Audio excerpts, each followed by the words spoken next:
This novel was requested by Roshiro Neko, artist of the More Clan. Enjoy. Volume 4. I'm a NEET, but when I went to hello work I got taken to another world. By Katsura Kasuga. Prologue. Our wedding ended well.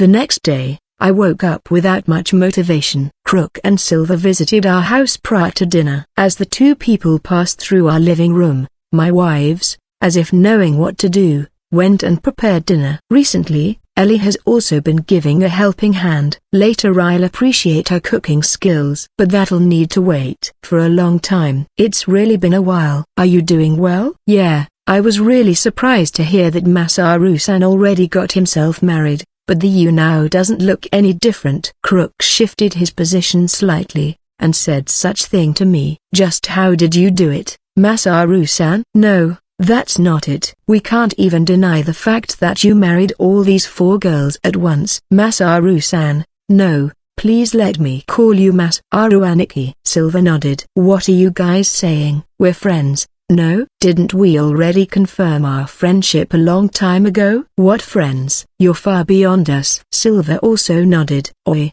stop it. I'm just your everyday friend, Masaru. I don't care even if you call me Masaru-chan. For Pete's sake. No, we won't go as far as to call you Masaru-chan. Yay, no way. As usual, Silver retorts such. This son of a bitch. I see. Now I regret saying that. Well, jokes aside, congratulations on your wedding. The monsters in my heart whisper that I should kill you, but I will bless you for today. Congratulations, Masaru. Ah, this is kind of a surprise, but thanks, both of you. Even so, it's been a long time now since I last saw you guys. We accepted a long-term escort mission. Our client went to the Empire. That's nice. I've never been to an imperial city before. I have never even been to the capital of the kingdom. Since I've come to this world, the only places I've been to are here and Gorba's fortress. The mission wasn't so good, you know. Why? It's an easy escort mission. Compared to you guys, my situation at the fortress was much more dire. Too easy. Isn't that a nice thing? We heard about Gorba's fortress and the urgent mission just one day after our departure. We don't know if the timing was good or bad. Perhaps the timing was really good. Of all days, it occurred during the Harpy raids last time. These guys, maybe they have some special ability to avoid dangers towards themselves. I really want to make them my slaves and examine this skill thoroughly. It was bad timing, really. Lazard-san was super pissed. Why? He wanted us to help in the rescue mission. Since we were in the middle of our escort mission, there's no way we could abandon it halfway, right? That's true. That's why I desperately tried to persuade him to let us go. But if we deliberately abandoned the quest halfway, then the penalties imposed would be freaking heavy. Even though lots of adventurers were participating in the relief mission, our strongest leader, Lazard-san, was unable to. So, that's the reason for his bad mood. That's not all. On the way to the Imperial City, we saw the army troops. Of course, they were the kingdom troops and the Imperial troops. Seeing that the kingdom was sending their troops to the fortress really helped me calm down my nerves. Besides, there are no more monsters on a road that the army has passed through. That's why we were so relaxed. There really was nothing. Even when night comes, there was no sign of monsters approaching whatsoever. Our client, the merchant, even said, if I'd have known this from the start, then I wouldn't have hired escorts, something like that. Haha. Without Reed-san's interference, the head merchant's head might have been chopped off flying already. He didn't even notice when he was in a situation where he might die at any moment. Wow, we were really scared, you know. Silver too showed an exaggerated move to emphasize their story. I see. You guys also faced some difficulties on your end. How is the situation at your side? We only came back today and I only heard a little about the fortress. On that day, I begin with our first day, when we were on a journey towards the fortress. Then continue about what happened at the Pioneer Village, as I heard it from the people of the Order, and then about what happened inside the fortress. We continued talking while eating our dinner. Ellie also chimed in from time to time. Since Ellie had been dispatched earlier to Pioneer Village for a quest, she is more knowledgeable about the whole situation than me. Both of them excuse themselves after dinner. We don't want to disturb you guys. You newlyweds. I see. I really want to talk more with you guys. If so, come to the guild training ground tomorrow morning. We can continue the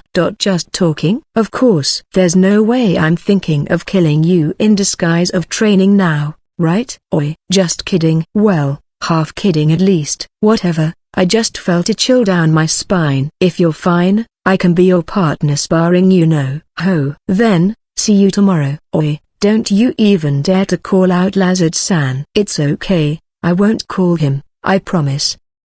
It goes without saying that next day, I beat them both ragged with the bokken, wooden sword. Chapter 1, Wild Rabbit and Sacred Treasure. There are problems that can't be set aside. The matter of skills, matter of apostles. When I was discussing it with Anne regarding the best method that will leave me safe at living room, Tilika came over. I wonder why. She is sewing together with Sati just a while ago. Tilika was already in close relation with Sati since before our marriage. But since then she has opened up with Anne and Ellie too. Well, I still have lots of things to do, so it's really good that all of them can get along together. What's wrong? Tilika tilted her head when she saw us stop talking. As expected of Tilika, who is a professional, Anne answered that it was not anything. I thought that it was dangerous at a moment there. That's a lie. What are you guys discussing? Anne and me face each other. Hey, isn't this bad? Foo. It seems that the time has come for me to reveal my secret. What are you saying now? Masaru's secret? That's right, my secret. Can you help me call Ellie and Sati? I want everyone to listen to what I'm going to say now. I got it. I'm calling them now. Both of us look at Tilika, who left the living room just a while ago. I'm sorry, I let it slip again. Well, sooner or later you will have to tell everyone anyway. Even the high priest has found it out earlier. I'm really bad at this. Not really, it just can't be helped. This is not Anne's fault. It was already proven that human mouth is very loose on information control, thus resulting leak of information. No matter how meticulously we tried to hide something, it will be exposed sooner or later. Plus, it is really bad when people who can easily see through the secret like High Priest and Tilika exist. But yes, let's get ready. Everyone is coming now. I hope that Anne will help me a little, since Ellie can be scary once she is angry. Understood. I'll help you. The living room is warm due to the fire from the fireplace. We have 2 sofas in front of the fireplace, enough to seat everyone at one time. Soon after, Sati came, and then Tilika pointed to the stair, telling us that Ellie has descended from 2nd floor. She seems to be taking a nap. She looks damn sleepy at the moment. Isn't this a good chance? Let's do this, while Ellie is still muddled by her sleep. Everyone, I have something important to tell you guys tonight. This is really sudden, this important thingy. Ellie gave a big yawn and asked, so last time, I tell you guys that I came from some distant countries, but actually, I'm a resident from different world. Huh? What? Their reactions are kind of mild somehow. Hear how it should go. What the hell? Is what I expected from them. You're from some distant place somewhere. Yeah, I've heard of it before. Is it because my words didn't properly reach them? Is it normal to just assume it as a faraway place like that? It's not some faraway country, you know. It's a totally different world. Masaru-sama. Where is different world? Where is it? The only thing that I know is that I was brought here by God. Anne, you understand, right? About different world. That is somewhere very far from here. Then, you didn't even understand what is the situation now, isn't it? I wonder if it was because my explanation up to now was too vague for her. Sigh, is there any way for me to properly convey the explanation to these people here, whose knowledge is only up to par with that of medieval age? You see, there is another world which doesn't exist in this universe. Universe? What is the connection between this matter with the star at the sky? No way, this can't be. Should I explain them from the basic? Even if I do explain to them about the theory of universe, the residents of this world are not even in the other planet of my galaxy, Milky Way. If I explain to them about the parallel world theory or something, will it be possible for them to understand it more? But wait. This world resembling a miniature garden, is it a planet in a first place? Since my arrival, I always thought that this world resembles Earth a lot, but in this world, God and magic exist. It is a fantasy world. It is highly possible that this world is just a miniature garden. If it is so, then the theory of the universe is totally useless. Then, try to imagine it like this. There is a world where demons and magics don't exist. The world without any demons might be peaceful, but without magic too, human civilization will collapse that way, you know. The world over there is not affected by magic, you know. You said there is no magic, but isn't Masaru capable of magic right now? Now that you said it, I only realized it after Ellie pointed it out. Simply said, that kind of world exist. Parallel world. No magic, no demon. Such is my hometown. Okay, somewhere in this world there exist Masaru hometown. I understand. Bad. They still think that it's just some distant country. Another world. What do you think about it, Tilika? I can just tell that he is not lying. Is that so? Then that really is the case. I thought he is going to tell us about my ring. Is this the only thing that you want to say? That's it. Explaining about another world to them will be difficult, so I will put it aside for now. The most important thing right now is about me being an apostle. Number. I'm still not finished yet. There are still some others that I need to tell you guys too. Oh? Is it about the ring? Yes, that ring. I got it from God. God? You mean the God, as in that God? I don't know which God is in your mind, but that God. He asked me to address him as Itakami. Do you mean Itaoshura-sama? He is like one of the major God. Last time, I already told Anne regarding my abilities to temper skills. Still, I haven't talked about the matter regarding God with her yet. I don't know. When I asked his name, he introduced himself as Itu. But I think his face resembled that of the shrine god. How is it, Tilika? He didn't tell a lie. This thing, rather than a legendary class item. Isn't it a sacred treasure? Just how did you manage to get this, huh? You really want to know it? This is one of my black history. That's why I don't want to talk much about it. I tried to hunt wild rabbit before, but... You said wild rabbit? Is it about the story that has been circulated in the guild for a while? I never talked about it, but it seems like An already knows. Well, that place is really famous within this town after all. Yay, that's the story. Wild rabbit? Meaning? Should I really tell all the details? Given the situation, I have not much choice, isn't it? When I first came here, I went to hunt the wild rabbit. You really like them, those wild rabbits? Anne, I will hunt at the meadow whenever I'm on the way back home. Wild rabbit meat is lined up every day in my dish. After hunting for the whole day, my strength was sapped. I had also overused my magic power. Did you run out of magical power? Ellie, at that time, I managed to knock down the rabbit, but in the end, I fell down. Some people carried me to the town because I passed out near the highway. No way, you must be kidding. Against the wild rabbit, Ellie showed an unamused face full with disappointment. I wish I could say so. Sigh tilde. This is really unexpected. How come, against the wild rabbit? Anne, why are you sighing now? It's not like I won't tell this. After that it became a famous rumor as a man who fought desperately with a wild rabbit and forcing me to be holed up several days inside in room. Masaru is pretty bad.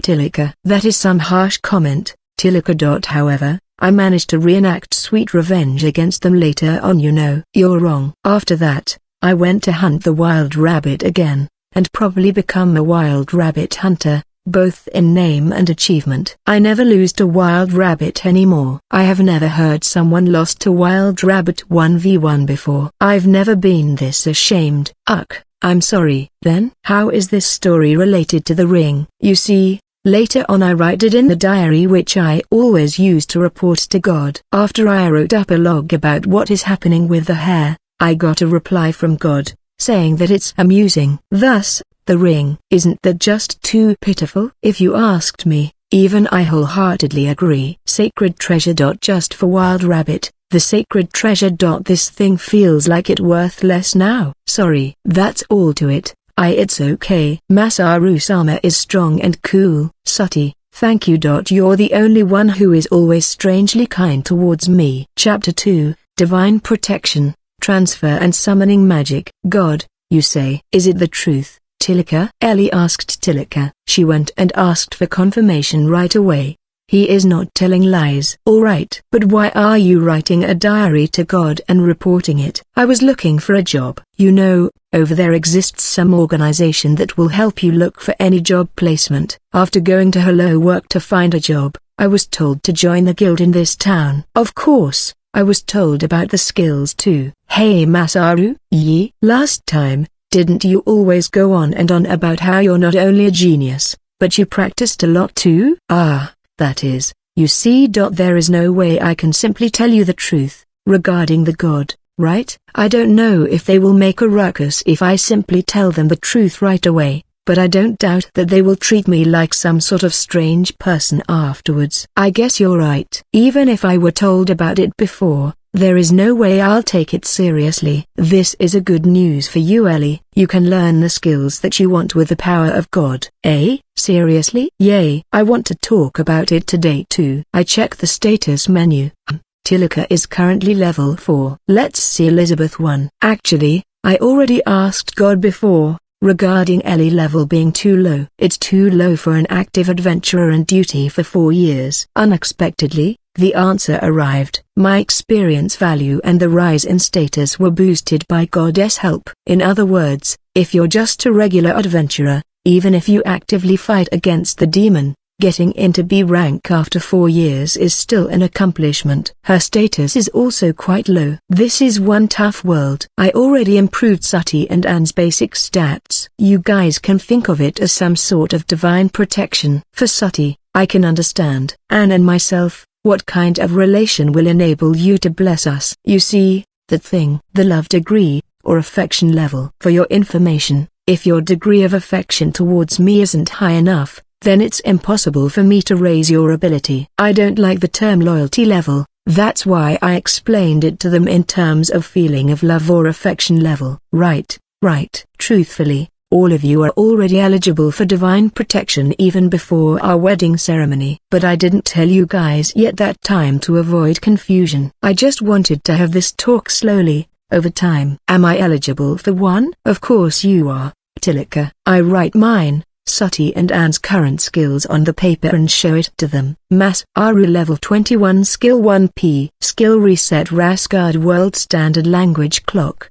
Cooking level 2 Govit level 3 Stealthy steps level 2 Presence detection level 4 Enhanced physical fitness recovery willpower Physical reinforcement level 2 Shield level 3 Evasion level 3 Martial art level 1 Archery level 3 Knife throwing level 2 Swordsmanship level 4 Magical sense level 1 High speed casting level 5 Magical power enhancement level 5 MP recovery level 5 MP usage reduction level 5 Common magic life magic recovery magic level 5 Fire magic level 5 Water magic level 3 Wind magic level 3 Earth magic level 4 Sati level 24 Skill 13p Cooking level 2 Household level 2 Sewing level 2 Covert level 3 Stealthy steps level 2 Sound detection level 4 Smell detection level 3 Sturdy Hawkeyes Mind's Eye physical reinforcement level 4 Agility level 4 Evasion level 4 Shield level 2 Swordsmanship level 5 Archery level 5 Angela level 4 Skill 2p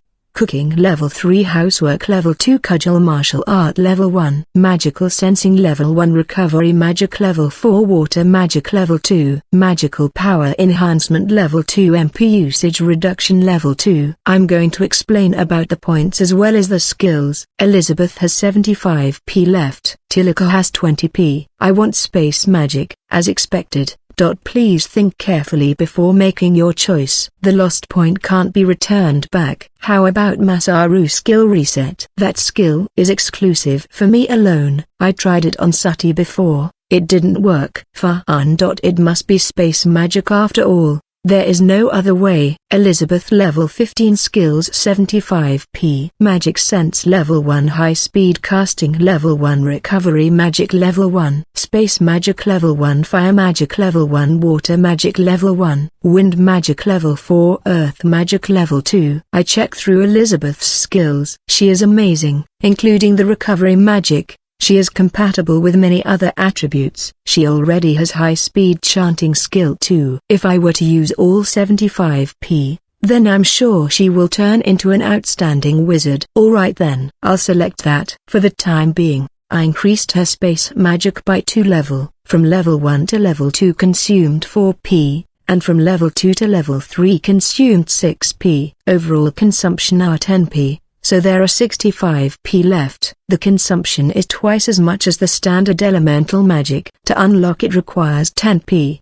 Increasing it to level 2 requires 4p, then 6p, 8p and 40p consecutively. Still, 40p for the highest level is still too much. Already? That's all? The how-to of the spatial magic should already be in your head now. After selecting the desired skill, the knowledge should already be inside our head. Spatial magic 1. Create item box. 2. Short range teleportation. 3. Long distance transfer. This is it. Suddenly Elizabeth stood up and started chanting. Oi, stop it. I managed to restrict Ellie on time and let her sit down. What's your deal? I'm trying to chant teleportation just now. No can do. You've yet to put out all the contents inside your item box first. You might faint, you know. During the teleportation, the overall mass will be considered proportional to magic consumption. We're lucky because this fact was told by Sergeant Dono last time. All the items inside the item box will be considered too. It was said that if one were to chant teleportation while item box is loaded with goods, then there is a high probability that the mage will deplete all her magic power reserve, and collapse. That's right. I'm sorry. I got carried away in a moment just now. Thank you, Masaru. I asked her to unload all her items in her room. As soon as I said that, she went out. I want summoning magic. Tilika. I wonder why she chose such a rare magic. If you're using such rare magic in public, then won't you stand out a lot? It's okay. I always wanted to try summoning magic. If she insists that much, then it can't be helped. I hope this won't cause a commotion or something. Tilika level 4 skill 20p. Cooking level 1 Evil Eyes of Truth or Lies Magical Sense level 1. Water magic level 3. Tilika's skill set is unexpectedly simple. Besides cooking skill which she just achieved recently, the only other skills that she has are Evil Eyes, low-level magical sense and water magic. Personally, I think that for her to achieve level 3 water magic is quite an amazing feat. I'll unlock summoning magic level 1 for the time being. Alright. It's done. This skill consumes 10p. Only 10p remaining now. I got it now. Just when she wants to try it, Ellie comes back from her room. Masaru, help me keep this fried chicken. It's going to get cold. That's right. It won't be tasty anymore if it gets cold. Ellie's addiction towards fried chicken has really turned towards an unhealthy level now. I tried to offer deep fried potatoes, cutlets, fried fish, tempura, and many other fried foods, but she seems to like this best. Erie's item box is always filled with fried chicken. I'm worried. I hope she won't get fat. The fried chickens were already stored inside an incubator, so I just stored it inside my item box. Isn't this a bit too much? I wonder if she'll refill her stocks after we get back. Then, I present to you Geese my first ever short distance teleportation. Ooh, claps claps. Everyone starts applauding. With a slight fried chicken smell on the air, Ellie starts chanting. Transfer. Her figure disappeared, and then reappeared at the corner of the room. How is it? That's incredible, Elizabeth-san. But if it requires the item box to be empty first, then won't this spell be unusable for a regular adventurer? It should be possible if the caster has a large reserve of magical power. Even so, considering the usual amount of goods in the item box to total MP ratio, it'll still remain as an inhuman feat. That's not true. I'm sure that this spell has its own use. Plus, my item box is bigger now, and now I'm capable of chanting long-range transfer too. Then for the long-range transfer, you think you can do it? I can go to the places that I have been and registered before. The max are just 3 places for now. I wonder if the maximum limit can be increased if I practice it more. So, this spell requires me to at least be at the destination at least once, and it requires marking. Furthermore, The total destination that I can transfer to is limited by 3 places only. This spell is more inconvenient than I thought. Because the magical power consumption is high with this one, I can't do it without a moment's notice. For now, she is registering this house as a destination. As for the other one, she is considering to register Olbasan's hometown village. I'm sure that Nania will get surprised to find me suddenly at her house. Foo-fa-foo. While Ellie is grinning, suddenly my sleeve was pulled by Sati. Masaru-sama, please look over here. This girl is so cute. There is a white mouse on top of Tilika's palm. It's a beautiful mouse. I summoned it. Everyone gathered around Tilika to see the mouse. Isn't it cute? I agree. But with its size being so small, what can it do? It's useful once you're familiar with it. As Tilika said so, the mouse jumped out from the palm and went out of the living room. It can share visual and auditory perception. This guy must be convenient for reconnaissance jobs. Soon the mouse came back with a small spoon. Tilika-chan, amazing. Sati is happy to receive a spoon from the mouse. Tilika shows a slightly happy expression after being praised by Sati. Her face is usually expressionless, but nowadays I realize that she has quite a variety of expressions too at times. This child is a spirit manifested by magical power, although it seems like it doesn't have any personality. The mouse fades away and reappears back. It can be freely summoned and resummoned. Are there any other thing that you can summon? For now, I can only call this child. Given time, I might be able to summon others. Ellie and Anne is fascinated with the mouse running freely on top of Sati's hand. If you want, I can increase your summoning level by 2 more. Do you want to? I want to raise it. Alright,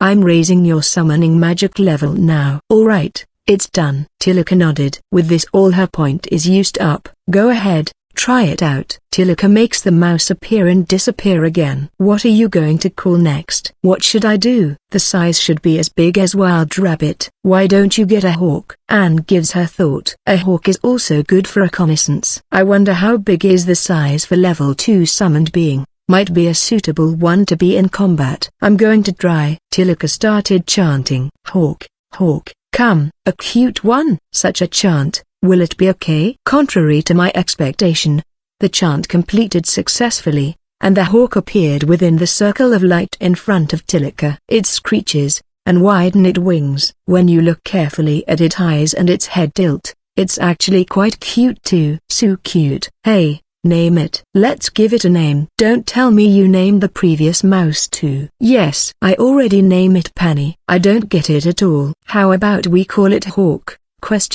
That's a good name. The name Hawk is pronounced in English, unlike local language. Hook. Sati tilts her head at the unfamiliar word. Hawk, hawk, come over here. Tilika seems to like the name. She tried to reach out to it by her hand. It hurts.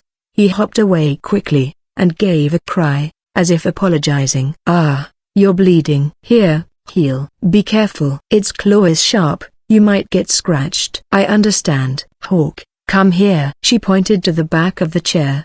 Hawk flapped its wings and flies on top of it. Everyone surrounds Hawk. This guy is pretty cute too. Can I touch it without getting scratched? It's okay. Safe. It's fluffy. Right. It feels nice to touch. I tried to touch it and it feels nice like they said. Masaru. Bad, huh? What's wrong, Tilika? I don't have enough magical power to try out level 3 summoning. What should I do? Tilika looks over with sad eyes. Ah, no problem. I can help you replenish your magical power. Wait a minute. Just now, you said something that I can't overlook. Supplementing magic power, you said? It's a magical power supplement. I unlock this skill alongside recovery magic level 5. And should know about this, right? Don't know. But this information was told to me by Bishop Sama from the fortress, you know.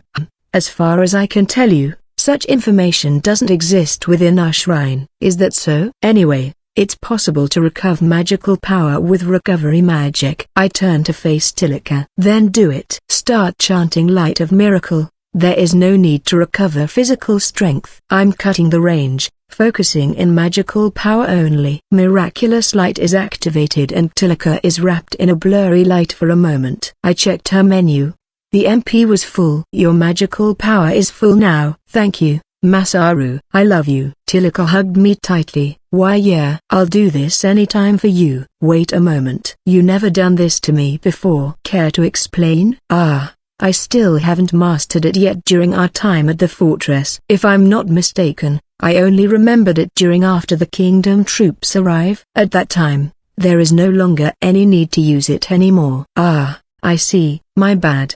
Besides, there is no way that I can't help Ellie, who I love so much, right? If it's you, then I'll gladly do it, even until my magic power is depleted. Tonight is Ellie's turn. By doing this, I can help raise her mood. Of course, whatever I said is my honest thought. Really? Of course it is. I believe you. Not only that, didn't I give the ring to you two last time? I hold Ellie's hand. That ring is very important to you, right? I was reluctant to give it actually. Well, what's done is done. While I'm flirting around with Ellie, the third summoning has ended. Ellie's complexion suddenly changed, and I heard some kind of growling at my back. When I turned around I saw a large white tiger. It's very big. Why you're right, facing a largest tiger inside this small living room makes me feel kind of scared myself. Even if I know that this beast was summoned by Tilika, the horrible feeling won't fade away. Hey, is this fine? Anne's voice is shaking a little. It's okay. Come here. The white tiger went to Tilika and rubbed its head. This child feels nice to touch too. Its name. What should I do? Tilika looks at me. I start thinking again. It's a tiger, so why don't you name it Tiger? They are fine with Hawk, therefore I think this one will be accepted too. Tiger. She decided on it quickly. This naming sense can be considered amazing though. Coming from another world resident perspective as myself. A tiger is a tiger. Hawk is hawk. I wonder if these guys are interested with the language of my world. Anne and Ellie are afraid to touch it. I tried to touch it. This one is fluffy too. If it's this big then won't you be able to ride on it? Get on. Tiger let Tilika straddle on it after she gave it a command. Go. She keeps circling around the living room. Tilika-chan, me too. In the end, everyone gave it a try. This tiger has a good personality. So, which part did I stop at last? Just now. After we're satisfied playing with Tiger, we sit back and rest on the living room sofa. It lied down besides Tilika. Even if it is left alone, it seems that there won't be any extra consumption during running periods. Left about Masaru being a hero. No, you're wrong. I already told you that I'm just an apostle. A hero is an apostle too. There are no differences. You're being unreasonable, Ellie. Isn't it a waste? You have that much ability. Won't it be good to use it for the sake of the people and the world? That is still doable, but being a hero is a bit too much. Do you think it's possible for me to go to the demon realm and defeat all the devil? Yup, impossible. Ellie too has read the story of the hero. That's why she should know what is the qualities that a hero must possess to overcome all difficulties. Right? In the first place, God said I can do whatever I want in this world. Then why don't you just become a hero? If you asked me, then I'd say you fulfill all the basic requirements. Even if someone asks you to. I know. Masaru's stomach will get his stomach burst open. TL note, might be a Japanese idiom. I don't know. It's not only left with hole in my stomach. I'll die. Alright. I'll absolutely keep it a secret from the others. I wonder who is the one with a loose enough mouth that let head priest know? At least head priest already give his word that he will keep silent. Stop teasing Anne, Ellie. He is like Anne's family member already. It's not surprising that he can read her like the back of his hand. I was suspected as an apostle in the first place anyway. If Masaru said so, then it's okay. But what are you going to do if the demon lord really gets resurrected? If that happens, then I'll try to think of something. No matter what, there is no way to confirm myself as a hero. Maybe while we're talking, another hero was born elsewhere. God said that this world will face destruction after 20 years. It's not like I'm going to turn a blind eye toward this matter, just that I won't focus on it for now. Of course, if my family is involved somehow, then I'll step in. Otherwise it will be stupid of me not to. Even though I refuse to become a hero, I'll still do something when the time comes. I hope that God can find someone else to replace me though. I really don't want to work as a hero, too risky. I want to live peacefully with my wives. That's all I'll ever ask for. Chapter 3, Family. After much discussion, we decided to put Telly's skill upgrade on hold. In order to increase her spatial magic to the highest level, an amount of 48p will be required. Right now, she has 65p. But she said that she is going to think it over first. After that, Tilika declares this: I'm going to enter Masaru's party too. How about your job? Anne asked Tilika. A truth official job scale is not that small that she can spend some time on adventure quests. I quit. You said quit, but it's not like it's an easy thing to do. No, I just need to tell my master. Plus, he is still at this town. But why so suddenly? I asked her. I wonder if it's because she is envious that everyone else has become an adventurer, or maybe she just wants to find a reason to release her summoning magic. Surely, she doesn't want to be the one left at home while all of us went to do quests. Because Masaru is an apostle. So, you're going to enter my party, just because I might be an apostle, right? Tilika gave a nod. Long time ago, there used to be a truth official that has joined the hero's party. Together with the hero and another party members, they went through many adventures together. However, in the end, he didn't manage to follow the hero during their final confrontation with the Demon King. As for the reason why he didn't follow the hero during their final battle, nobody has the exact details.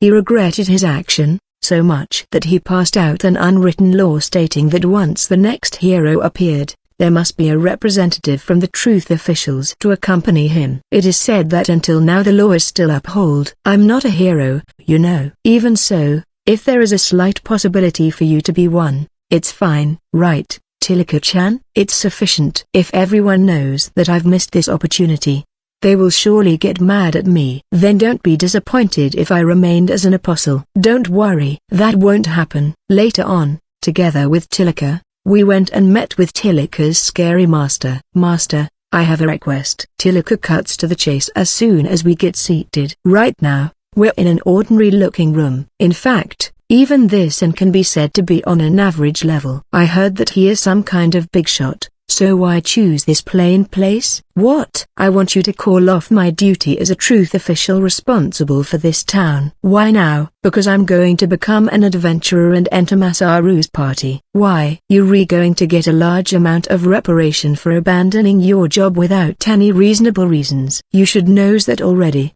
right? This situation can be regarded as the third clause of special notes. Accordingly, the headquarters must send replacement for me. What is this third clause of special notes? I got worried because Tilika suddenly became silent. Ho ho. I see, this must be a serious thing if you mentioned third clause. Are there any reasons for it? I can't say it. Rather, this is not the correct time to say it yet. It's not like she can't say anything, she just chose not to. If the question is pursued any further, then the organization known as Truth Official Office will collapse due to being over-suspicious. To order to maintain harmony within the organization, a law was passed up to avoid internal interrogation. Me too. Even while talking to Anne, there are still things that I'd prefer not say. What should I tell the headquarters if you can't give me the reason? It's bad to inform the headquarters about the third clause. I hope that Master can keep this just between us. Is it because of that man? I can't say that. Then are you tired with this line of work? A bit. But trust me, I'm only doing this to fulfill my duty as a truth official. Fulfill your duty? To some extent, yes, for now. However, if I'm proven wrong, then you can take my life when that happens. Understood. Just do whatever you want. I'm going to request replacement from headquarters. For now, I'll act as the substitute. Thank you, Master. But you, over there, just what do you have enough to make Tilika wager her life? I wonder? Perhaps this is a wrong thing to do. I think that for Tilika to bet her life on something like this is an outrageous thing. It's not like I'm worth that much.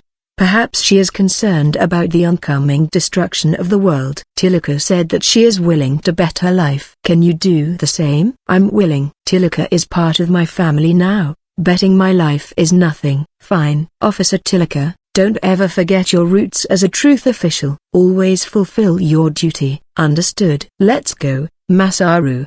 and that ends our conversation. Now that I think back, I forgot to ask that person's name again. Next is the Adventurer Guild. This time I need to report this to the guild vice leader. Just now, the third clause that you guys were talking about, what is it? The third clause is the provision when faced with the situation related to the world trend. Truth Officials has a strict chain of command. That's why there is not much leeway during their duty. When some major situation occurred, an exceptional action can be made according to the third clause. Well, her master said this won't turn out into something big. Honestly, saying that appearances of an apostle will change the world trend is a bit of an overstatement. That ability of yours. Why do you think God gave Masaru such power? That is because he wants me to test out the various skills. God himself said so. Why do you need to test them first? So that I would be prepared when the push comes to shove, I guess. So that I'll be prepared enough when the situations comes to it,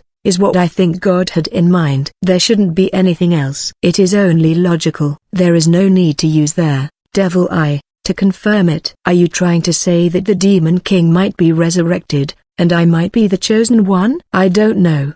But no matter what, there is no doubt that Masaru is a hero material. With the power you have, then it's easy for you to become one. I see. This argument put it into a new perspective for me. One way or another, I think Sati will suit as a hero more than myself. Well, there is no reason for Sati to turn into one in the first place. My devil eye is useful during a journey. I'm also capable of summoning magic. I'll protect Masaru.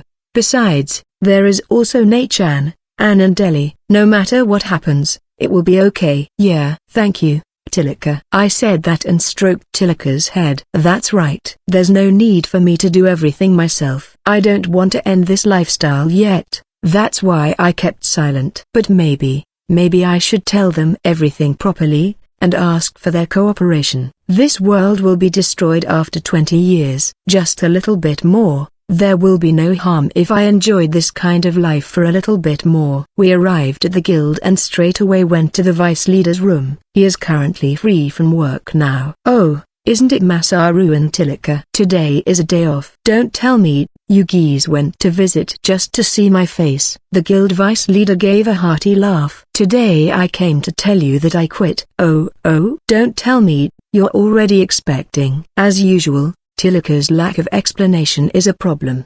But the vice leader too, why must he think of that, of all things? Just how would one get a child in a short period of time is beyond me. Plus, I'm doing it properly too, I mean the contraception. That's not it. This time, Tilika will be joining my party too. Fun. It's not like I'm not okay with it. But how about your job here? Master will come to explain. He will prepare a substitute too. Is that so? Then Masaru's party is consisted of 5 people now? What is the name of your party? Name.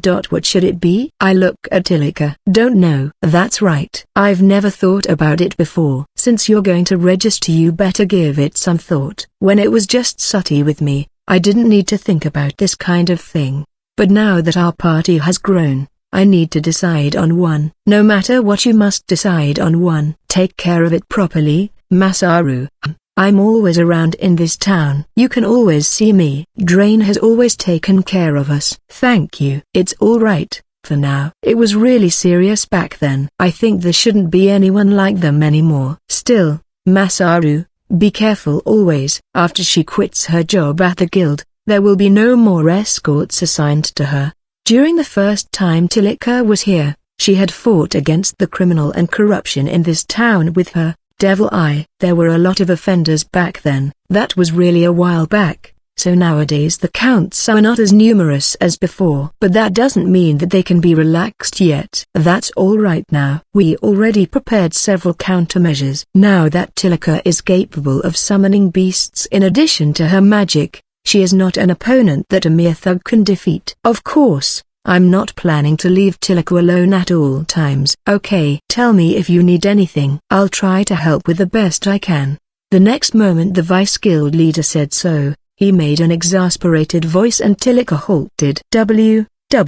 WH, wah. The vice guild leader's eyes were hooked on the tiger, who suddenly appeared inside this narrow office. "Oh shit, calm down. This is my guard. Its name is Tiger. I think that it is bad if you do that without notifying others first." "Guard? This tiger? Just where did you get it? Oi, is it okay for you to show it?" I shouted at Tilika. "It's alright. Drain can be trusted." "Drain?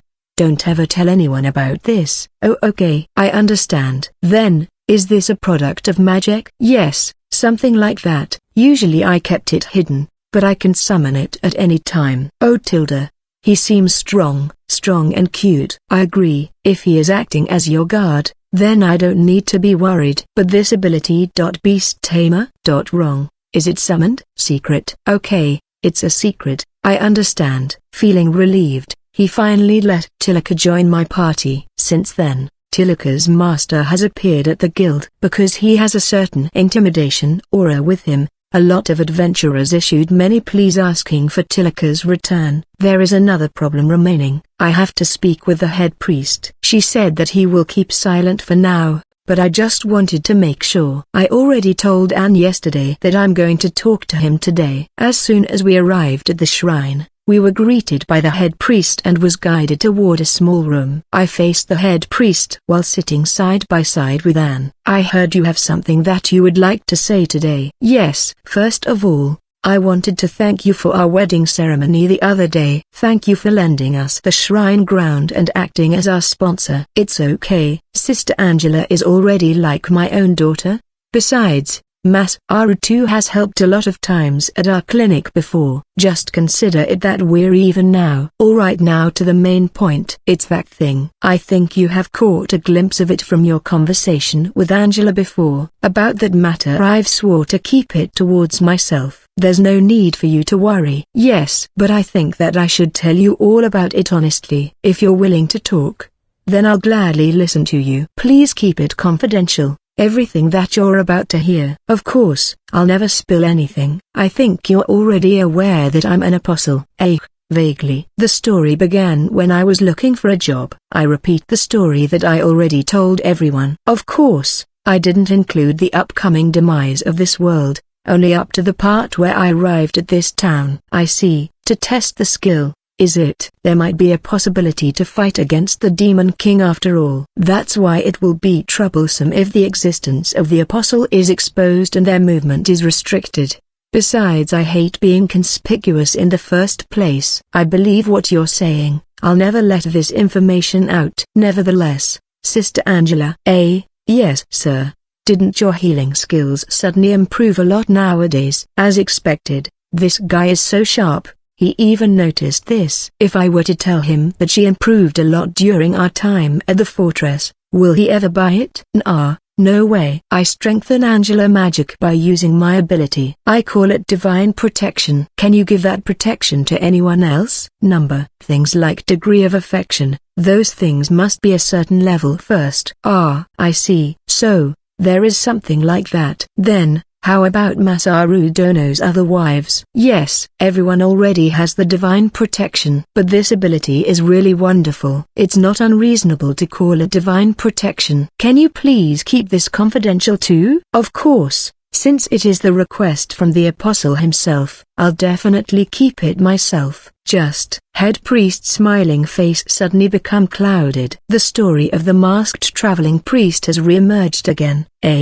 "Wasn't there a lot of people who saw you in action at the fortress?" "We've got inquiry asking about you over here as well." "Of course. The information has not been passed down unless it's the involved personnel." Will this be alright?" "The situation was dire enough that time. That's why I used quite a bit of recovery magic." "Bishop Sama of the fort is also cooperating in keeping this secret. That's why Masaru Dono's name has not appeared during the investigation, although it seems that the identities of the inquirers have not been confirmed yet." "I'm worried if I'm going to get exposed." "What if I get exposed? What should I do?" "What will you do if I get exposed?" "It's in our shrine interest to not make this messier than it already is. The matter related to the apostles will never be exposed. However, it can be clearly seen that the people above are interested with this matter. It's not surprising if they started investigating all the adventurers." "If that happens, will it be alright?" "It's not like I'm fine with it, but I think that there will be no problem unless the story about me being an apostle is leaked. There is nothing that I can do about it. As usual, I'm relying on you. But this is making me jealous. You said that you're capable of increasing the abilities of someone you favored. What kind of skills does Sister Angela have now? Higher level, recovery magic. I also increased her overall magical power, and also usage of her magic power. She should have twice the amount of magical power than usual right now. That's amazing. So, this shows that the trust level between you and Sister Angela are mutual. Number only for Angela. In other words, if somehow my confidence towards you increased more, then is it possible for me to gain the protection too? Maybe. Oh, like this, my dream may be achievable. If that happens, then please. Well, it's not like I can't do it. There shouldn't be any problem. Thank you, Masaru Dono. How about we have a meal together after this? No thanks. The meals are already prepared at my house. Oh, please forgive me. You're still a newlywed. I shouldn't disturb you. Sorry. If we've another chance, then. Head priest is giving off a bright smile. Divine protection. Then, maybe I too. Foo. With this I'm finished. Let's go, Anne. Oh okay. Please excuse me, head priest. Yes. Please come and visit whenever you're free. You're always welcome here. After we left the shrine, Anne takes a look back. I've never seen the head priest act like that before. I bet he is happy to know about the divine protection. After much thought, we decided to name our party Samurai. Ellie suggested the name Black Clothes of the Round Table, but the opinion was dismissed since she is the only one who wears black. This is the name of the proud warrior of my hometown. They are the same with the knight class. Usually they're responsible for domestic affair, but during war, they will fight till the last drop of their blood. It was said that the invaders from other nations will tremble once they heard about the samurai. Why not, since Masaru is our leader from now on? That's right. It doesn't sound so bad too. Samurai. What a nice name. Tilaka is leaning backwards while watching us, as if everything doesn't matter. Seriously, show some interest please. We've decided on our party name. We also received all the equipment that we have ordered before. Next is some level grinding. I'm worried for Anne and Tilaka, since they have the lowest level and less skills. Plus, Ellie too. Even if her level is high, her status is still too poor. To all members, strengthening is important. Oh yeah, I've decided to use my surname for name, Yamano. It sounds like someone from countryside though. They don't originally have surname, so Ellie said that using my surname for our family name is better. From now on our family will be known as Yamano. Me and Sati, plus the newly added Anne, Ellie and Tilaka. Our journey of new life starts now. There is no concept of honeymoon in this world. Although we are taking a week break after our wedding, half of it was dedicated for preparations and strategy meeting for the upcoming battle. After that will be the life of hunting the bloody demons. But everyone else seems to think that our upcoming battle is something that to be a matter of course, which I'm actually feeling thankful for. Still, I would like to consummate our newlyweds life a little bit more, and I hope I won't get punished for it. That's why tonight, I'll ask everyone to wear their wedding dress one more time, and enjoy myself to the fullest. Chapter 4, Thunderclap. On a fine day. We called our party Samurai, but actually we're specialized in long-range combat. Our party consists of a magic swordsman specialized with spells, a warrior wielding both bow and sword, a shrine priest who can use recovery magic, and attack magic, a bona fide magician and a devil eye user who can use attack magic and summoning magic. Even though there is plenty of firepower, our party is still unbalanced. For the time being, I'd planned to use Skillum to tank during battle. Normally both Sati and myself will act as the vanguard, but in times of need we can still rely on Byako-san. During our vacation, we were discussing about our next plans. Ellie insisted for us to hunt the demons as fast as possible. Then I argued, saying that it'll do us best to familiarize ourselves with the surroundings first. In this case, Anne will be the one who gives the final decision. Sati always agrees with my opinion, and naturally Tilaka will be fine with whatever Sati has decided. If we're going for majority rule, Then getting both of them at my side will lead me to a situation where my opinion will always succeed. I think both Tilaka and Sati are really expressing their opinions. But since they will always agree with me, their vote is not considered. That's why the only vote that will be counted are Reli's, mine and Angela. If it's about firepower, then we have enough, albeit all if it is magic spells. It's better to raise the level and learn new skills. Then isn't it fine to level up around this area? We have Anne and Tilaka who are unfamiliar with combat here. It won't hurt to progress carefully. Here is totally different compared to our earning from the demons. Plus, our surplus money has decreased a lot during our wedding. Life is more important than money. Demons really are scary. For the time being, let's do it nearby here. Anne's last words gave a conclusion to our argument. Even if she agreed to hunt the demon, there's no way one will appear this early on the day. Currently, both me and Sati are still C rank. Elizabeth is B rank and both Angela and Tilaka is E rank until they made an achievement as an adventurer. Although we have a B rank in our party, we've yet to produce any result. According to Sergeant Dono evaluation,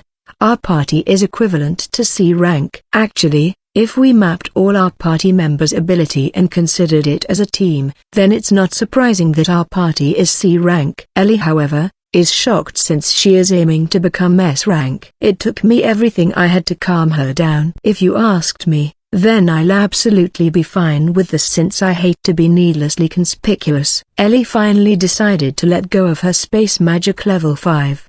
Her skill list right now is like this. Elizabeth level 15 0p, Magic Sense level 1, High Speed Casting level 2, Magical Power Enhancement level 4, MP Recovery level 4, MP Usage Reduction level 2, Recovery Magic level 1, Space Magic level 4, Fire Magic level 1, Water Magic level 1, Wind Magic level 5, Earth Magic level 2, Wind Magic, Wind Bullet, Wind Blades, Wind Wall, Lightning, Windstorm, Flight, Stronger Lightning, Destruction Gale, Stormy Weather, Thunderclap. Space Magic, Create Item Box, Short Range Transfer, Long Range Transfer, Unlock Team Transfer. Even though a user of Space Magic is rare, we can still see a few Space Mages every now and then. That's why it should be okay. However, we have reached an agreement that the usage of transfer will be held off for now to avoid problem. Seems like if someone manages to catch wind that Ellie has mastered it till this level, then many troublesome things will happen. Team transfer will allow us to transfer the whole party at once. In order to use it, we still need to register the destinations, just like long-range transfer. As the level increases, it's possible that the destinations limit can be increased to 4 or more. Since we can't transfer unless we have registered the site, the only place that we can go right now is only this house. After trying to invoke it, we found out that although possible, the burden that comes along with the item box is just too immense. Surprisingly, my own item box is not considered. This is unfair. Yes, you're right. I'm sorry, but this is not my fault in the first place. Please don't make a fuss out of it. Seems like my item box is considered as something other than space magic. That's why it doesn't affect the transfer spell. In the first place, ordinary item box has some sort of weight limitation to it, but mine doesn't have it. If I'm not mistaken, isn't it already set to be unlimited from the get-go? Like always, I can't seem to grasp what God is thinking. Well, it can be awkward if somehow transfer can't be done because of my item box. Thus, it's decided that other one to carry everyone's baggage. The limit for each type of item is 100, but if I were to shove everything in a box, then it will still be treated as one. This is rather convenient, since it's kind of flexible. Ellie will benefit lots from this too. That's why I hope you will stop throwing tantrums soon. I have her try Wind Magic, Level 4 and 5 too. It can be concluded that Destruction Gale is an advanced version of Windstorm. The destruction it brought is immense, suitable for its level. The amount of MP used is no joke either. Just to be safe, we went to a place double the distance than the time when I was testing out Fire Magic Level 5. Even so, the effect should be visible even from the town. It seems that the weather has been distorted enough to reach the town gate. I'm worried if those gatekeepers are okay. Just like that, 1 week has passed since our wedding. All the equipment that I've ordered beforehand are completed too. Tilaka's equipment is a leather-made armor, with a magician hood. Once she put on the hood, she no longer looked like a truth official. The hood looks a little off, so I asked Sati to sew an additional cat ears to it. Good. Now it looks much cuter. Tilaka is fine with it too, since it resembles Sati. Then comes the day before we are leaving to the forest. Early in the morning, I went to the guild, wondering if there is any other good quest at the moment. I went and asked the guild vice leader about it. It seems that there are survivors among the harpies that raided the town last time. They have built a nest at the northern part of the forest from the town. There is a demand to reconnoiter the place, and if possible eliminate it. I heard that this is not going to turn into a dangerous situation, so I asked if it's ever going to be put on request board. As expected, they will never attack the town again, even if they wanted to. It was said that there is no sighting of them approaching the town direction at all. Still, they will turn troublesome once they have started breeding in their nest. Harpies' nests are usually hard to destroy by normal adventurers' bow because they built it up high on the trees. That's one of the factors that needs to be considered if one wants to accept the quest. As for us, we already have a specialized long-range attack user here in our party. This is a good opportunity to enact our revenge against those monsters. For our current party, we should be skillful enough to take them down. Yes, this quest is good to go. Oh, it states here that there are no real rewards. Why don't you increase the subjugation rewards by double then? Oi, why do you want double? Oh, I heard that when they raided the town before, the subjugation rewards were doubled too. That's because it was an emergency situation. Aren't they the survivor from that time? Then the same amount of rewards should be fine. She might be making an unreasonable demand, but that is only because she is confident with our new party lineup. Alright, then let's do it this way. The reward will only be doubled if you manage to destroy the whole nest. If even one of them escapes, then you will only get normal rate subjugation rewards. The guild vice leader might be thinking that it's impossible to annihilate each of them. But it's definitely possible for us. Deal. It is up to us to deliver the subjugation report, but a huge fine will be imposed if we are found guilty of handing out a false report. If by any chance the truth official found out about it, then I'll get dirt poor in one shot. For the request this time, we can expect lots of rewards. Ellie is totally dependable. How is it? For now, I can't see anything yet. Currently, we're at the edge of the forest. Tilaka is responsible for scouting. She is currently using Hawk to do reconnaissance. While being wary of the surrounding, we slowly march through the narrow trail inside the forest. We already walked for half a day, so right now is about afternoon. Regardless of Ellie, who is already a veteran, Anne and Tilaka are following us without uttering any complaints. It was quite uneventful this time, except for the one orc we encountered just now. While trying to approach us, it became the prey for Anne and Tilaka's magic attack. After that I stored its body inside my item box. Suddenly, Tilaka halted and gave a stern look. I saw a harpy. Hawk is in pursuit. Escape once you have identified the place. We will take over from here. Ellie gave the command to Tilaka. It's better to let the more experienced Ellie for command. At least she is doing her job better than me. 3 harpies confirmed. Hawk is still faster. Try not to increase your speed too much while maintaining the pursuit. Understood. Start guiding. We are ready. We went a little deeper inside the forest. Finally, we settle at the place with just enough space. Make a golem. TL note, Masaru speaking in English. 3 golems with 3-meter height each created. They will be used as a shield. Behind one of the golem is Tilaka and Sati. Behind another golem is Ellie and Anne.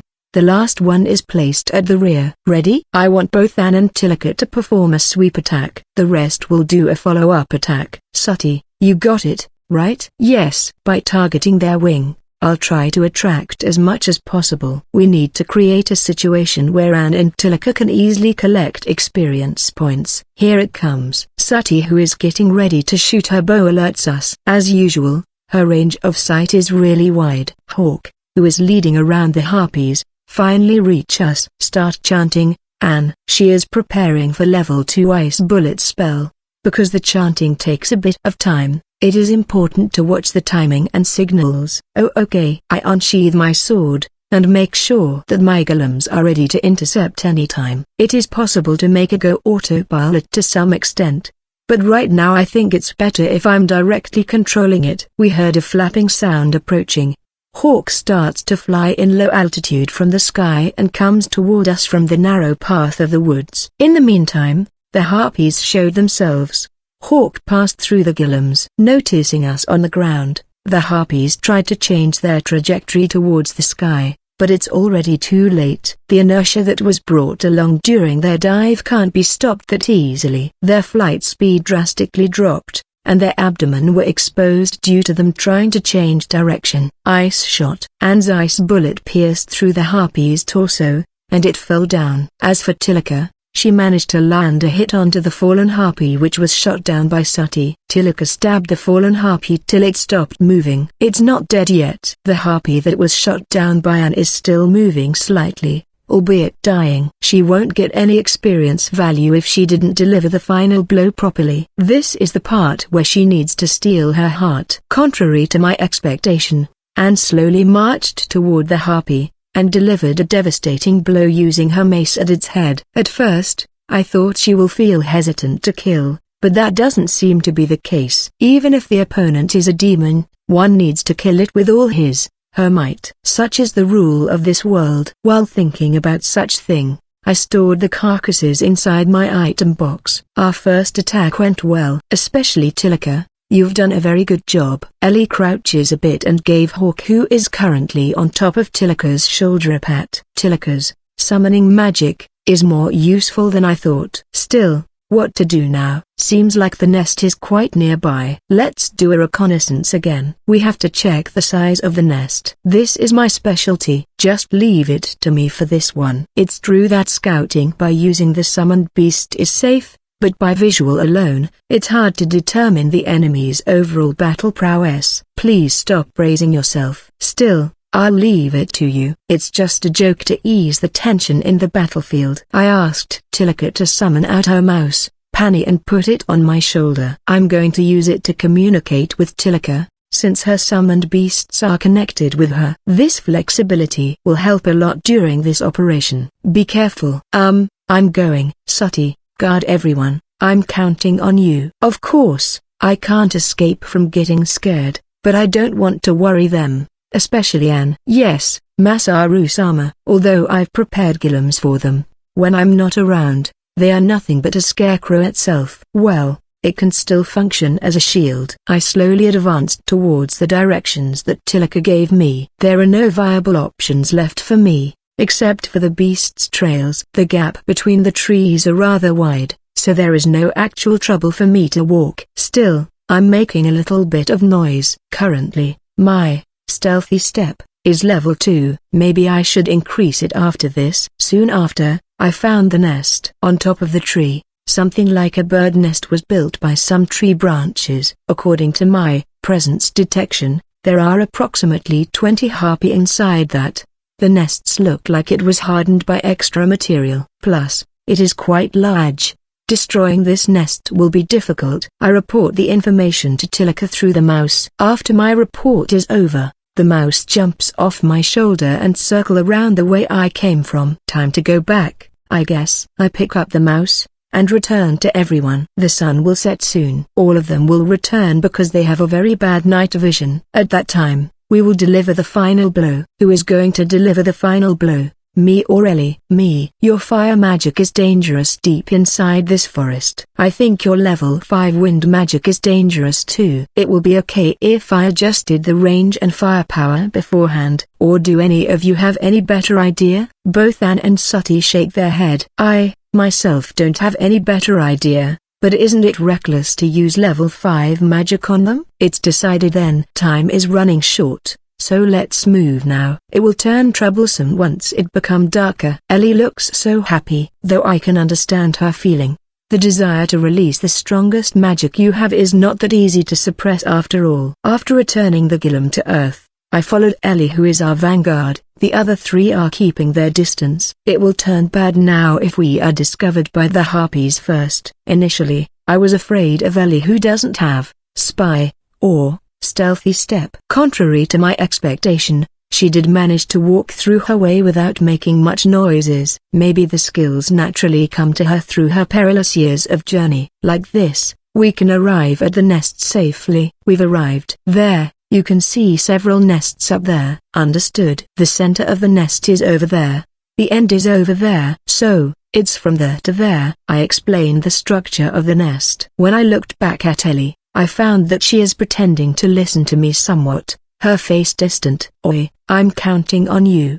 The nest's area is quite wide, but there is still possibility for us to get caught up. I know already. Still, you're right. Maybe we should get back a little. Seriously, this girl, she seriously wants to release her spells at full power. Clearly, she is dissatisfied from having to limit her spell during our training last time. It's easy to eliminate all the enemy once I've adjusted my spell power. Alright, this place is good. There is no reason to oppose her idea or anything, just that I'm afraid of her spell's firepower. Ellie spread her arms upward. Just to be safe, I take out a large shield out of my item box. Since her spell is basically a lightning attack, there are still possibility for it to target here. Since we're near the trees, my shield was already adorned with anti-lightning treatment. Ellie's robe too, should have a good property. She starts chanting thunderclap, and dark clouds quickly gathered around us. Several harpies seemed to notice the phenomenon and came out of their nests. But the spell is already at the final stage. Thunderclouds start appearing on top of their nests. Occasionally, lightning stripes can be seen seeping out of the clouds.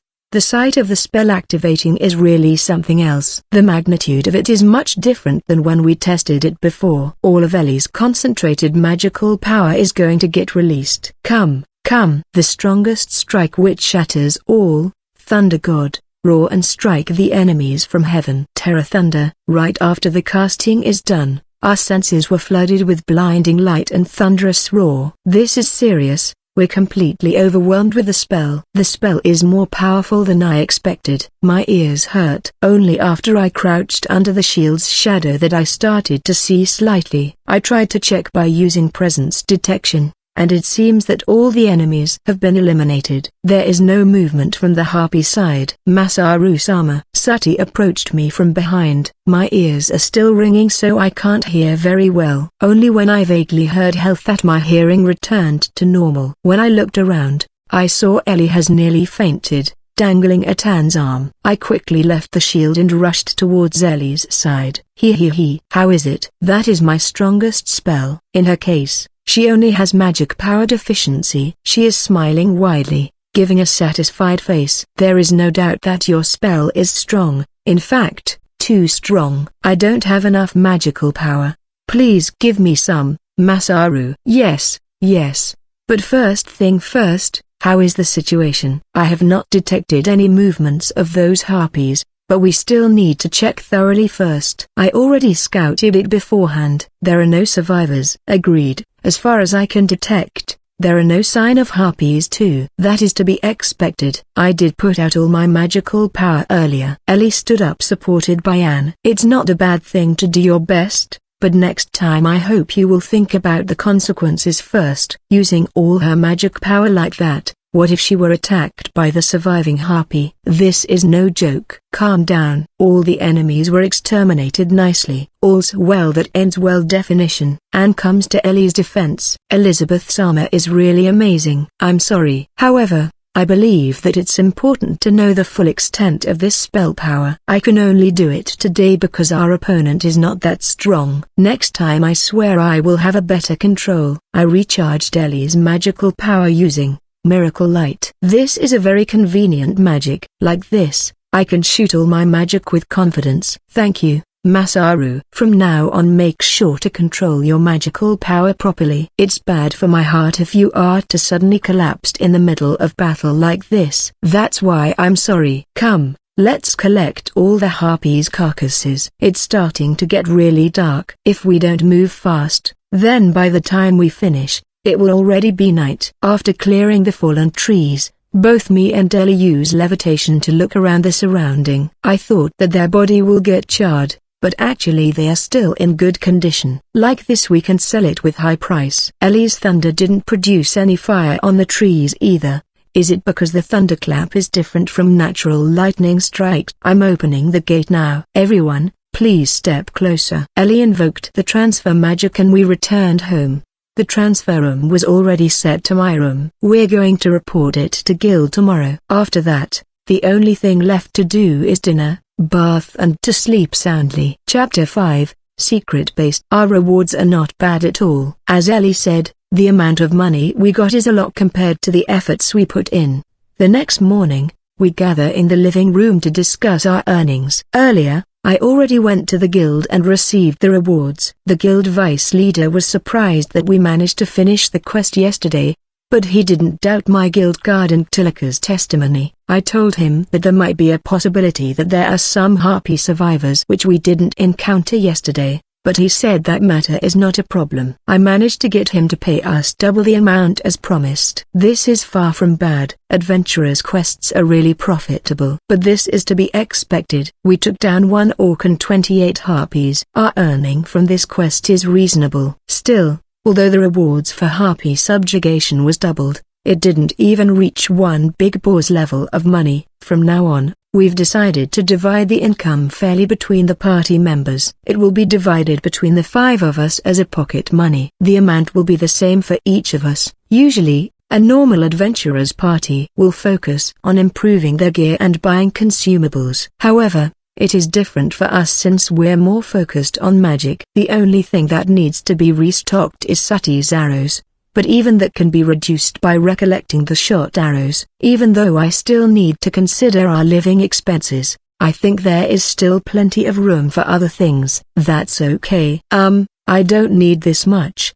Please take it back. Me too. I already have savings of my own. I think I don't need that much. It's not like I contributed much this time either. Sati and Anne looked at their amounts and said such a thing. Tilika just stares blankly during our conversation. There's not 1 ounce of excitement that can be felt from her. In our living room, we have a large carpet which can be used to lie down. Sati and Tilika are sitting on top of it. You can't. You geese still need to receive it. If you don't use it now, then keep it as your savings. Like this we won't have to worry when we retire. That's right. This is our debut quest as a team. That's why I hope that everyone will receive their rewards properly. As expected, for someone who had difficulties defeating a wild rabbit for their first time, Masaru's words have a lot of persuasive power. So mean, Ellie. You know that story left a scar deep in my heart. You sure you want to say that, Ellie? Think again. Just where is your fried chicken right now? Gasp. How dare you take my fried chickens hostage? Kyukaku. Too bad for this fried chicken. What do you mean by that?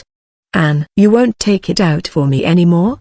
Ellie. Right. You fine with that? I sure am. Fine. I'm sorry for saying something cheeky. The wand Ellie is holding produces some sparks while producing a clatter-clatter sound. Seems like unlocking a level doesn't only unlock lightning-based spells, but also allows her to freely control electricity to some extent. She nabbed my sides which hurts a lot. This time we got some unexpected earnings from our training. Even though we're just training at the part of forest which is still near the town. Seems like Ellie has decided to continue to our main topic. Still, that forest has some good opponents inside. For my current level, I think that I will fare well even against a dragon.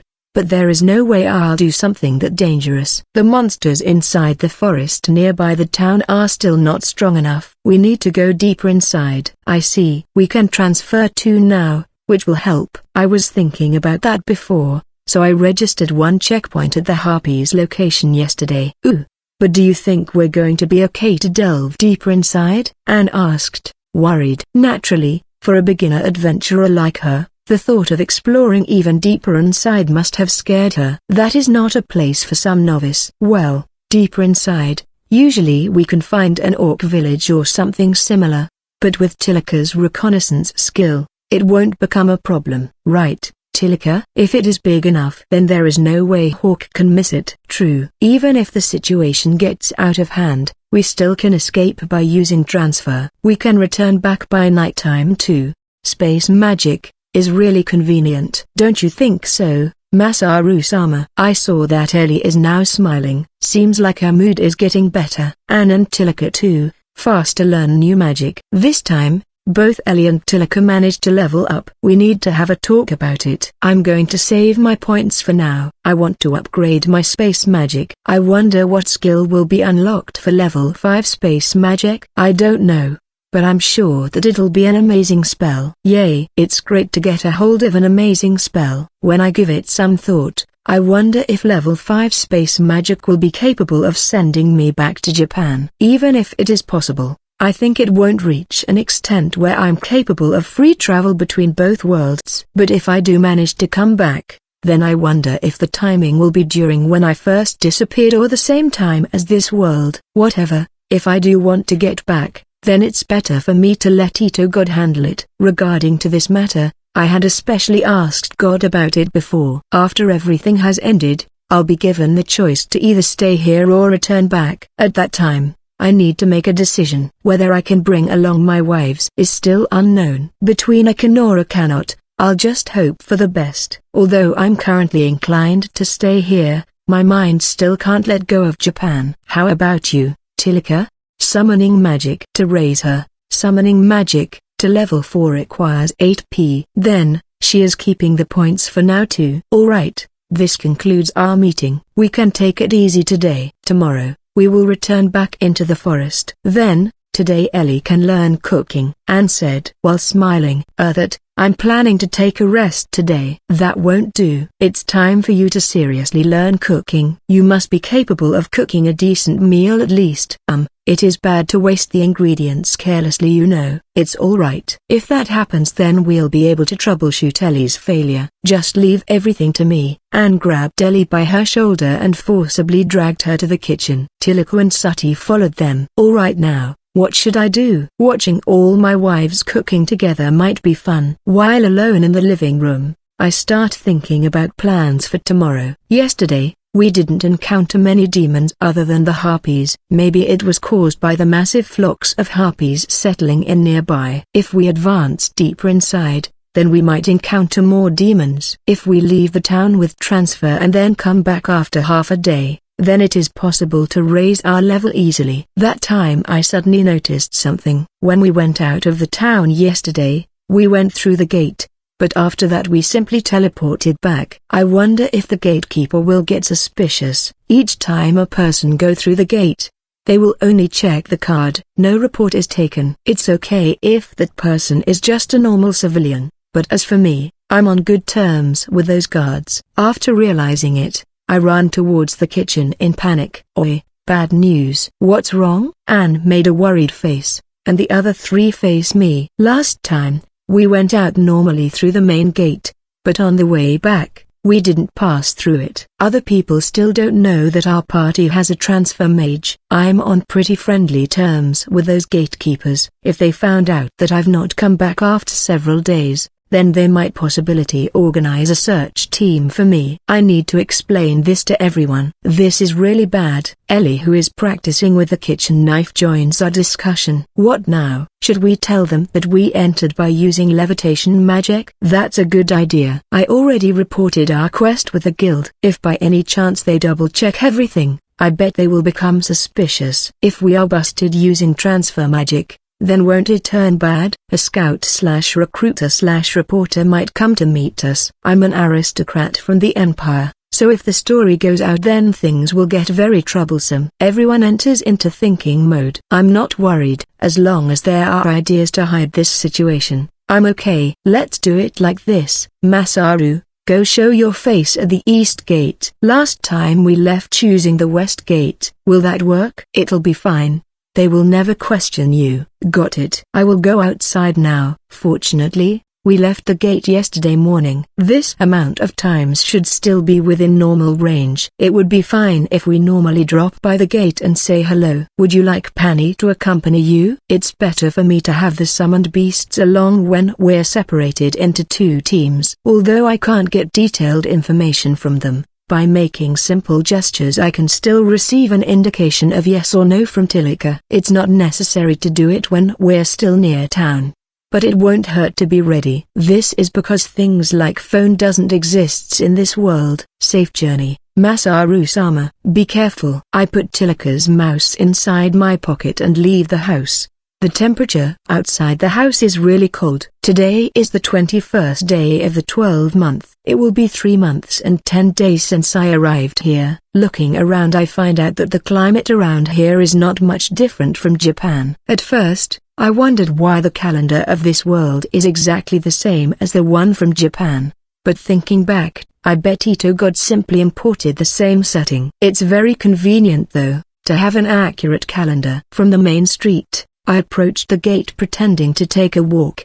Today, the usual gatekeeper is in duty. He seems to notice me approaching. Isn't it Masaru? Since when have you come back? I'm back since yesterday. I look at the west gate. My house is also on that side. I cannot tell a lie. Ah, is that so? Then, what quest did you take for your new party? Remember the harpies that raided our town last time? Our party was tasked to find their nest and destroy it. Wow, that's quite a feat. Well, it did take quite an effort. Still, the nest was located within a day's distance. Considering the size of the flocks, I bet there are more inside the forest. Thinking about it carefully, the nest we destroyed might not be the only one. I don't know because we never did explore the surroundings much. You're right. I'll try to search harder the next time I go. Ah, I'm counting on you. We will leave this stuff to people like you because it is not our job.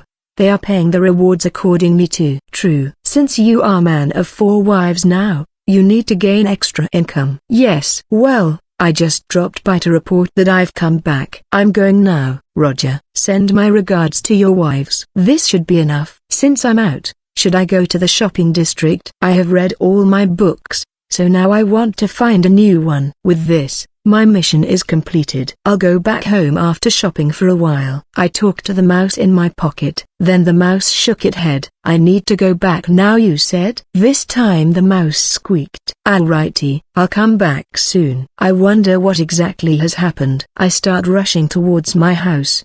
But if something happened, then they should have relayed the message earlier. When I arrived home, everyone already gathered at the dinner table. Welcome back, Masaru. Now we can use the team transfer spell without any worries. When I get to my seat, Anne said so. The problem is like this. Jumping from here directly to the forest and hunting means that you did a hunt when there was no evidence of getting out of town. In other words, if we set the transfer point outside of the town, then we can transfer to the hunting point after we go out of the gate, and go back to the point outside the town and return back through the gate normally. The number of monsters near the town is not the same as the numbers deep inside the forest. Inside the forest, there are many more monsters and a higher variety of them. Next problem is, if we somehow manage to hunt lots of monsters within a day trip distance from the town, then a survey group might be dispatched by the guild. Like this, we don't need to camp out inside the dangerous forest, since we are able to go back anytime. What Anne said was reasonable. It was said that camping inside the forest can prove to be fatal since the place is not secured from monsters and it can be dangerous. We will be wasted in the morning if we were to stay alert the whole night. There is no way I'll let that happen. Ellie also agreed. We can get a good night's sleep at home. Is this fine though? Won't we get caught doing this? Surely.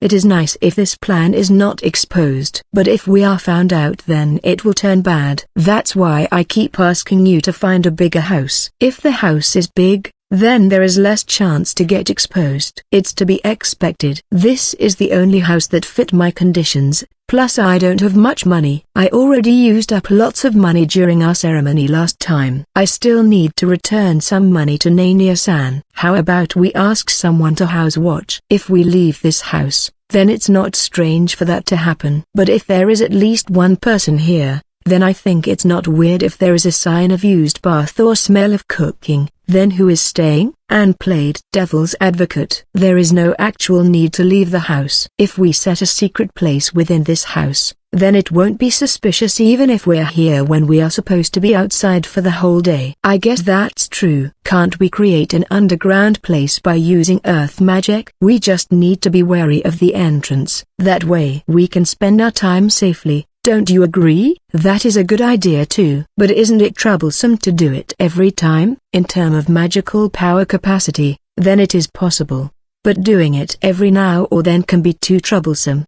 In that case, how about we prepare the cellar under this house? Won't the basement get damp? Still, compared to when we're camping outdoor, that condition is still preferable. Ellie is listening to the cellar plan while contracting her eyebrows.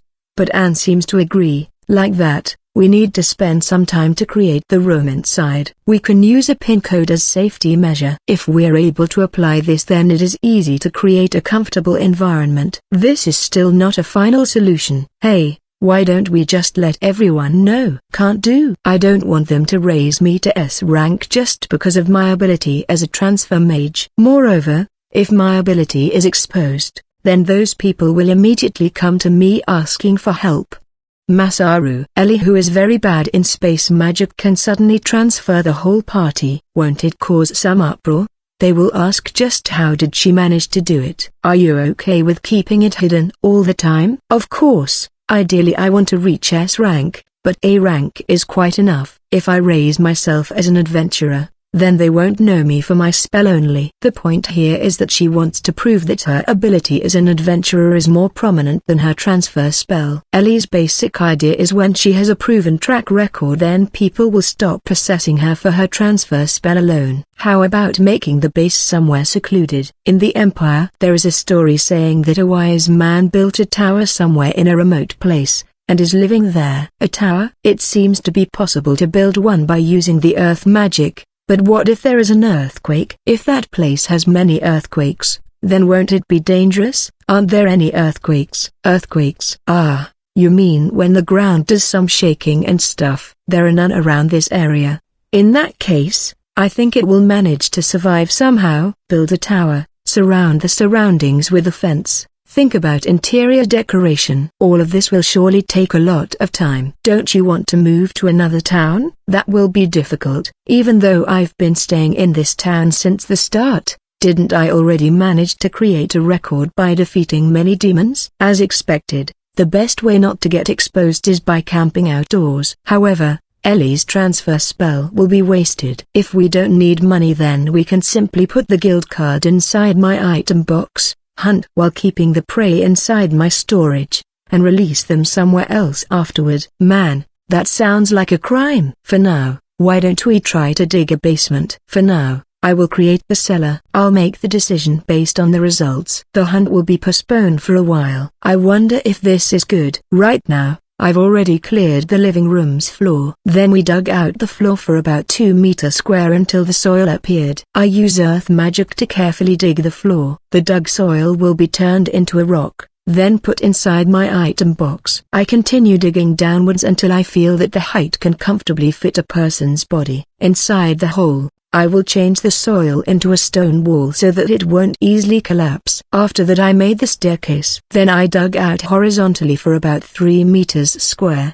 The soil is a bit wet. This town has a river flowing very close to it, and if I dig through it, I may hit the underground water source. Maybe it's not a good idea to dig too deeply. I activate my light magic, and continue to dig around. After some time, I get used to the process and start creating a basement. Our members are all short, so there is no worry about the height. I myself am 160 centimeters. By holding my hand upwards, I try to guess a comfortable size. When night comes, I've created one room of the same size as the living room, 3 other small rooms, and 1 room for the toilet. I tried to adjust the cellar to be within the house's garden. I don't think that the basement was stretched out to the streets, so it should be okay. There should be no problem if I had a vent somewhere afterward. Even though I did a lot of reinforcing with the wall, I still can't reach the level of marble. Still, I managed to make it as hard as concrete,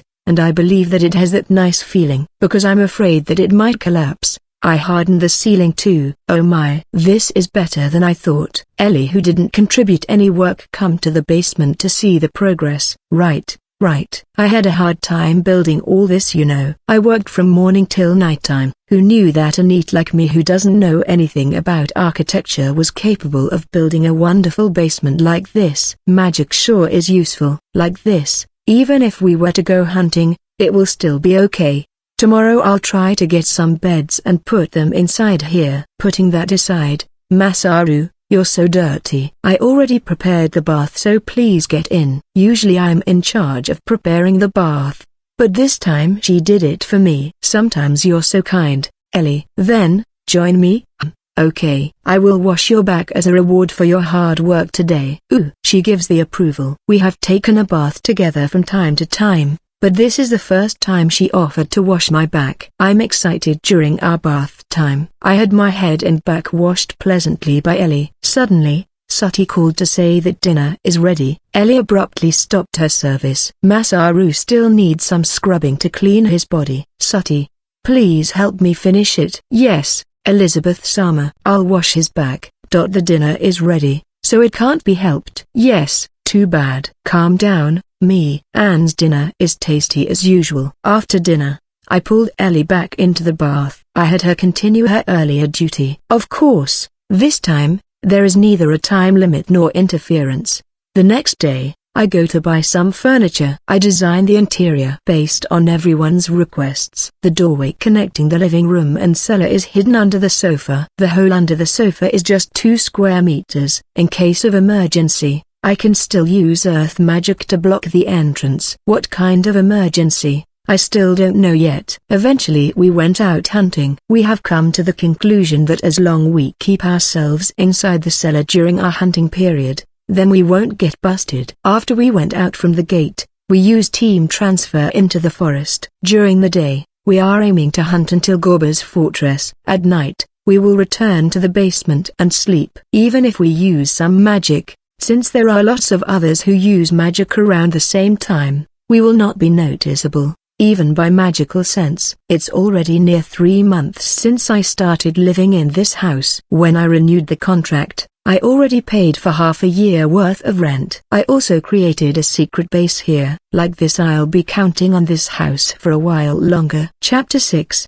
This year's Christmas Eve. Today is the 24th of December. Usually, this is one of the sad days for every year. But this year is going to be different. I have 4 wives with me. Back at Japan, how do I say it? Oh, I was married with 2D women, and didn't I have lots of them too? That brings back memories. Well, right now me and my wives are inside a dangerous forest. Although my presence detection is giving a negative result. The most dangerous thing when operating the team transfer is that you do not know the status at the destination of the transfer point. It's not impossible to encounter a dangerous situation right after we have transferred to the location. For example, we transferred and found a dragon waiting at front. Nothing out of ordinary in vicinity. The point was set up to a place close to the harpy nest the other day. Immediately after arriving, I activate presence detection. I've confirmed that there is nothing. My detection doesn't pick up anything. I ease the tension in my word once I heard Sati's report. Tilaka releases Hawk, and let him survey the surrounding. Give me some of your magical power, Masaru.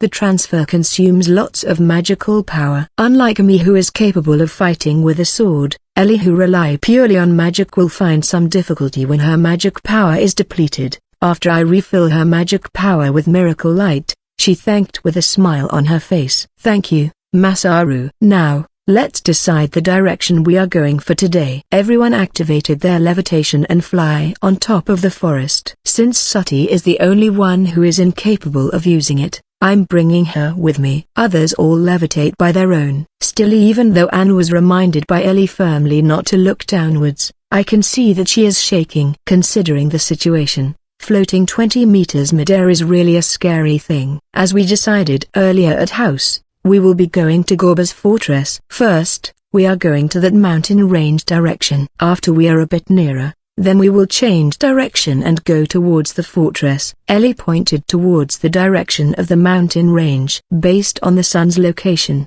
that direction is towards the north side. The place beyond the mountain pass is the demon realm. Seems like all the demons originated from there. The mountains, which can be hardly seen by here, looks like it is covered in snow. This area in this region usually doesn't have much snow. Still, The mountain and its surrounding forest looks like they are buried with it. I plan to make full use of this experience before winter. After we have confirmed ourselves with the topography of the mountain, we all descended. Even though I said terrain, all we can see are the trees and the mountain. What about the harpy? We'll do something if we found them. There might not be any nests nearby, since they have wide range of movement. There is nothing in this area, Tilika reported. Good. Let's move now. I'm counting on you, Sati. Yes, just leave it to me. We are moving with Sati, Tilika, Ellie, Anne and me respectively. Sati is our lead, because she can sense her surrounding without turning around with her sound detection. Last time,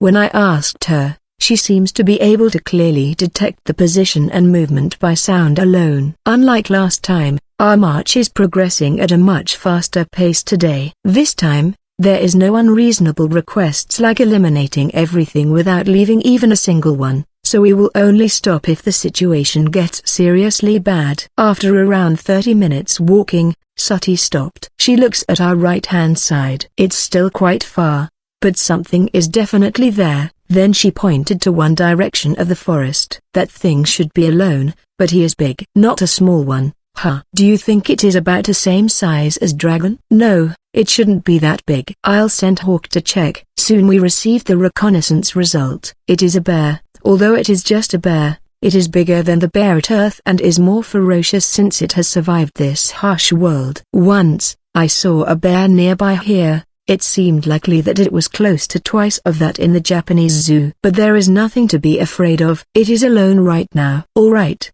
let's do it. By the way, the bear is classified as a demon. It seems to be a monster, but I still don't know the difference between demon and monster/ghost/apparition. Bakemono. Are all demons subordinates of the Demon King? Be it as it may, I still can't believe that this bear is part of the Demon King army. If you are asking me, then I'll say that the difference between animals and demons are by how they decided to attack human. Then is the wild rabbit a demon? From what I heard, yay, they are. I always got an ambiguous reply like that. Their answer is not satisfying. Still, I firmly believe that the wild rabbit is a demon. After several minutes, Sati confirmed that the bear is moving towards us. I created the 3-meter golem on the spot. Sati, shoot your arrow near the bear. There's no need to hit it, we just want to lure him down here. Yes, that guy. I believe that it won't simply run away when it's attacked. Even if the prey is a group of people,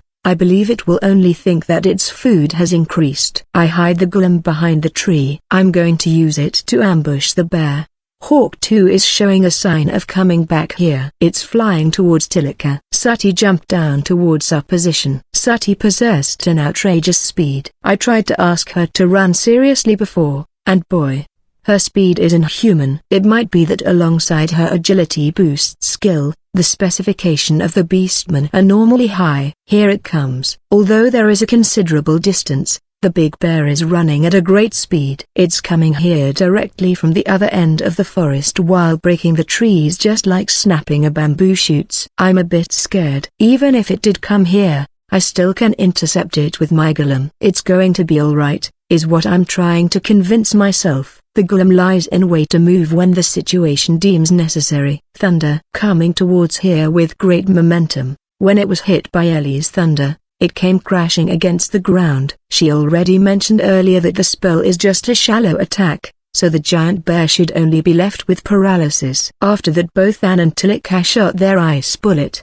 The giant bear is still struggling even after getting shot twice. It is still alive. One more shot. After getting pierced by one more ice bullet, the giant bear is finally dead. Although it has a body size of more than 3 meters and seems to be quite tough, there is no way that it can withstand 4 ice bullet shots to its head while it still can't move. A collaboration attack with thunder is unstoppable. That's right. I wonder if I did a mistake somewhere. During our battle with the dragon last time, I stored the dead bear's body and check everyone's menu. Both Tilika and Anne's level are raised by 1. Raise me summon. Here? Please. I operate the menu and raise her. Summoning magic. Tilika level 6 skill 2p. Cooking level 1. Evil eyes of truth or lies. Magical sense level 1. Water magic level 3. Summoning magic level 4. I raised it. Tilika is just staring silently. Hey, what's wrong? Aren't you going to summon something now? I won't do it since it'll be dangerous. Dangerous? The next one requires contract ritual. This time, there is a need to defeat it before it acknowledges me as the master. Then it is 1v1. It's okay to fight it with everyone. The summoner herself is not that strong, far from fulfilling it. Even if it is told that the summoner is to fight alone, then won't they need to struggle a lot to accomplish it? Then I wonder what we should do. It will be fine if we give a saturated magic attack at the place it is appearing. Even a dragon can be easily defeated. Piece of cake. Well, I guess so. Then why don't we look for an open space to test it now? Isn't it better to do it near the town? I'm afraid something will happen. Anne suggests an idea. If we are to do it nearby the forest, then nobody can see it. Hawk can survey the surrounding for us. Right. Let's stop hunting and return. I want to see the new summoned beast. I also want to learn new magic and practice it. Anne is a water magic user, right? I can raise it to level 4. Yes, that's fine. Anne has 7p. All the points will be used up to increase the water magic to level 3 and again to level 4. Angela level 5 skill 0p. Cooking level 3. Housework level 2. Cudgel martial art level 1. Magical power enhancement level 2. MP usage reduction level 2. Magical sensing level 1. Recovery magic level 4. Water magic level 4. Water magic. Water ball. Water whip. Ice bullet. Water wall. Ice and snow / glacier. Ice dragon. Water dragon. I already raised your water magic to level 4. Oh.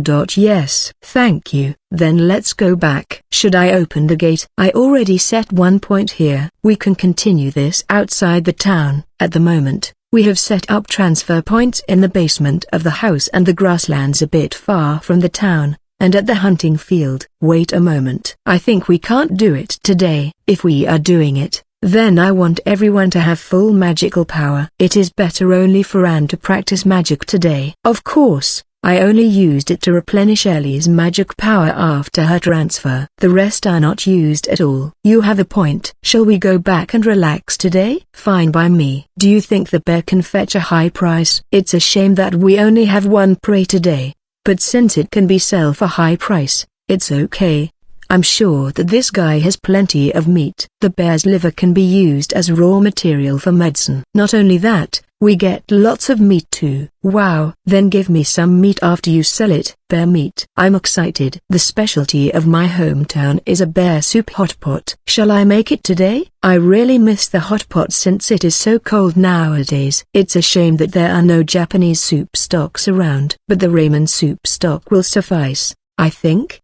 I'm sure it will turn out delicious. It's been a while since we ate Masaru-sama's cooking. Sati looks so happy. I wonder if I've neglected the house chores too much recently. Alright, just leave it to me today. I'm looking forward to it. Masaru's dishes are always unique. Yay, just no curry yet. I've tried to reproduce it a lot of time before, but it always ends up a failure. Then I'm opening the gate. We gathered in the same place, then we squatted down. The transfer point outside the town is set at a place where there are tall and thick grasses. Therefore, if we crouched before transfer so we won't be visible once transferred. After the transfer is activated, the scenery changes to grassland. There's no apparent effect during our transfer. When closing my eyes, I can't tell whether we already transferred or not unless by using my magical sense. Seems like there is nothing around. My detection didn't catch anything either. We can stand up now. This place is quite far from the town and the highway. It's quite troublesome since we still need to move to reach town, but it is better than getting exposed. Then why don't we go near the forest for Anne's magical practice? Since she is going to perform a large-scale magic, this way the sound won't disturb the town. Even though we say practice, It is a given that our magic will not fail. The reason we do this is to confirm the power and range of the specified magic. We walked around to find a suitable place where we will not disturb the city. I already saw both spells for level 3 water magic. The water wall is a defensive magic that makes walls with water as it is. At first I wondered just how is the water wall looks like. When activated,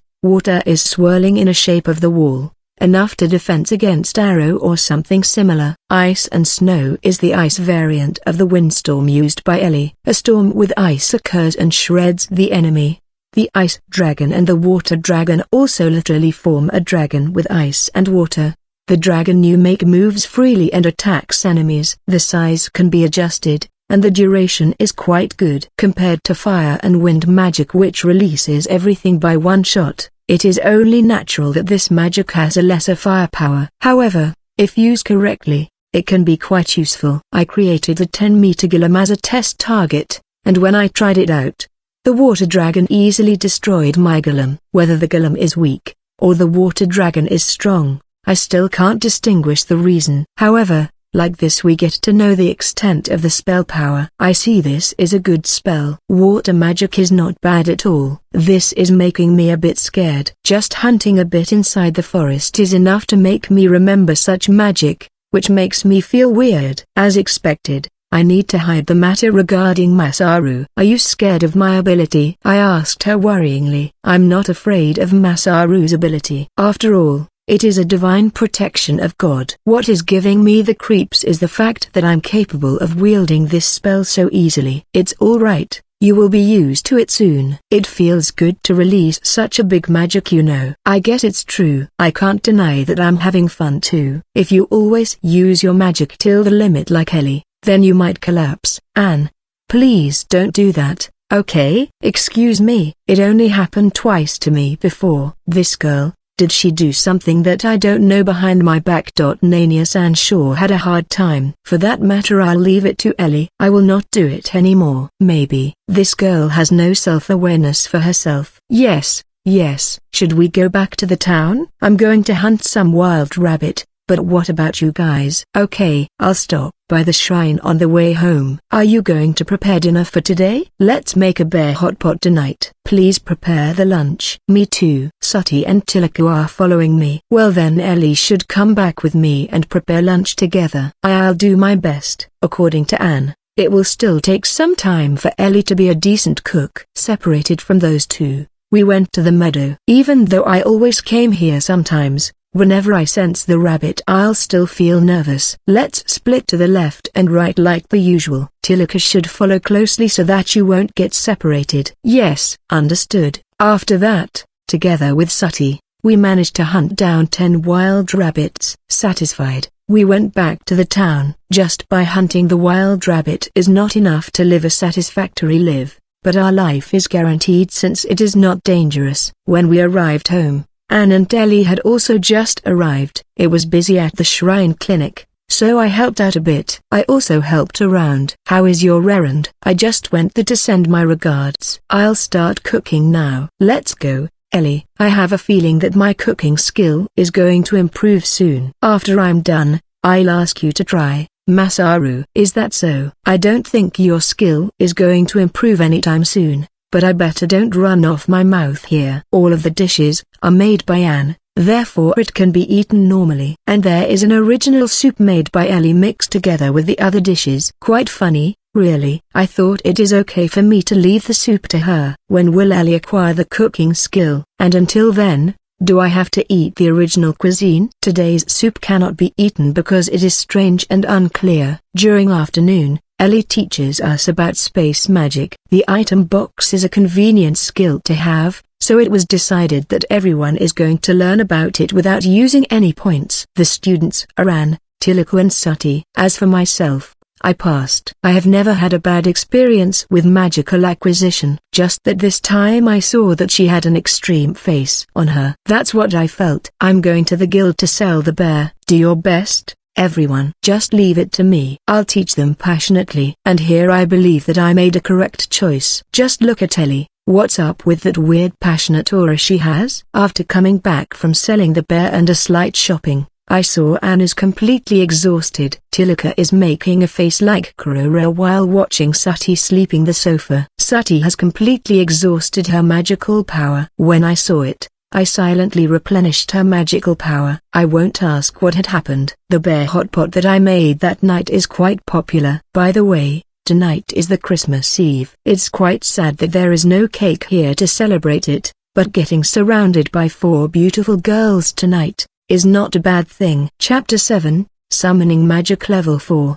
The next day, afternoon. All of us have replenished our magic power, and right now we are near the forest. I have already confirmed that nobody is around. You geese ready? Everyone nodded their head. Tilaka starts to chant the summoning spell. Simultaneously, Anne starts to chant her ice dragon. Both of the spells completed at about the same time. An ice dragon manifested above Anne. In front of us, the summoned beasts that appeared for the level 4 spell is a dragon. The dragon's size is about 7-8 meters long. It is a little smaller than the dragon which I had killed inside this forest before. It has large wings on its body, and it is about to fly off. It also has a long tail and a grotesque face. Alongside the dragon, there is another piece of information that was gained together with learning the skill. For level 3 and lower, there is an option for the summoner to choose their summoned beasts.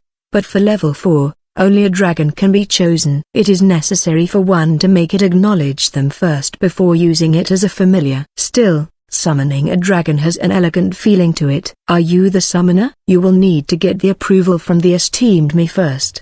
The dragon looks at Tilaka, who is at its feet, with its deep red eyes, and explains its demand. Ooh. This dragon is capable of conversing with us humans. This is amazing. Yes, time is precious. I'm ready whenever you are, Tilaka says while looking up at the dragon. Before that I have a question. Are all of them your comrades?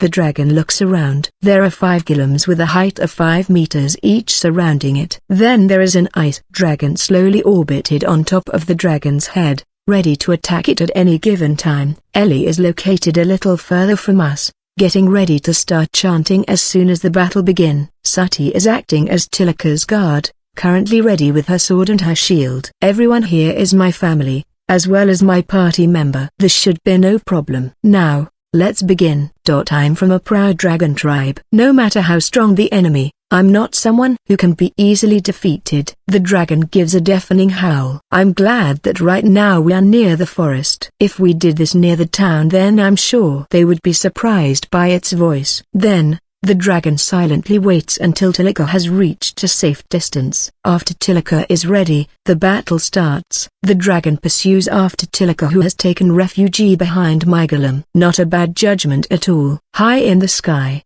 the ice dragon starts pursuing. However, when the dragon tries to go on the offense, all 5 golems jump out and pin it down. It turns around and chews one of my golem's arms. Even though there are 5 large golems working together, it is still hard to hold down a rampaging dragon. All of my 5 golems together should be a large enough force to hold down the dragon. Plus, their strength is by no means poor. However, if I don't carefully operate them, then it might be able to break through. 5 of them are barely enough to face off against the dragon. I'm glad that I prepared more than I had originally planned. You have no more chance of winning. Please surrender now, I shouted to the dragon while controlling my golems. Seeing that the dragon possessed more power than expected, I became slightly impatient under the assumption that the golems might not be able to hold it off much longer.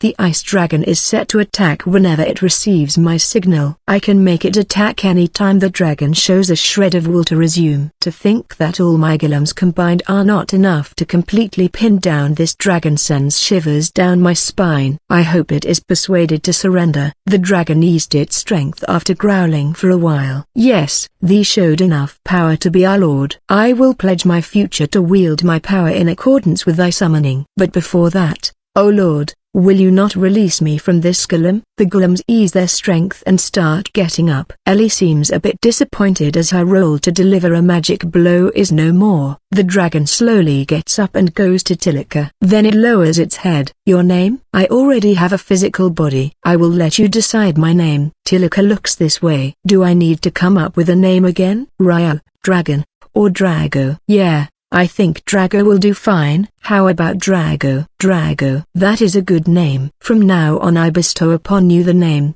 Drago. I'm aware, my little lord. My name is Drago. I will ask you for your continued patronage. After that, the dragon disappeared, as if collapsing. Masaru, my magical power seems like it's nearly depleted. Ah, I didn't notice. I'll replenish it right now. The dragon's disappearance shows that Tilika has hit her magic power limit. In addition to the magic power consumed during summoning, for a summoned beast this size, extra magic power will be consumed during the running period. Let's increase your magic power when you level up next time, I say while chanting the miracle light. Yes, we'll do so. When I'm about to return the Gillums to the ground after replenishing Tilika's magic power, she said, I'm going to show it to Master. I'm going to show Drago to Master. Will that be fine? Your secret won't leak out. That's why. I wonder if she just wants to show off. Well, this is a massive improvement since her time working with the guild vice leader. This issue aside, there is still some use for the future. With this, it's easier for me to convince Master that it's a correct choice for me to abandon the job. Master is a high-ranking official within the Truth Palace. If we manage to get him in our side, then I'm sure he will be useful in the future. Surely, the capability to summon a dragon is not a laughing matter. This might be what she mentioned before, something that can change the world trends. Your master is still staying here?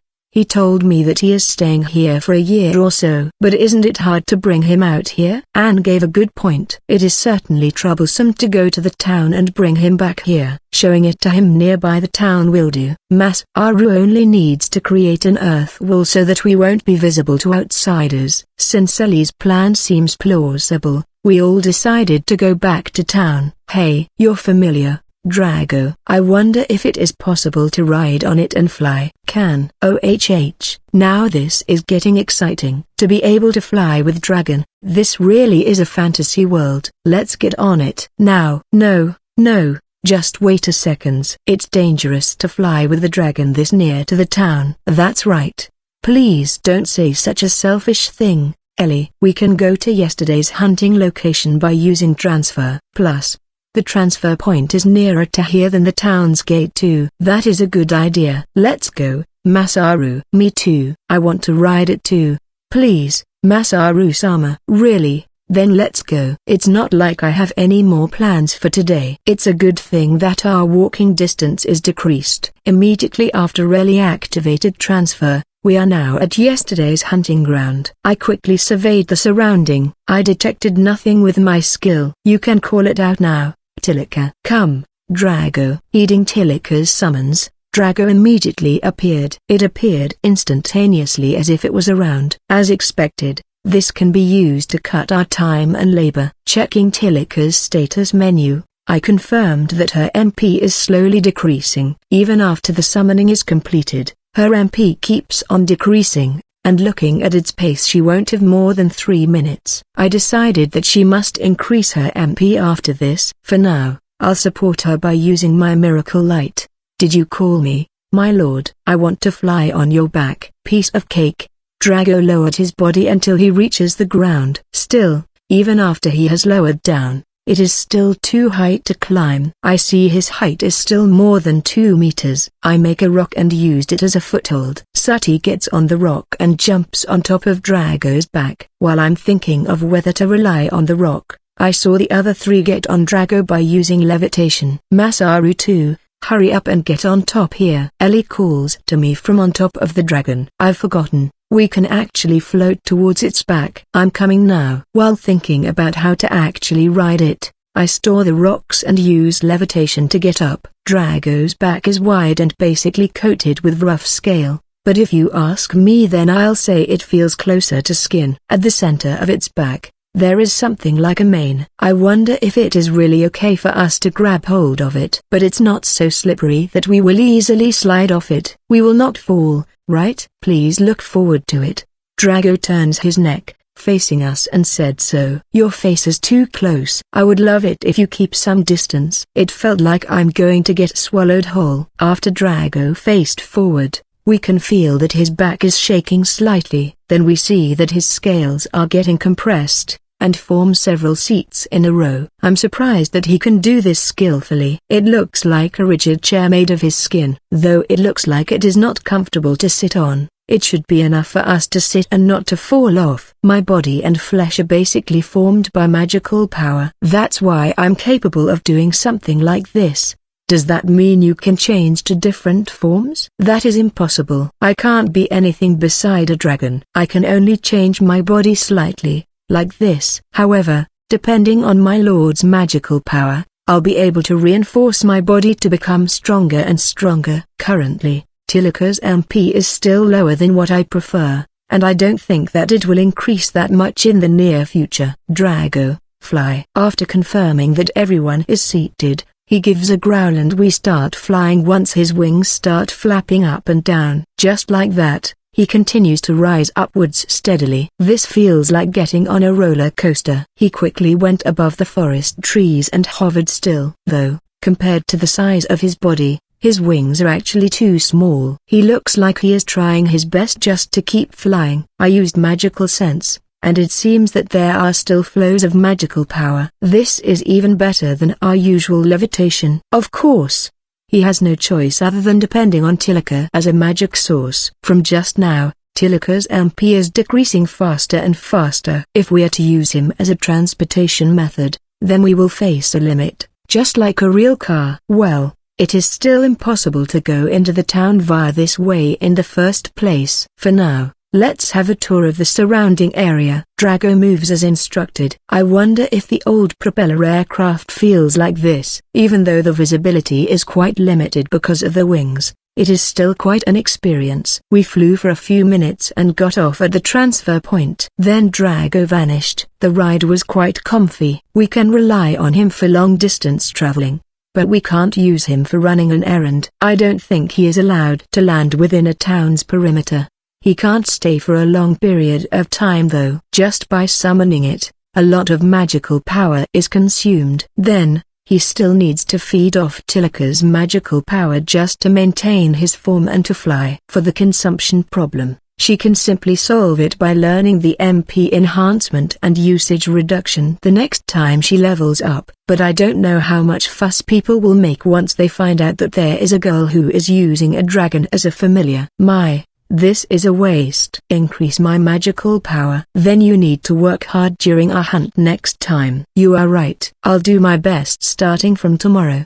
Today, I don't have much magic power to spend after this team transfer spell. Let's go home. Masaru, please replenish my magic power. After this I still need to use earth magic. My magical power is about to run out for the first time in a while. Once we arrived at the town, we straight away go and find Tilika's master. Ellie and Anne already went back home. Seems like they want to continue their cooking lessons. When I went to the Adventurer Guild together with Sati and Tilika, just in the nick of time we found Tilika's master over there. There is something that I would like to show you. Let's go outside the town. Fine. Silently, we walked outside the town. I wonder if Tilika's master is not a talkative person. The quiet atmosphere is too stifling. It is going to be bad if we do it too near to the town's gate, which is why we walked for about 10 minutes before stopping. It should be okay here. By using earth magic, I created a U-shape earth wall to block us from outsiders from 3 directions. Since this wall's purpose is originally to hide Drago,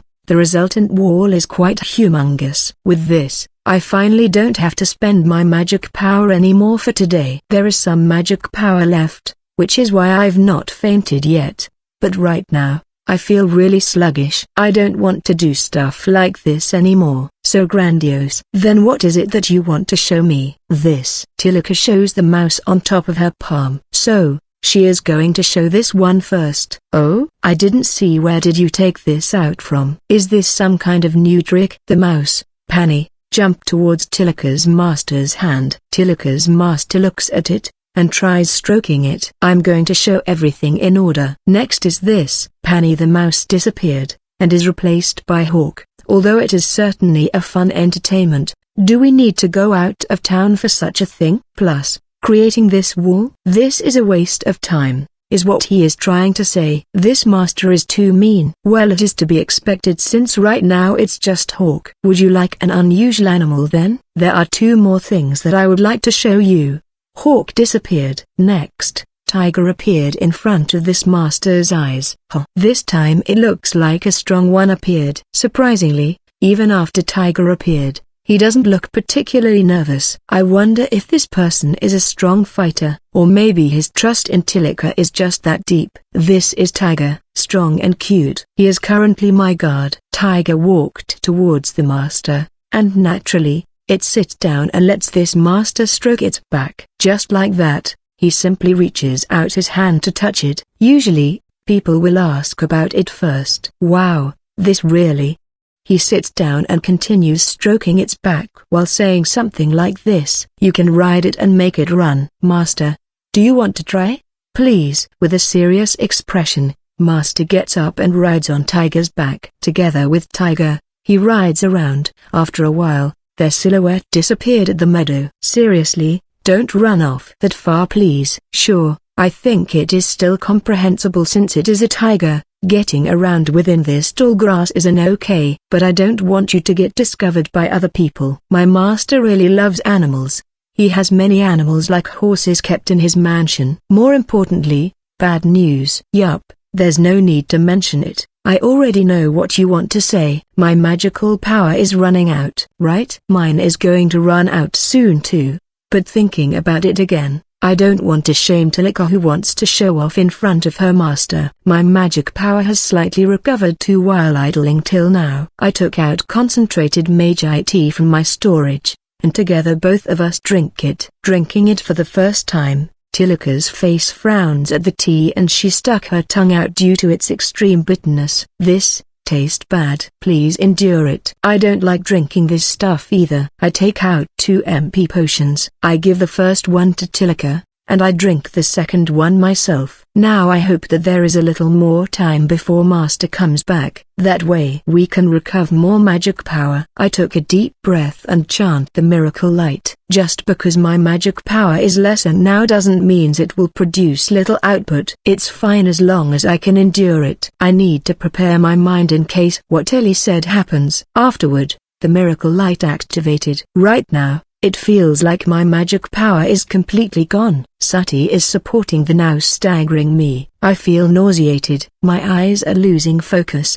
but somehow I manage to prevent myself from collapsing. Sorry, Masaru. I'm asking for the impossible. No, it's okay. I'm doing it for Tilika's sake after all. Just in time, Tilika's tiger comes back to us. Sati helps me get onto the ground and I drink the magi tea again. I can't show him my weakened state. This is different from riding a horse. Very good experience. Then I'll show you the last one. Needless to say, please keep everything a secret. Sure. Tiger vanished, and Tilika starts chanting dragon summoning. Manifest, Drago. Thus, a huge dragon appeared next to Tilika. Oh, ooh. This master who is not particularly impressed even after looking at Tiger, is now lost for words. Drago. This person in front of you is my master. Greet him. My name is Drago. I'm from a proud dragon lineage. Right now, I'm serving under Tilika-sama as her servant.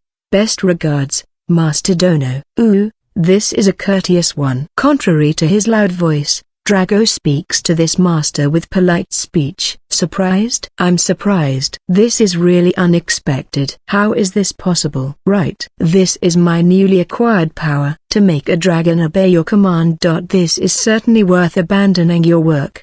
But this is only part of the reason. Can I touch it? Taking a gulp, this master comes close slowly as if scared, and touches its scale. This is just part of it. Huh. Just what do you mean that this is just part of it? This master is touching the stomach many times, as if to check how it is really feels. He doesn't seem to be amused at all since earlier, but after Drago appeared, he looks really impressed. I don't have sufficient magic power to put it out too long. He is going to vanish any time now. After Tilika said so, Drago disappeared. What in the world has happened? I can't talk about it right now. Last time, you mentioned about the third clause. Honestly, I half doubted your decision.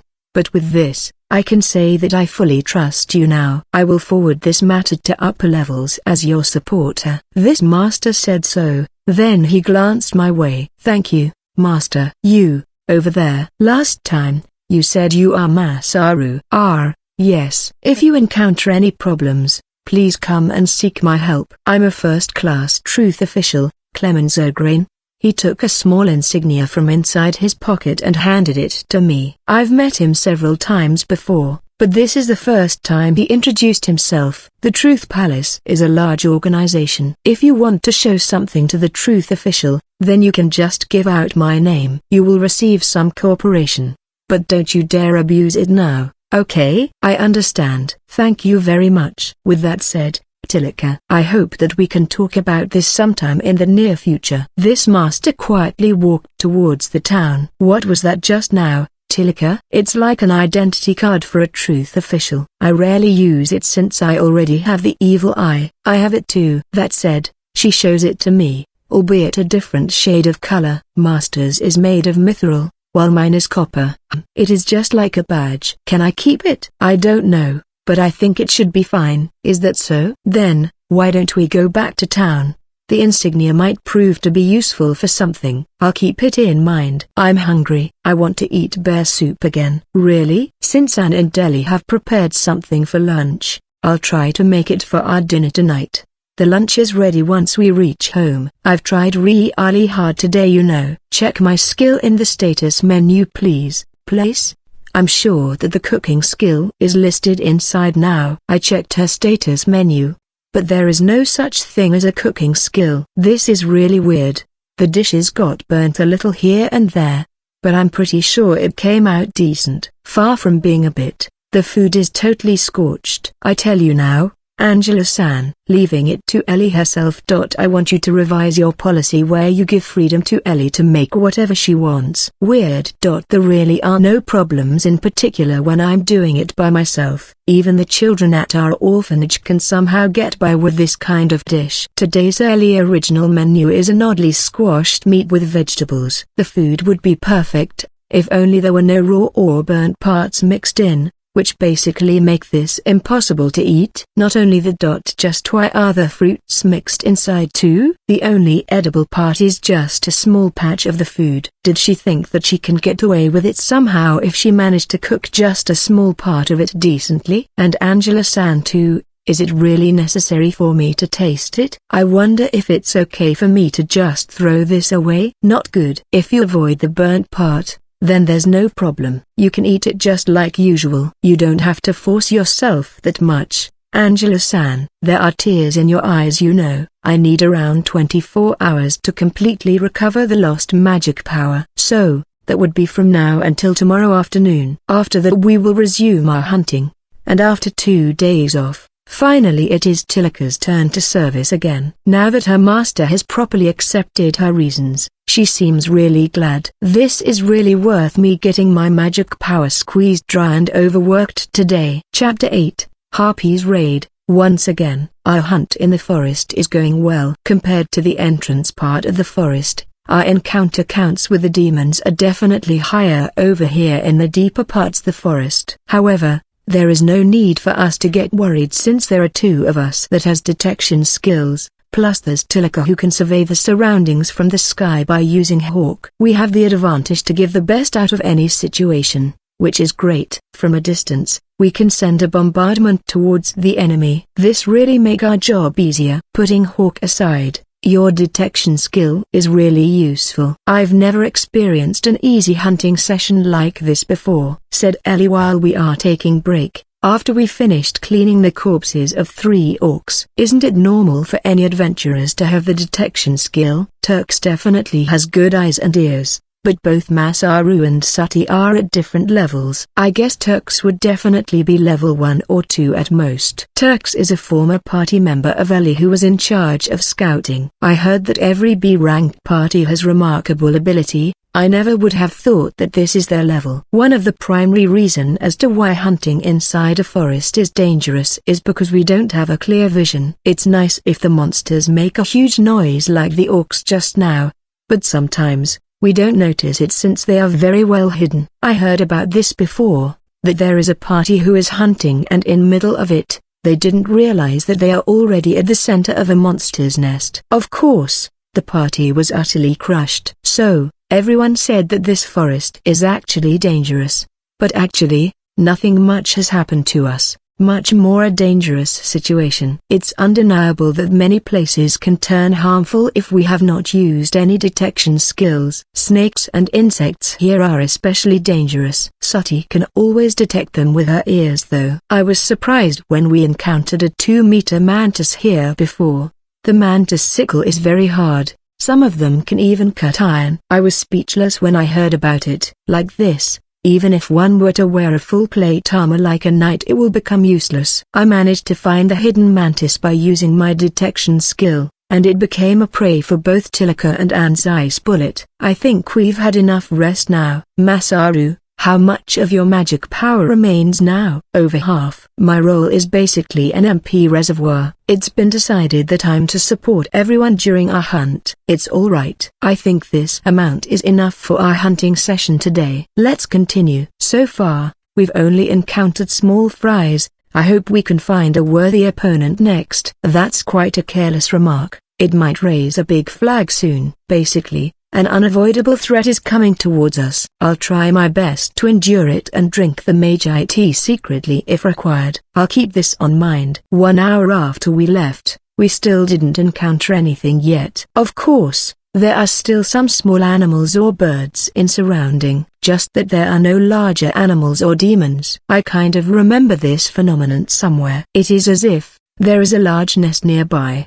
and the residents of that nest has eliminated the other demons nearby. Something is here, Ellie muttered. If the situation gets dangerous, then we will get out by the gate. Got it? Masaru is a scaredy cat. Even if they are coming at us, we still have Drago. It will be fine, I tell you. It's fine. It sure is nice if that is the case. There are those times when a single mistake can lead to a failure, such as that time when the harpies discovered me. I found a harpy nest. Immediately thereafter, Tilaka gave us her report.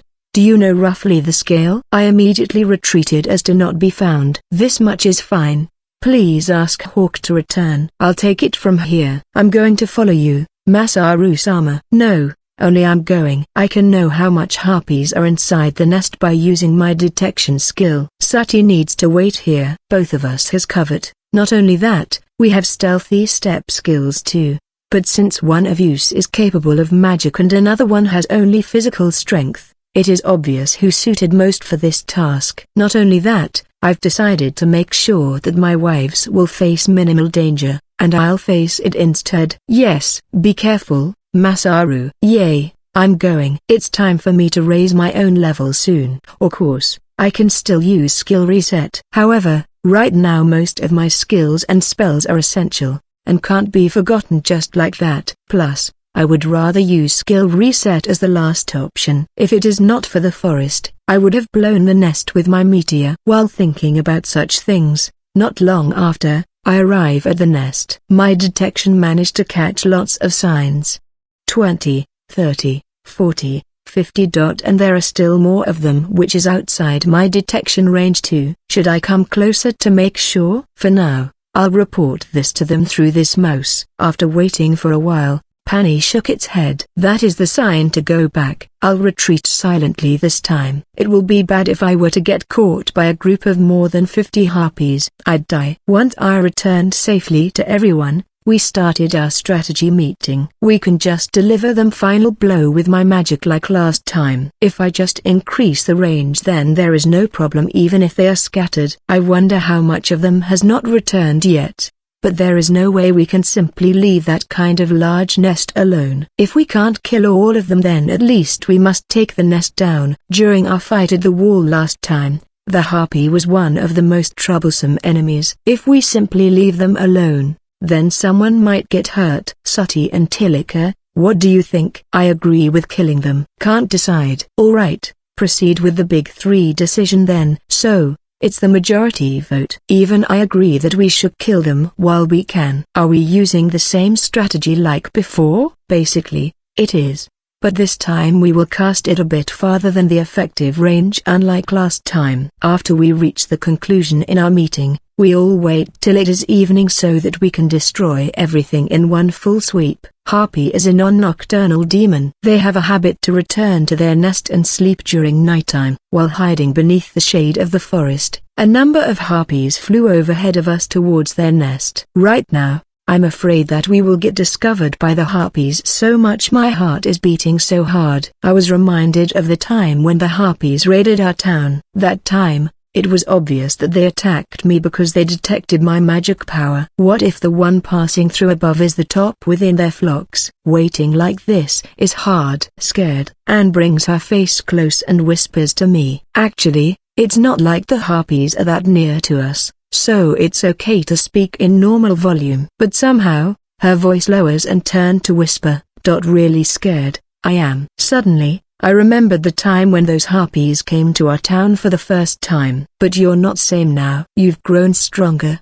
She is right. Still, I don't feel like I've improved much even after gaining much skills. I still get nervous and my heart still beats hard. My level 5 fire magic is useless in this situation. Still, it would be impossible to hunt inside this forest without detection skills and my role as a magic tank. Being able to conserve lots of magic power within oneself is also one form of strengths, don't you think? Thanks to Masaru, everyone can fight without worrying about their magical power. In the first place, even my strength now is all thanks to Masaru. You think so? But I want to play an active role this time. Like a hero? Not that much. Alright, I'll settle for a simple role today. I'll leave it to Ellie to finish it with a bang. Just a little. I'm satisfied with being able to show my good sides to my wives. That's the way. Since we are all in the same party, I want everyone to get stronger too. Though, since I'm originally a healer, now that I've not much chance to do it, I'm afraid my skill will get rusty. In exchange, you got lots of chance to use your water magic today. It is a different thing. See, Masaru is the same too. Each time you're using healing magic, didn't you try to image it first? Same for me, added Ellie. Do you regret it, becoming an adventurer? Since I was young, it was my dream to enter the Order of the Temple. I always heard the story about them from High Priest. Since then, I've been longing for it. Then, why don't you get in? It's rare for a woman to get chosen. Plus, I don't have much talent in fighting, since my aptitude is more towards magic. Most of the adventurers in this world has a fit body. It is a hard job for a woman like Angela, especially if it's to function as a vanguard. After you raise your level, why don't we focus more on that area next? I'll decline. I've accepted that the style doesn't suit me. Aptitude is important. Just like the time when Sati wanted to learn magic, but it is impossible for her race. I guess mine will be in healing and also constructional works. But that is the rule of this world, so it's a waste of time to sweat over it. Casually, I take a look at Sati's direction, and find that she is staring at me. Tiliku and Ellie are leaning to Tiger while taking a nap and Sati is being sandwiched between them. They might look quite a bit carefree, but it is important to take a rest while the time still allows it. I'm not in a mood to rest, so I become a guard together with Anne. How about Sati? Is there anything that you specially want to raise? I know you want to use magic.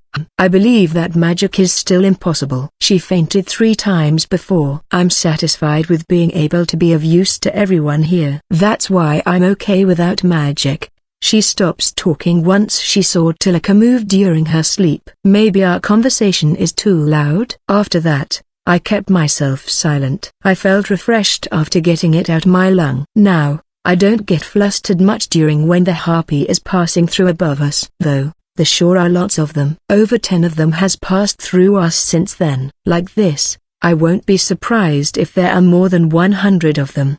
The time has come. I shook both Tiliku and Ellie. There are more harpies than I've expected. I guess there is a need to rethink our strategy. Honestly, I'm scared, since there are more of them than I initially thought. Other strategies are all dangerous, you know. Keep some magic power to summon Drago. Tilika's magic power has increased exponentially during our hunt today, therefore I've lessened my worry for her magical power shortage issue now. Any more discussion is meaningless. Just leave all of it to me. Well, it's not like we have any other alternatives. The situation isn't getting any better too, from the time when I got back here. Ellie believed that she herself is enough to wipe them out, and here I'm getting scared alone. I understand. Let's do it. Together with Tiger and Ellie, we finally reach the distance where the nest is visible. To reduce the risk of being discovered during casting, the other 3 are waiting 200 meters behind us. I already created 4 3 meters gillums to act as their guard. From my experience, I know that this distance is still within my range of control. While being hidden within the shades of the forest, Ellie secretly started chanting her spell. Together with Tiger beside me, we are to act as Ellie's guard. As expected, it takes lots of guts if Ellie want to chant the spell exposed to the enemy. As the chant is progressing, dark clouds start gathering on the sky and it starts to get noisy inside the nest. Flocks of harpies start flying away from the nest. It's hard to see it from this distance, but one of the harpies seems to notice us and it gave a cry. As I've expected, there is a higher variant which is capable to sense magic flow. All the harpy are coming towards us. We've been discovered. Let's regroup. Mentioning this to her, I start mobilizing the gillums. There is no use hiding now. I can see lots of harpies are fighting towards us. While holding my sword in my hand and the anti-electric shield at another, I'm waiting for the harpies to come. Her casting is not done yet. I shot the first one down with fire lance. My second chant was unable to keep up with the second one since their flight speed is faster. When I tried to ready my sword, it came to attack me, but it was shot down by an arrow. It was Suti's. Soon after, the third wave came and hit us as I'm still preparing myself. Finally, Ellie's chant is completed. Come, come. The strongest strike which shatters all, Thunder God, roar and strike the enemies from heaven. Terror Thunder. A flash appeared followed suit with a roaring sound. This time, I managed to hide behind the shield's shadow properly and protected my eyes. Nothing I can do for my ears though. The moment I raised my head to check the situation, I received shocks from my shield and fell down on my back. My arms got numb, and my shield got tossed away. The harpy tried to attack me while I'm getting up. Shit, this time, the same thing again. But this time I won't get flustered. I'm still gripping my sword, and my armor was strengthened. It's alright. I managed to get up and guard my upper half. My foes are 3 harpies. This is bad. They are attacking as a team. It took me everything just to guard against their attack. Suddenly, I got splattered by blood, and one of them fell down. Masaru. It's Ellie. Ellie's magic arrow has struck them down. The others were distracted by the attack, and in the meantime, I managed to re-readied my stance. She was taking cover behind the tall trees, and now she got the attention from another group of harpies. She should be able to handle that amount. Around 2 of them. No, including the newcomer. It increased to 4. Another harpy got hit by the arrow,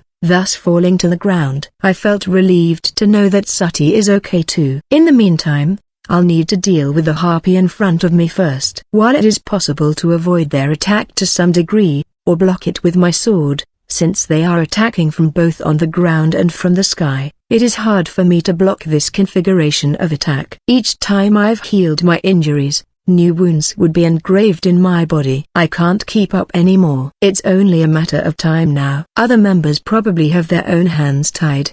The gillums should be arriving here soon. Though I can make them arrive here faster by controlling them directly. I have knocked down 2 more, but the number of harpies doesn't show any sign of decreasing. Judging from the surroundings, I can see that many of them are still within the perimeter. There is no way I can leave them alone. At that time, an ice dragon appeared on top of us, and swallowed all the harpies. Instantly, the area was void of harpies. Ellie. Hearing my call, Ellie came over. The gillums are within my sight now. On top of it, I can see Sati as well. I told you to regroup first earlier, I said. While running, a harpy was flapping its wing weakly and got shot down by Sati. Ellie maintained the lead. Tiger was guarding our back as the rear guard. I ran for about 50 meters more and jumped towards the gillum. Ellie, Masaru. I'm glad both of you are safe. It's okay.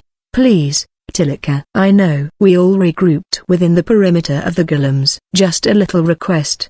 Please don't let the harpy get near. Ellie, come here. I cast miracle light. Tilaka has started to summon Drago. I'm not able to operate the Gillums right now due to my arm getting injured. My ability is getting restrained for now. Simultaneously, both Tilaka's and my chanting finished. Now, both Ellie and Tilaka's magic power is replenished. Drago, kill them all. As you wish.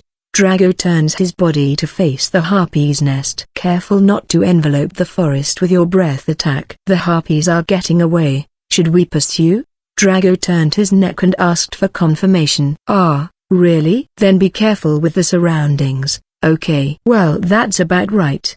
Not only their nest got destroyed, now that they see a dragon with us, I'm sure they feel that they have lost this fight. You are injured. I'll heal you now. Anne casted heal. Thanks to my all-new stronger armor, I managed to get through with just some minor scratches. Anne doesn't have much magic power left either. I'll replenish it for you now. I still have plenty of magic power left. I've only used it to create 4 Gillums, and since then I don't have time to cast another spell. Anyone else injured? Everyone replied no to Anne. Like this. Isn't I'm the only one to get injured this time? I feel terrible. Let's quickly collect the harpy. The sun will set soon. Together with Drago, me and Ellie started collecting the harpy. There are a total of 152 of them. Ellie's magic attack alone had defeated about 100 of them. If we include the number that managed to escape, then it is likely that there are about 200 of them. 152. We had made some profit today, though it was very dangerous. Yay, this is lots, but a very dangerous situation regardless. I want to shout that she is raising a flag, but I kept it to myself. Earlier too, it's not like we encountered much harpies because she said it. That kind of reasoning is unreasonable. Still, nothing big happened after that. Today I'm really tired. Isn't it nice? We managed to get a big haul just like I predicted. Actually it's not like they appeared just because I hoped for it, you know? Since the person herself seems to be a little concerned, I didn't want to think about it anymore. Chapter 9, A Week in the Forest and Cellar. I think we seriously need a vanguard, preferably a large shield user. Ellie suddenly started a topic. We just reached home after the battle with the harpy. After taking a meal and cleansing ourselves underground, we are now taking it easy at the living room. I agree. I can't fight while operating the Gillum. It is bad because everyone is not good at anything other than firing a long-distance attack. I thought that we can somehow get away by using the Gillum as replacement, but when I do it, I'll be too concentrated on the job and become unable to do anything else. Calling out Drago is a hassle too. The problem right now is that Masaru is not able to move freely during battle. He is an essential force in our party, so it is difficult after all. Ellie continued. So, did Leuven enter the same magic school that Ellie went to? Leuven is a former party member of Ellie's old party. He is a warrior who uses a big shield. He has a very strong shield that can withstand a dragon's body slam and their breath attack. Our job will be way easier if we had a strong shield user like Leuven. I think so. It's a royal school for magic. The entry is during spring, because it has an entrance exam. He should be studying first right now. Honestly, it will be great if Leuven wanted to enter, but this will interfere with his wish to learn magic. Now we can only post a recruitment job at the guild, or we can buy a slave and train him.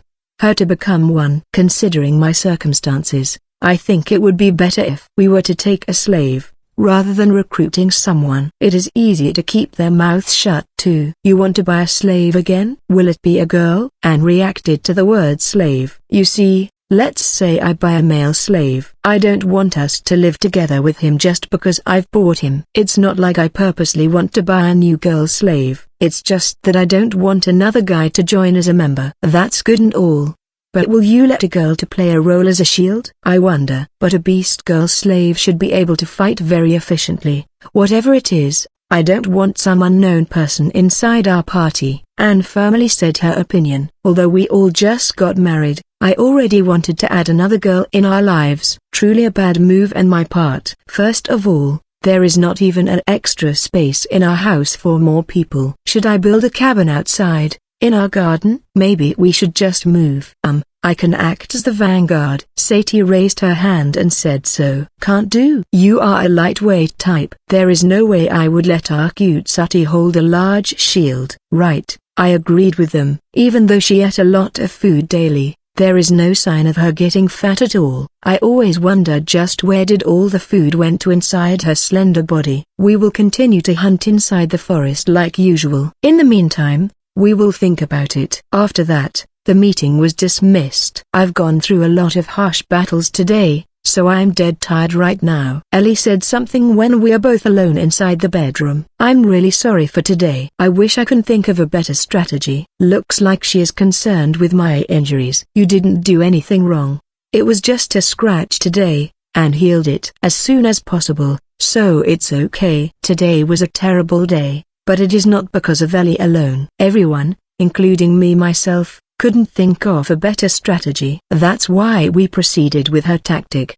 Despite getting worried, I believe that the harpy nest should be taken down, and in the end, we did win our battle. It is Ellie who had pulled us through the battle, and lead us to victory. I'm supposed to be the leader of this party, yet it's only in name only now. Although she is not the leader for her previous party due to her young age, Ellie still has the most field experiences compared to us all as an adventurer. Above all, she is still 17, which is way younger than me. That's why the role of leader should naturally be for me. Although you are not very dependable, I still believe that Masaru is our rightful leader. Is that so? That's right. Even the power I currently possess is thanks to Masaru. Even the issue with Nania. If Masaru is not there, then I won't know what to do. Regarding that matter with Nania-san, last time she didn't want to leave Ellie no matter what, because Ellie didn't want to follow Olba-san anymore. It was pretty much his fate to be thrown aside at that time. Poor guy. Not only today, even last time with Nania I've got you injured. I also insisted strongly to get married, and it must be annoying. With Masaru's ability, if you are able to choose a more honest and gentle girl, won't it look like you won't need me at all? Thanks to the divine protection, Ellie has greatly improved herself as a mage in a short amount of time. That might have helped to boost her confidence as a mage. But certainly, I didn't choose Ellie simply because she is a great mage. I feel like I need her, not the other unknown woman. I'm really glad to be married with you, Ellie. Besides, that power is something that was given by God to me. If it's my original ability, then I wonder if I can win against the wild rabbit. For the orc it's impossible. If the divine protection disappeared someday, and I've turned so weak that I'm unable to win against a single orc, what will you do? Let's see. Since Masaru is a good cook, I'll be the one to take care of you. A house husband then. That sounds like a good idea too. Then if the time comes, then I'll be on your care.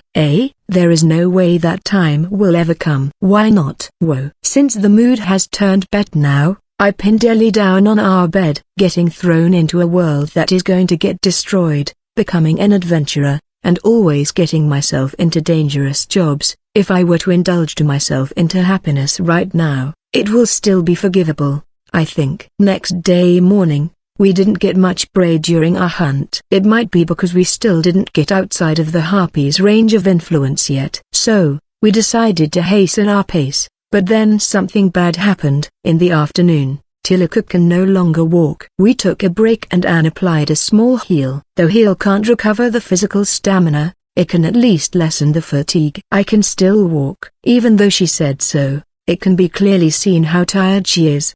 Based on what I heard from Tilaka, seems like using Hawk as a scout drains a lot of her stamina. Originally, it is not supposed to affect her stamina, but since she was maneuvering Hawk while gathering visual information, it gets her exhausted real fast. Why don't you call back Hawk? You can summon Tiger and ride on its back. That is not good. Scouting is of importance. Tilaka instantly rejected Anne's proposal. Certainly, if not for Hawk's help, then our harpy discovery last time might be delayed. Should I carry you? With my physical strength increased by the current skill, I'm confident to carry Tilaka through this mountain. Heck, even Mount Fuji won't be a problem. I haven't tried climbing Mount Fuji yet though. Then maybe you should call out a golem. Oh, that is a good idea. It is a long-awaited job for Golem-san, who was useless until now. I created a 2-meter golem straight away. How should I made it carries her? Shoulder carry? or princess style carry? After consulted with them, it was decided to carry her like a backpack. There should be something like a chair and a backrest attached. I cut off the surrounding trees to make such extension. Unsure of how strong it needed to be, I created it by using a thicker and heavier wood, and the golem seemed okay with it. I also attached armrests and put a blanket to act as a sofa for her to sit down. Oh my, this one doesn't look bad. Ellie said that while Tilika tried to sit comfortably behind the golem. Does it need any more modifications? I asked Tilika. I think you can make it a two-seater. Ellie looked this way with eyes full of expectations. Of course. I made it. It is a simple do-it-yourself project, especially if you have access to clays. By using it, there is no need to use nails anymore. I can easily make the frame from the woods, then fill it up with soils, trim it, and it is completed. After having finished setting up two-seat at the back of the golem, they both hopped on. I'm worried since the load is basically 2 times heavier now, but the golem still steadily walks. That looks like it would be so comfortable. Somehow it has become popular and got praised. Would you like to try it too, Anne? There is still one more extra which has not been installed yet. I think it should be okay to hold up for at least 3 people. If I get too tired, then I'll be dependent on it. Just tell me whenever you want to ride it, Sati. Yes, Masaru-sama. Putting that aside, me together with Sati lead the party. After solving the problem, our hunt inside the forest turned smooth there. The trees inside the forest, which should have become advantageous to the monsters, are no problem to us. During the evening, when the nocturnal monsters has started to come out and the others returned to their nests, some large trolls came out and became prey to our magical attacks. We didn't have any opportunity to call out Drago, and we didn't encounter a large group like the harpies last time. We've gotten more proficient in our spells and collaboration. We are confident to the extent that if we were to encounter a large group of harpies again, we will pull it through. I thought we would require someone with a shield to be a vanguard, but it's like this. Then there is no need for it. Wouldn't it be okay if we stay like this? Right. Everyone too has also managed to level up their skills. Like this, there is no need to forcefully recruit new member. Everyone's level has increased a lot by this week. Even mine has increased by 1. Masaru level 22, skill 0p. Skill reset, Rasgard world standard language clock. Cooking level 2, Covet level 4, stealthy steps level 4, presence detection level 4, enhanced physical fitness recovery willpower, physical reinforcement level 2, shield level 3, evasion level 3, martial art level 1, archery level 3, knife throwing level 2, swordsmanship level 4, magical sense level 1, high speed casting level 5, magical power enhancement level 5, MP recovery level 5, MP usage reduction level 5. Common magic, life magic recovery magic level 5, fire magic level 5, water magic level 3, wind magic level 3, earth magic level 4. First off, me. Both Covet and stealthy steps are now level 4. I got really scared that time during that fight with Happy. That's why I'm also thinking of raising my swordsmanship skill. But after that I think it will be okay to increase it some other time. Sati level 24, 0p. Cooking level 2, household level 2, sewing level 2, Covet level 3, stealthy steps level 2, sound detection level 4, smell detection level 2, sturdy hawkeyes, mind eyes, physical reinforcement level 5, agility level 5, evasion level 4, shield level 3, swordsmanship level 5, archery level 5, life magic. The physical reinforcement skill increase the basic stats for 50% each time it levels up by 1. In other words, level 5 should be equivalent to plus 250%, so it's to be expected for about 3.5 performance increases. Although it seems not much, all her basic stats have grown quite well, and right now I'm no match to her, be it speed or power. Angela level 16, 1p. Cooking level 3, housework level 2, cudgel martial art level 1, magical power enhancement level 5, MP recovery level 5, MP usage reduction level 3, magical sensing level 1, recovery magic level 5, water magic level 4. Angela has strengthened all her magic power assist skills, and afterwards I got her to increase her recovery magic to level 5 too. Tilika level 17, 15p.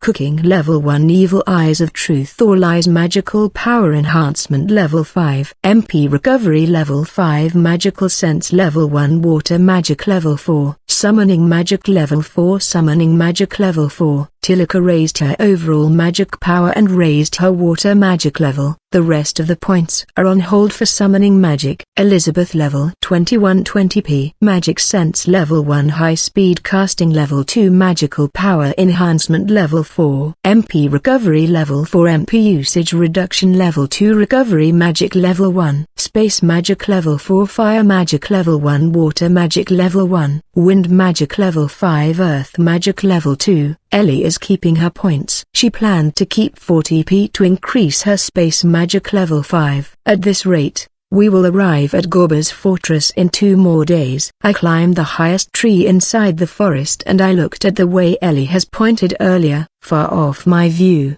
I can see an area where the trees have been cut down and a meadow. Beyond that is the mountain range and at the foot of it should be Gorba's fortress. 1 week of living inside the cellar is a long time. After I descended I told Ellie so. I concur. I don't want to be anywhere near the forest and the cellar anymore. I've upgraded it further. I already expanded the bathroom to twice the original size. It should have been a comfortable place to live by now. Still, it is just a cellar. Even me who was an ex-NEET felt stuffy inside. For normal people like Ellie, she can't even stand to live in there for a second day. I'm used to being inside a closed room without others interfering, so to be able to recreate it made me kind of happy. If we manage to arrive at the meadow during daytime, do you want to proceed straight inside the fortress? We might need to move during nighttime, but treading a meadow during night would not be so dangerous. When push comes to shove, we will just push through using the golem and it will be okay. Let's do it. I want to have a long nice rest at the fortress room. We can make it in time if we hurried. Unfortunately, Ellie's wish has gone puff. In the morning,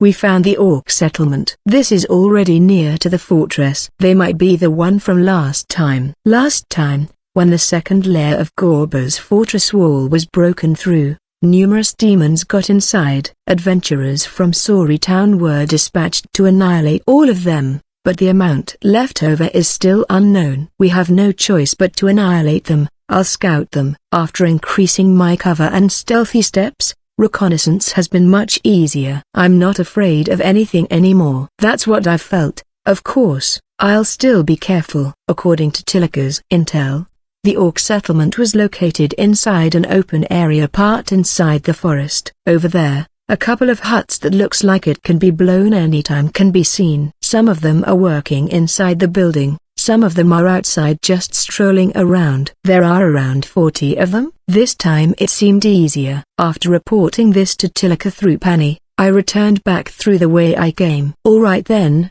should we go with the same strategy? As usual, the strategy is to silently encroach towards the enemy territory, and blow all of them to smithereens. We will only know the result after the spell has been released, so it's kind of a bad idea actually. There is no way other than adapting to the situation if it went wrong. Everyone gathered and silently went to a place nearby the settlement. Since we have done this quite a few times, everyone seems to have accustomed to it. It won't be of any surprise if we get ambushed and attacked during this time. That's how tense I am right now. Fortunately, we managed to get near the settlement without getting found out. The spell will only be released once Ellie has finished relocating us. Here I go. First, Ellie casted a level 4 wind magic, followed suit by both Anne and Tilika casting the level 3 water magic. After that I cast the level 3 wind magic. I can't use the fire magic. If I used it then everything will be engulfed by it. Everyone activated their spells simultaneously. 4 long-range magic activated. The wind and ice storms united and raged. Immediately after shooting the magic, I collected some rocks and made it into a barrier. Let's say if there is any enemy surviving and counterattack, I'll at least be able to earn some time. But after the magic hit the village, everything was blown to dust and there were no signs of any living beings. Right now, I can't check them through my detection. That is because if the newly dead corpse will give the same signal as if they are still alive. Tiger went ahead to scout. Even if the summoned beasts were killed, They can simply be resummoned back after certain time. That's why they are the best for a dangerous reconnaissance job. The last one is now dead.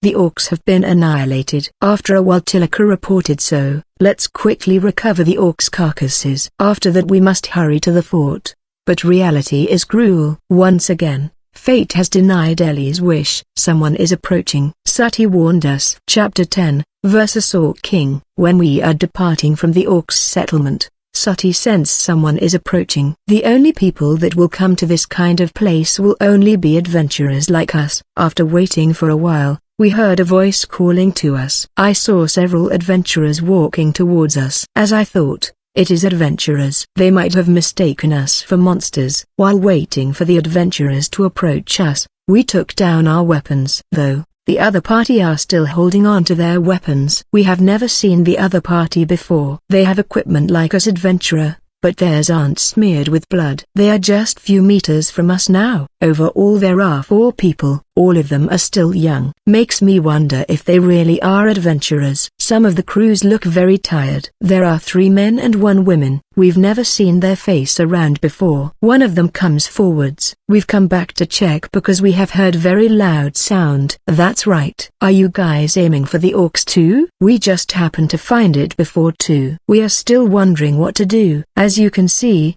there is only 4 of us. With this much persons, we don't think that we can take on the whole settlement alone. Is that so? Then I'm glad. Are there anything that I can do for you guys? Oh, I forgot to introduce myself. I'm Alvin, leader of the party. Kagul. Saying so, he's shown us his guild card. I'm Masaru, leader of Samurai. Me too. Shown him my card which I've always hang around my neck. My current rank is C. Alvin look a bit surprised.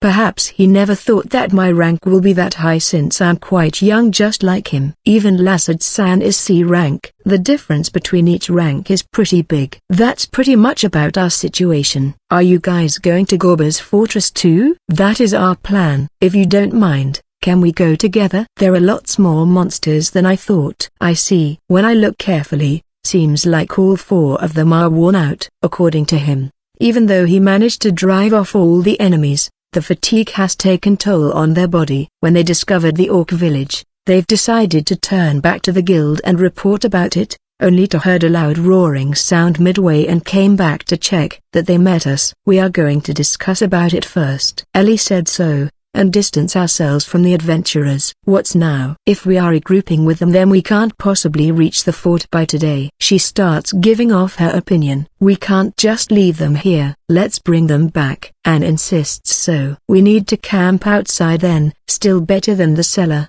Besides, this kind of thing happens from times to times. It is better to practice it now. Ellie, who seems to be the one against this idea the most, suddenly give her approval.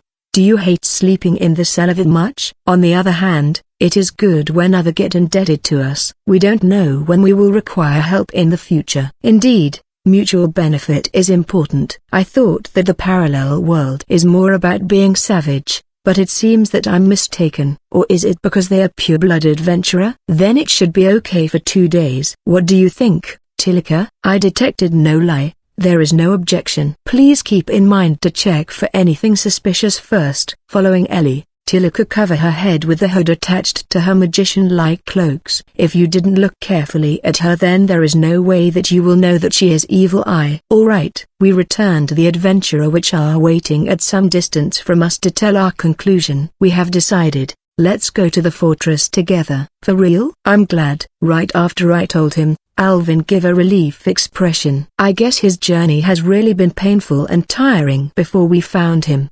I hope we can help each other when we are in trouble. Since their baggages are nearby me, I decided to take it. I heard that they are not capable of using the item box, and it is a trouble because they have too much baggages. Even though they tried to keep their luggage to bare minimum, the amount of prey that they managed to hunt are quite a lot. There is no problem for me to take care of it all. But for now I divided it between the other 4. Our travel is going to get tiring after this. When Ellie suggested to put all his prey inside her item box, he looks really relieved. As I expected, the journey will be different with an item box user around. I think I'm going to try memorizing it.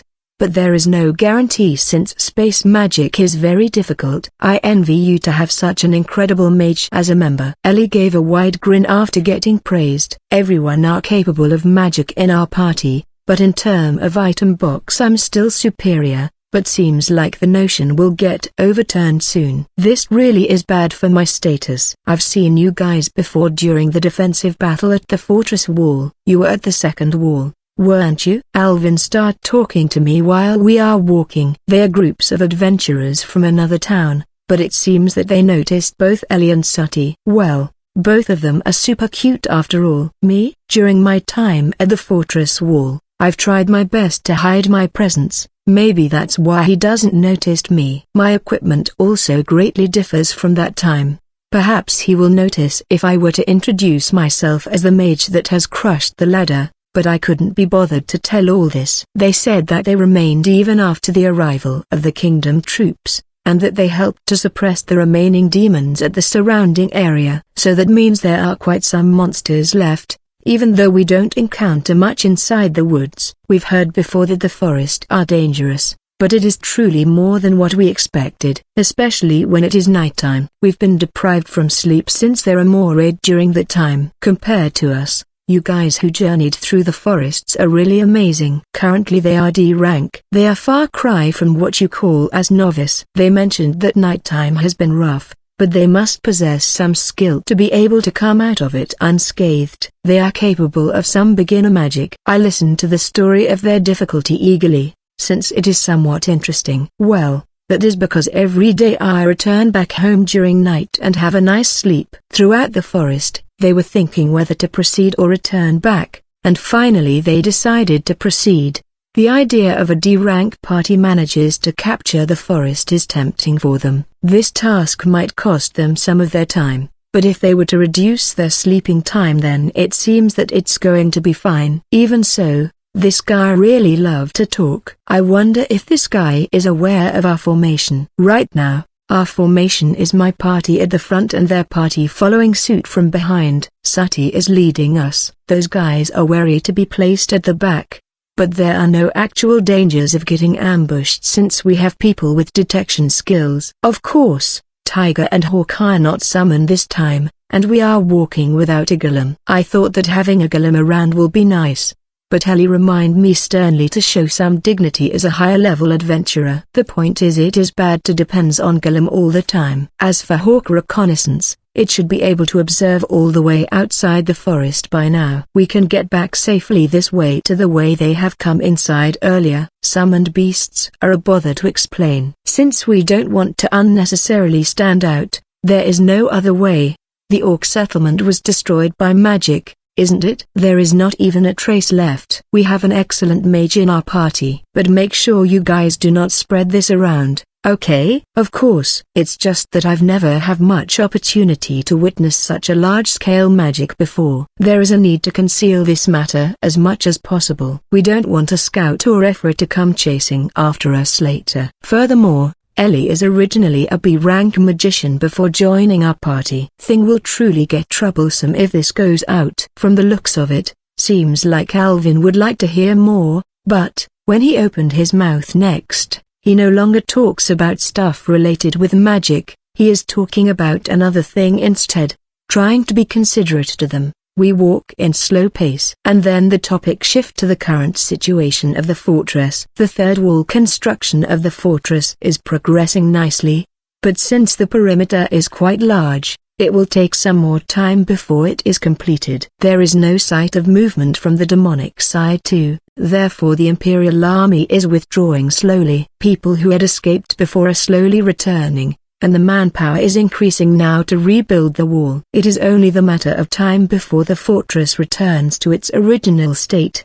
While we are walking and chatting cheerfully, Sati, who is leading at the front, stopped. Everyone else also stopped. Sati ears twitched and she is focusing straight at our front. Something are approaching us. There are lots of them. Perhaps it is a group of orcs. Are they the one belong to that orc settlement? Might be, since they are heading back. Do you know the number? Around 20 to 30. It is not confirmed yet. There might be more. Sati answered Ellie's inquiry. 30. We must get away from here ASAP. Hearing that there are about 30 of them, Alvin get panicked. The other 3 too, got alerted and start getting wary with the surrounding. They are still quite far away, so it is fine. I didn't detect them yet, so it is true that they are still far away. Really? Sati is capable of detecting enemy from far away, since her ears are very good. But what are you planning to do? There are about 30 of them. Defeat them, of course. That's a given. I thought that this group always went inside this forest. Now I get it, why many people advised against me going inside the forest when I was just starting. Without a good preparation,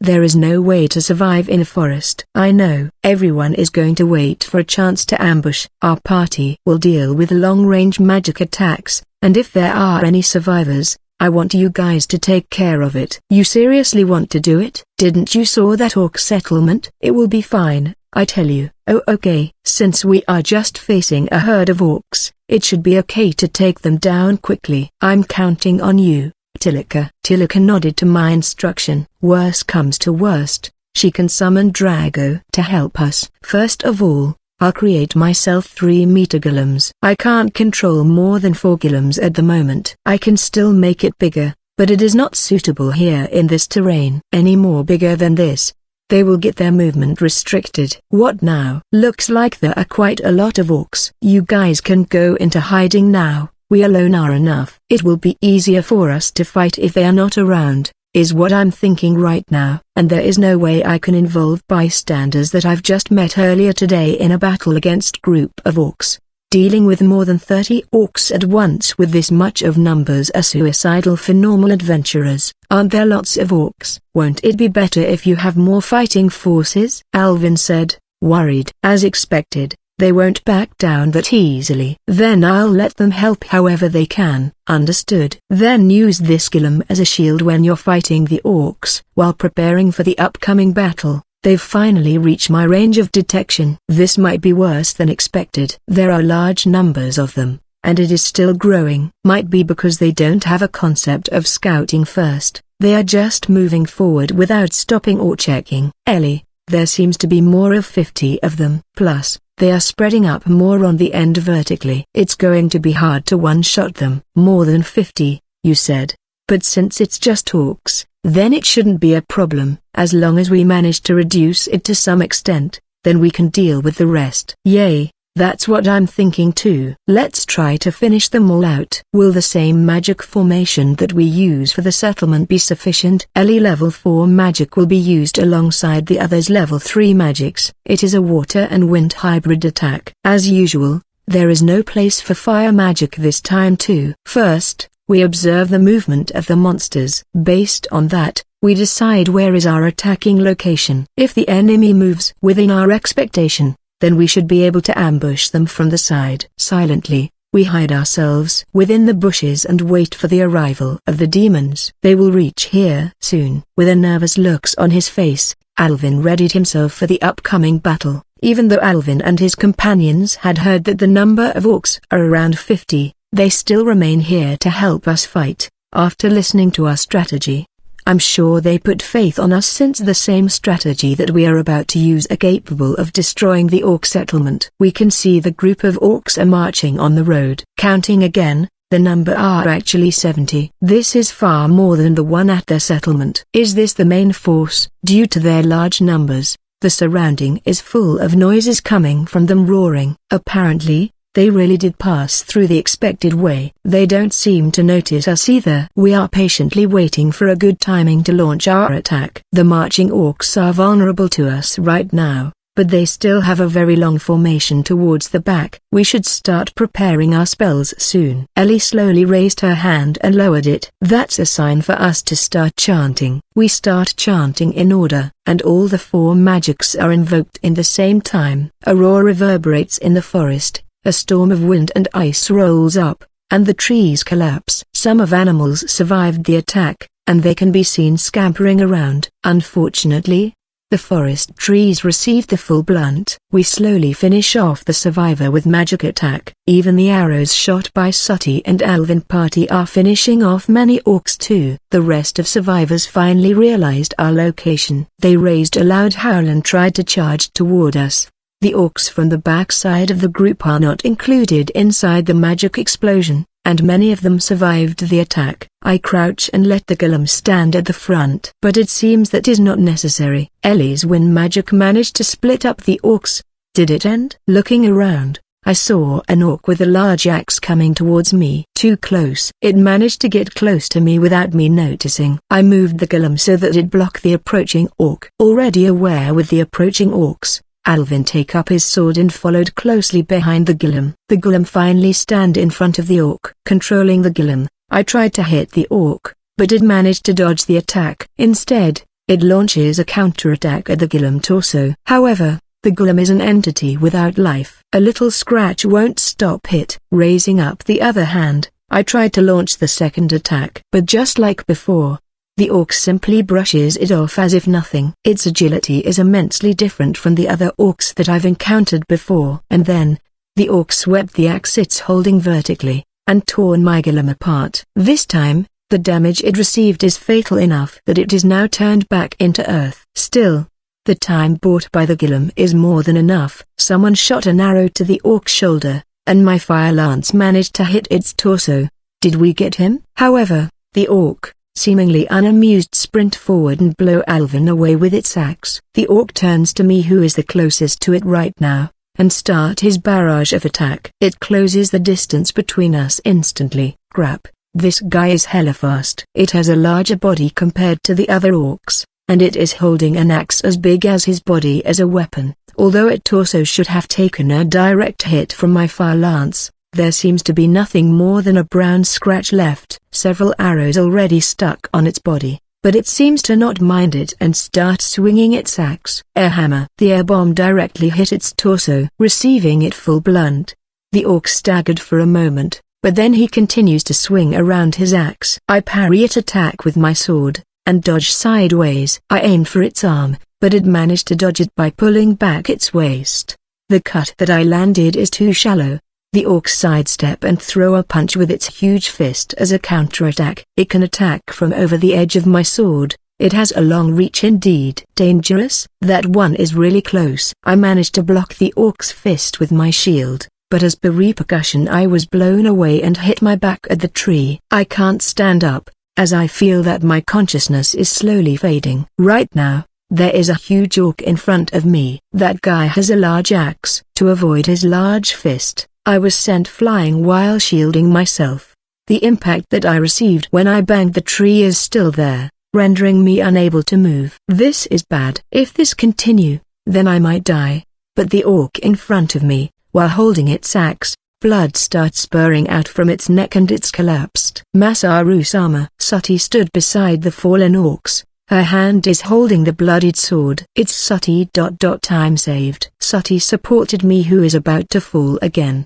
The enemy? Some of them managed to escape. This guy is the last one. I take a look at the fallen orc. Its head is clearly severed. Golem, they really are not that much useful. I wobble my head while thinking such thing. It is useful to buy us some time, but that is the extent of its usefulness. Rather than trying to control the golem, it is better to just cast some magic. Even with level 3 explosive magic, this guy can be easily get destroyed. But if that is the case, then won't the time bought up by the golem be gone? Are you okay, Masaru? Ellie is now here too. By the way, my back, which had bumped with the tree, is hurting and my arms now feels numb. Ah, Alvin. Is he okay? Looking around, I saw Anne is at his side. He can raise his body halfway. I'm glad that he is alright. I'm glad. I thought I'm going to die for a moment there. Since Anne is looking this way, I waved my hand to show that I'm okay. Here, I'm going to heal you. My head slowly getting clear after Ellie has healed me. The fatigue finally hit home, and I fall on my butt. This guy, he must be the upper echelons of his species. I wonder if this is the one they called the Orc King.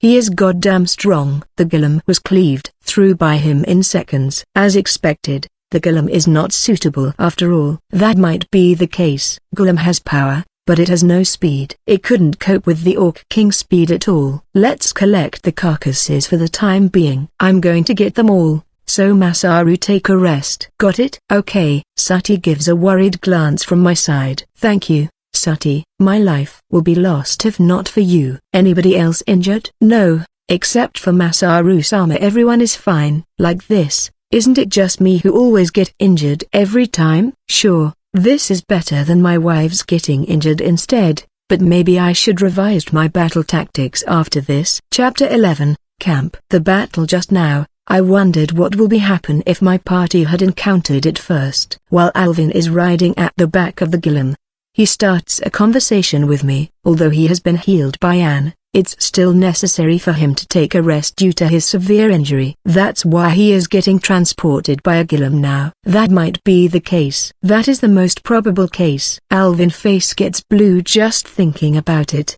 The Orc King has over 70 minions under him. Meanwhile he is just a D-rank party with 4 people. Let's say if the Orc King group did return to their settlement, maybe we can just finish them off in one fell swoop. But the risk involved might be higher. That Orc has a speed faster than any of us when retreating. And that is if we don't have any baggage. Our rank might have increased, but there is nothing to shout about. We are still not at the entrance of the forests yet. I'm just lucky to know that we're still alive. But the reward is not bad, and it is comfortable to ride at the Gillam's back. Originally, they group is just E rank. During the defensive battle at the fortress, they rank up to D. For now, I decided to split up the Orc into 7-to-3 ratio, excluding the part that is recorded in the guild card. The Orc King is under ours. Since he is in upper level, we might be able to sell him for higher price. After the fight, no other monsters appeared. This is what happening each time we encountered a big nest.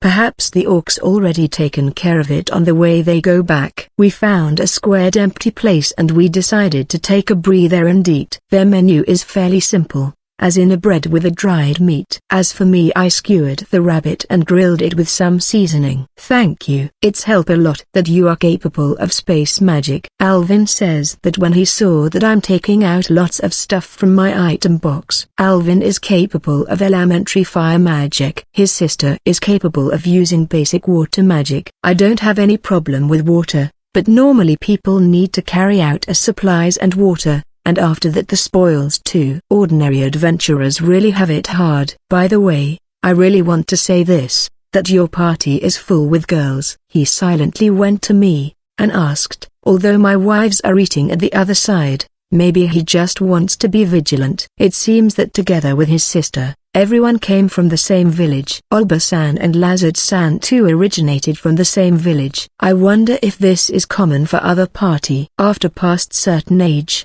people from the village will enter the village post and start training. I want to become part of the guard for the village. That's why at that time I applied for a guard post. I see. It sure is easier if you are used to some degree before becoming an adventurer. So, what is it actually? Alvin nudged me to continue. All 4 of them are my wives. This is quite an embarrassing thing to say. All 4 of them? He turns to look at Sati. While saying that, although this world allows polygamy, it is still 4 wives. Plus, all of them are in the same party as me. That's right, all 4. That is awesome. How can you be in love with 4 different persons? Many thing happens. It's a long story. Excuse me, how old are you? 23. I'm 21 years old. I thought you are younger than that. You're on even higher ranking. Am I being too rude? Yeah, I can understand why you thought that I'm younger. I'm short, and I'm baby-faced too. There is not much difference in our age, and it will sound weird if you suddenly change now. Really? Then I'll just keep it this way. By the way, your little sister is with the other guys. Are you sure you don't want to stay over there? Alvin's sister is eating lunch with the other 2. They seem to be in a good term. I don't want to disturb them. It is painful to stay there. As a leader, also as an elder brother, although it should be a good thing, but looking them all lovey-dovey like that is painful. Really? You are having it rough too. Which one does she actually date? I wonder if there is such thing about reverse harem. Although it sounds amusing to me, talking about it must be embarrassing for him. In the afternoon, we have 3 more encounters with the demon, but since they move alone or in small group,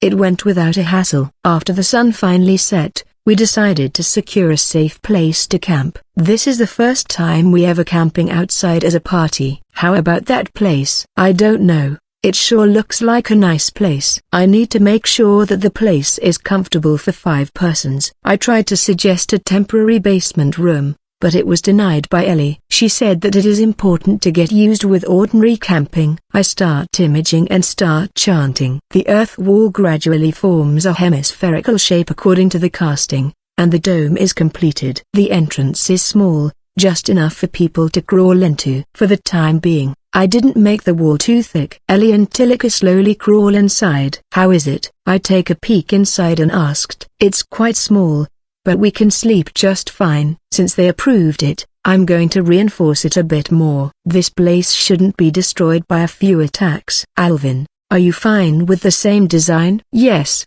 But won't it be bad for you? Drop it. There is no need to worry because I still have surplus magic power. We killed the Orc King together. It is my mistake that you get severely injured by the Orc King. If we are really unlucky then you might have been dead. I also create the Kamigura for Alvin. Is it okay for you to use that much magic power? You already use much of it when we were having a battle earlier, plus the golem too. I can still do much more. Don't worry.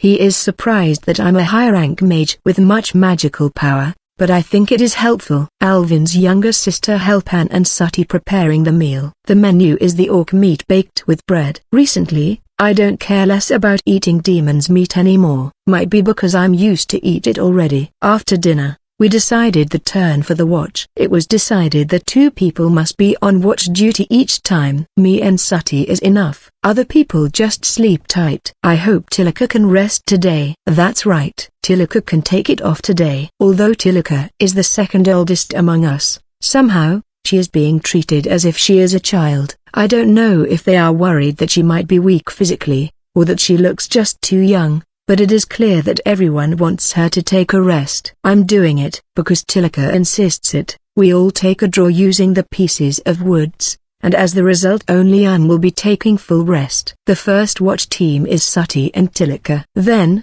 careful. As soon as something happen, wake us up fast. Yes, good night, Masaru-sama. Don't fall asleep halfway your duty, Tilika. I won't. Tilika, who is usually expressionless, suddenly indignantly say it. I'm joking. Then we are going to sleep first. I am a little worried, but if Sati is there, it would be fine. Just in case, I'll leave 2 5-meter golem within the magical lighting area, although it can be said that the monsters might likely less attacking if the place is light up in fire, but being in illuminated area is still not good. Still, this should decrease the probability of getting attacked. I thought about letting Tiger out, but it will be troublesome if he were to be seen. Well, when the time is right then we will call him out. Hey, is the guy we fought earlier is really Orc King? That guy is certainly strong. Taking a cover inside the Kamigura, covered in blanket, we talked about it before sleep. It is not so cold outside, but it is hard to sleep covered in rug only. That guy must be the Orc King. It's already hard enough to 1v1 him. With his dexterity, he can be as annoying opponent as the dragon. He is as fast as the wind, and our magic do little to no damage too. Level 2 or above magic can do some damage, but its strong armor like skin is not penetrable. Both its speed and power is way above our league, and it also has a weapon that can cut through bone. Now that I've known his power to some extent, I doubt that I'm capable of taking him head on. That guy was gravely injured too. If the heal was delayed then he might have died. Alvin.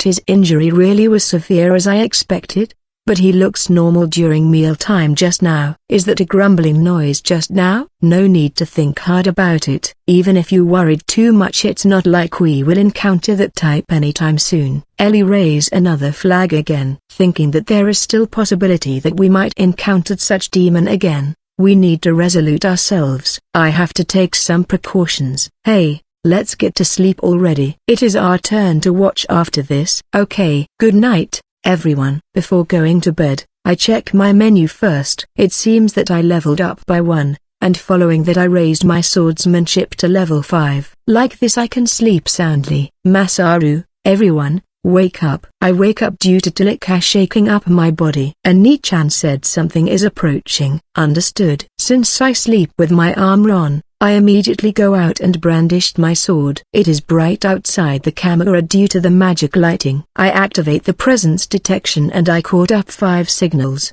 The distance is still quite far. What is it? I asked Sati, but she just shakes her head. Now even Alvin is out from his camera. Is there something? Yay. It seems that they are getting closer to here slowly. It's better if they didn't come here at all, to be honest. While watching towards the depth of the forest, Alvin muttered his thought. Are you going to move the golems? Ellie, who just came out of the camera, said while yawning. Right. We can just finish them off. I moved the golems toward the direction where I picked up the reading. Are 5 meters too big? It is hard to get through the trees. I forcefully proceed while snapping the branches. Contrary to my expectation, that produced a good result.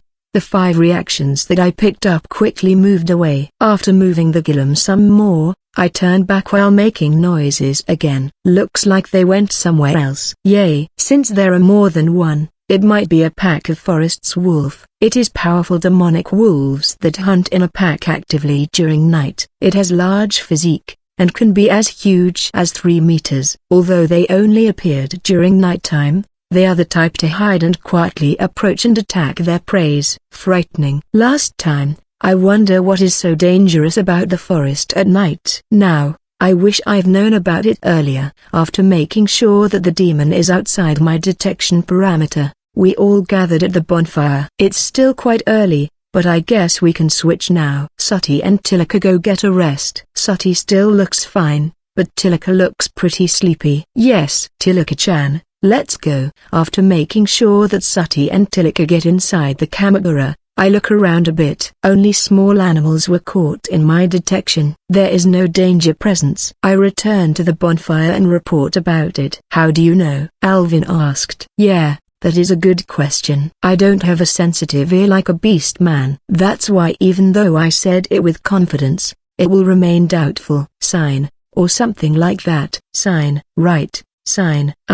Just wait. There is something there. When I looks for any sign at the surrounding, I noticed there is something at the back of the camera, moving a little. I killed my presence and slowly moves toward the target. It is a snake. I take out a knife, and launch an attack. I slice it at its head, and it is not moving anymore. When I take the snake's head and show it to Alvin, he looks quite surprised. Now you get it. According to Alvin, this snake can be eaten because it is not a poisonous kind. Each time he found it, he will catch it. Since I don't know how to cook it, I lend it over to Alvin. He handled it cleanly, shook salt on it and grilled it on fire. I never eat a snake before, but since I came to this world I have tried many things, so I just gnawed it. It tastes oddly crisp, but since it was burned nicely, it doesn't taste too bad. Ellie didn't say anything either, and silently eating it. Thanks for the food. Sometimes this kind of stuff is good too. Right. I never thought that this thing can be eat. You need to be more grateful, Masaru. It's not like we have access to food 24/7 during journey. Have you ever had it before? It is not a problem, you know, Tilda. It's just a mental attitude stuff, aren't you? Well, Ellie did have an item box. Then something was caught in my detection. NRGH. Something is coming. It is alone, but it is quite big. While thinking about a comeback for Ellie, I detected something approaching. It is alone. Want to hunt it down? I'll check it over for a while, Alvin. I tell Alvin, who is about to call everyone up. There is still quite some times before morning, but I don't think that I'll get bored. After that, there are 3 more raids before the sunrise. Although the first one ran away, the following one don't. The second one is a huge moth. I burnt it out by using a fire magic, but Ellie got angry with me. Seems like its wing is some kind of material.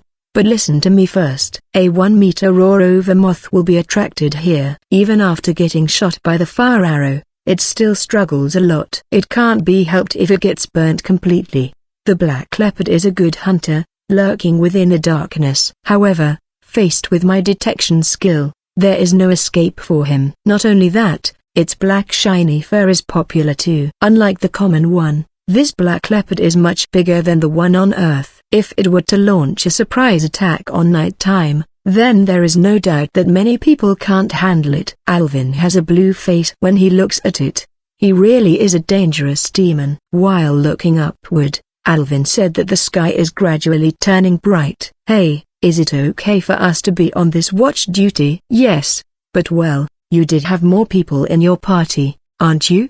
But we are not helpful at all. I don't do much too. We all depended on Masaru. That's why I don't think too much about it, okay? The stealthy step is a good way to defeat an opponent silently, just like the Night Hunter. Ha ha ha ha. Night Hunter is what people refer to Black Leopard. It is certainly frightening, but it is not a dangerous enemy to me. Good grief. I really don't know what Masaru want to be actually. Perhaps you want to be an assassin? I want to be a great mage though. That's it. I'm going to be a great mage too, so that I can defeat the Orc King. But that guy is super strong. Don't you think so, Alvin? It is quite impossible to defeat it alone, I think. Just take a look at our situation. What are the most dangerous moment during a fight? It is during approaching the enemy. In other words, you need to increase your melee combat skill more than your magic. Just take a look at Sati. Although I'm the one to attack the Orc King, I'm not injured. That is because it is aiming at Masaru. I'm not trying to think about it,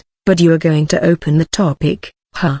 But me acting as a vanguard is too scary to think of. I don't have the confidence to be a vanguard. To be honest, I'm too scared. I just want to continue shooting magic from behind. You are scared of Orc? I'm not scared of Orc. Not like before. Now an Orc is a small fright to me. Well then, Harpy? Not too scared with them. Surprisingly, Harpy usually are in large number, and I think that I was able to cope well last time. Then, the Orc King? I'm scared a bit, but the next time I'm going to take it down. Just to be on the safe side, I already raised my swordsmanship to level 5. It should be okay next time. Then what is it that you are afraid of? Duh. Oh? I'm not scared of anything. Huh? Then what on earth am I so scared for? It's the Orc. Orc is scary, supposedly. That's why I'm going to stick on being a magician. That's right. When I went inside the forest for the first time, I thought that being a vanguard is totally impossible when I saw more than one Orc came out. However, with my current capability,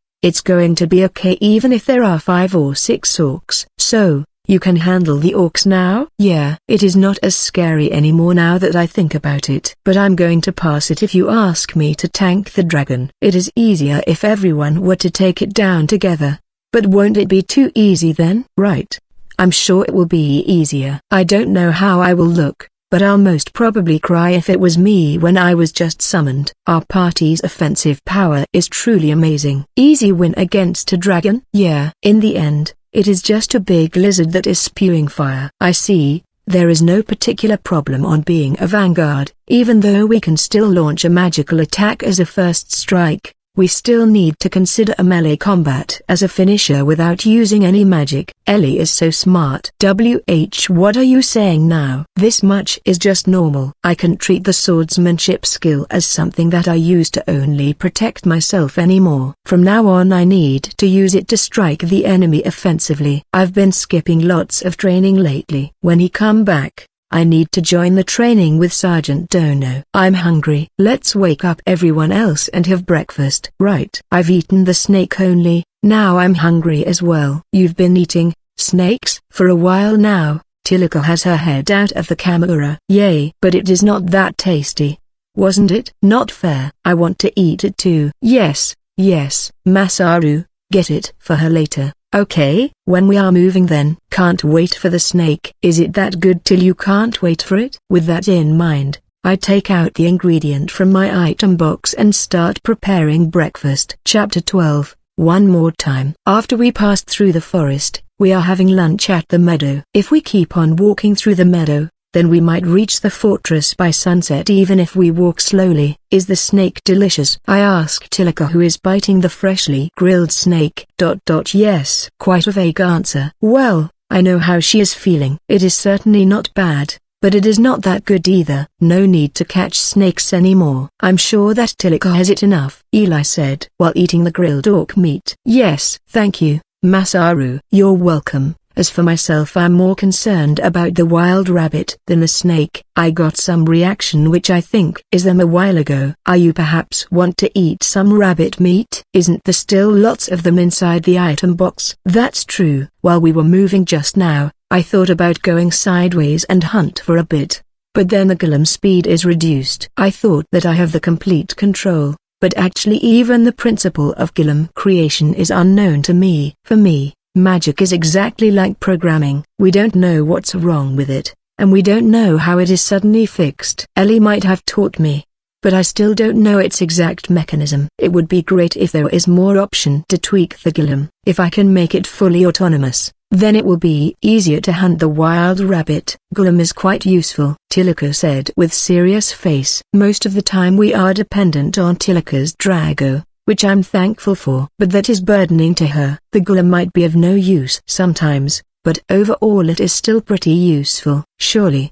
But don't you think you are depending on it too much? That's right. Don't get distracted by the wild rabbit. Concentrate more on your golem operating, please. I want to reach the fortress as soon as possible. Shit. So, it's decided then. I have not been hunting for 1 week now. I don't mind living in the forest or the basement, but if I detected some wild rabbits nearby me, then there is no way my blood won't boil. I feel bad somehow. I can walk, if you want. We are totally absorbed with our conversion. I totally forgot that Alvin is here. No.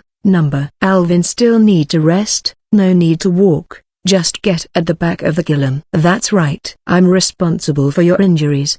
I'm sure right now you're not completely healed yet, right? To be honest, it's better if you didn't join us yesterday night also. I won't feel good if I just simply rest only. Plus the watch duty is easy. You still need to rest about a week or so. Understood? Yes, Angela-san. Then, let's get moving now. I want to reach the fortress fast. Ellie shouts urges us moving. Suddenly, I noticed that my item box is already full. Like this, isn't it better if I went hunting while everyone was taking breaks just now? Actually, I like to hunt the wild rabbit.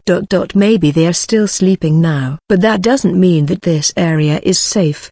Please be wary, everyone. When we are taking a rest next time, I'll ask Ellie if I'm allowed to hunt some wild rabbit. We just take a short break afterwards, and hasten our pace. Everyone want to reach Gorba's fortress as soon as possible before the sun is set. I returned the golem back to Earth and entered the main gate with Alvin. Since it's the front gate, there are lots of another passerby too. Alvin seems to be acquainted with the gatekeeper and the other people. As for us, we show our cards and get inside without any difficulties. For the time being, both me and Alvin go to the guild and sells our loots. Both of us were out of breath since the amount that we receive is amazingly high. I have lots of loots inside my item box, and the number recorded in our cards are massive. If we are to report at the guild here, then it is no doubt that it would become a fuss. I've decided to make the report directly to the vice guild leader after I return to the Sori town instead of normal procedure here. What's your plan after this? After waiting for Alvin to finish his loots exchange, I asked him. I'm not sure yet, though. I'm going to take rehabilitation for a while. There is something that I would like to discuss before we reach the fort,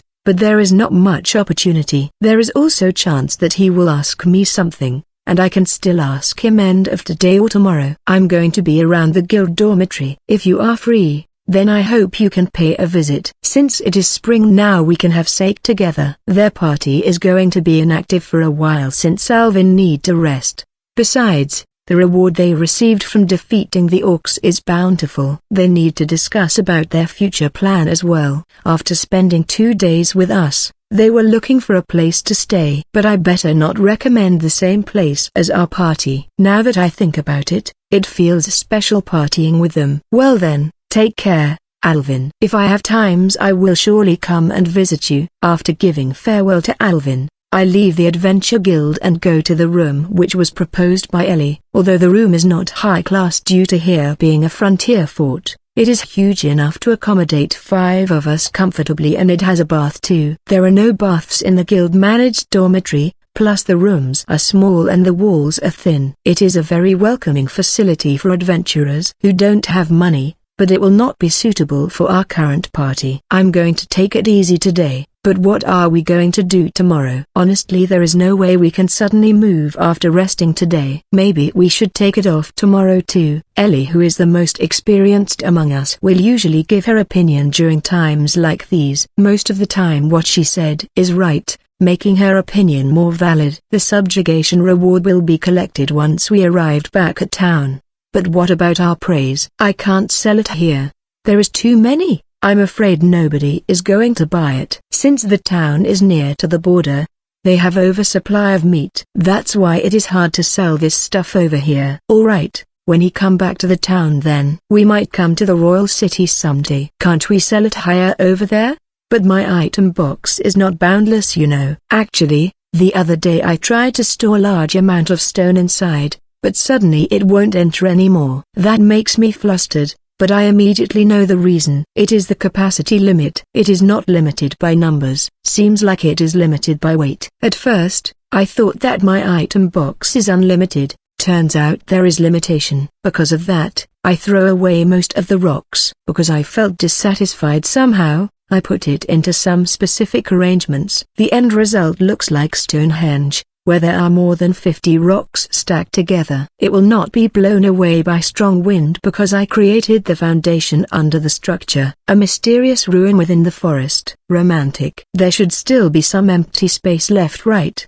But the rocks. Just throw that away, I tell you. You can get as many rocks anywhere on this earth. No way. That is not good. The rocks are super useful. Not only can it be used as some sort of shield, it can be used as a weapon too. It is a versatile thing that is very useful in battle. Throwing away all of it is ridiculous. I won't ask you to throw all of it at once. Just that if you really need it then you can just dig it out at that time, right? There's no need for you to tell me that. The actual problem is when I have X99 rocks it becomes too heavy. If I were to release some of it, then it is possible to put all the loots and others all at once.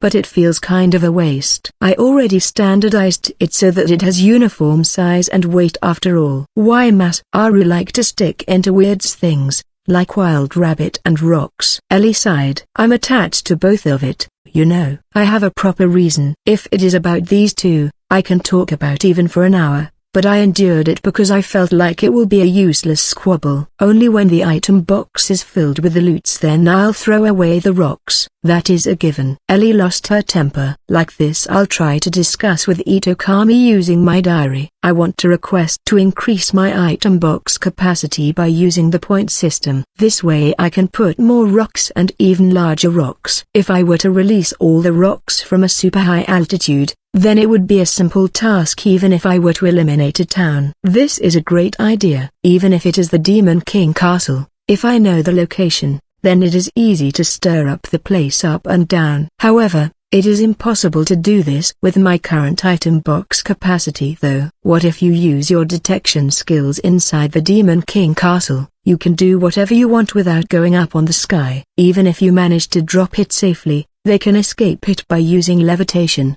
or simply cast some magic to deflect all of it. It is too naive to think that you can defeat them by simply dropping the rocks. Too naive. Alright, that's enough, Masaru and Ellie. Now we need to discuss on what to do from tomorrow onward. And stop Ellie from talking more about Demon King strength. Right. You're correct.